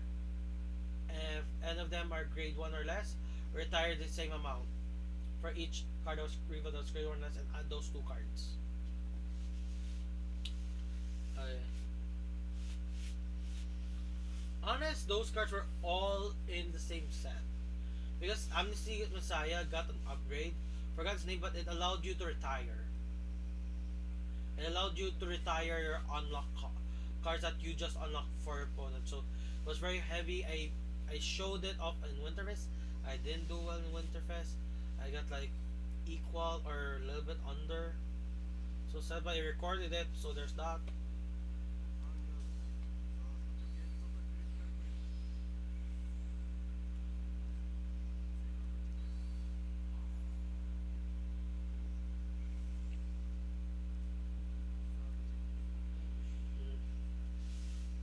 Okay. Then after that set is when Pale Moon finally got full support, but it's Magia based, and Grand Blue became a mainstay. And they introduced Blade Master Titan. No, no, that was a following set. They introduced a new Altmile, and they further supported Aquaforce with Blue Wave, which again I stated it before my Aquaforce deck profile video that Blue Wave as a deck wasn't that great. It wasn't that great as a deck, so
if I get a stand here, yes, I got a stand.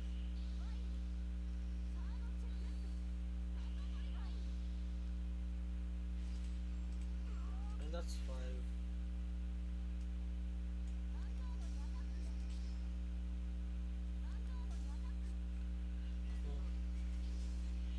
Which was okay. Blue Wave didn't do anything to to improve Aquaforce, but they added Commander Tawas, which gave Aquaforce GB2 after first trade. So if they wanted to play without striding, they could, because Tawas had a good skill. Because his GB2 skill, it prevents your opponent from using Kilgars to block its attack, so it's good. But still didn't good. But Aquaforce kind of got power creep during that era. Moon was okay, stuff like that. Yeah. Then after that, we got where the set where Titan came, which introduced support for Chaos. Which introduced support for Chaos.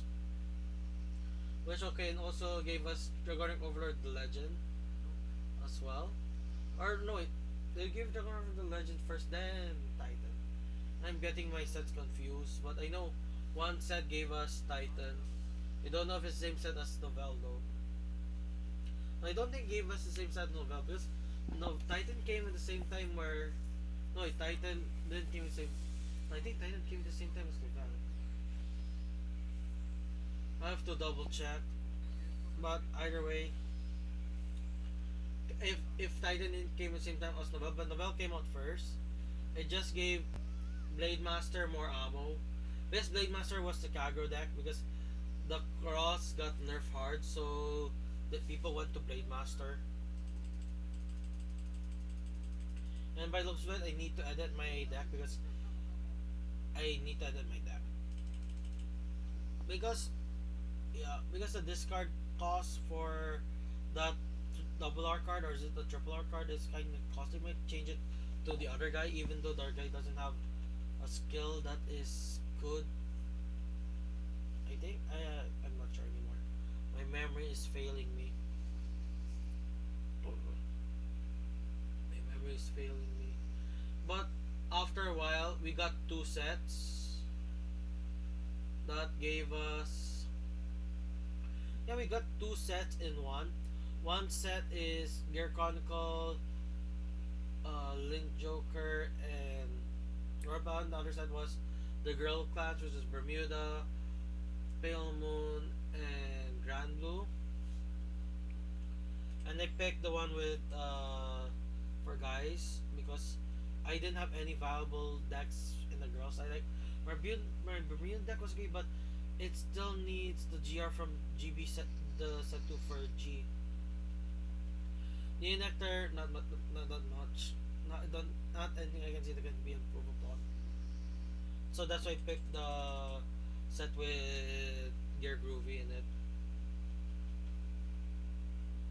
But yeah, that was kinda no, so then there was Strike 3, I think. But then again, sooner or later, we're becoming closer and closer to this era of cards.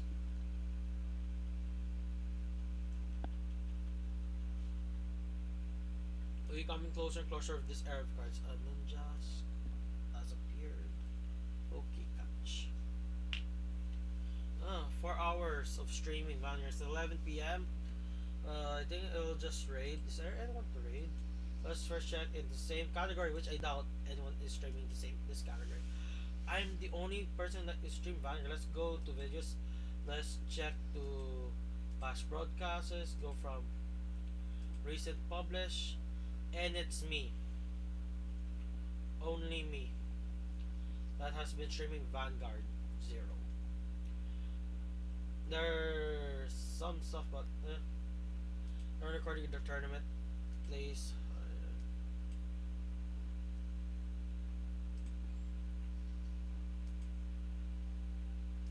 Because this card's good because it calls a card can be any placement, but it discards a card. Do I care much about counterblast? We counterblast excessively. Discard a card. It discards a card. Let's discard and discard this unite. Remember, unite. It's 11k beta as a unite. So bye bye. You discard too many cards, and I want to keep cards in hand since I don't draw. And this is like there's no cards that draw. This is the only card that draws, but.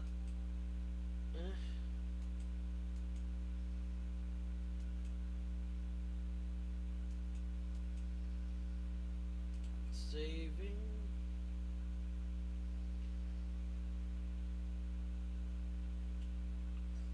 Saving.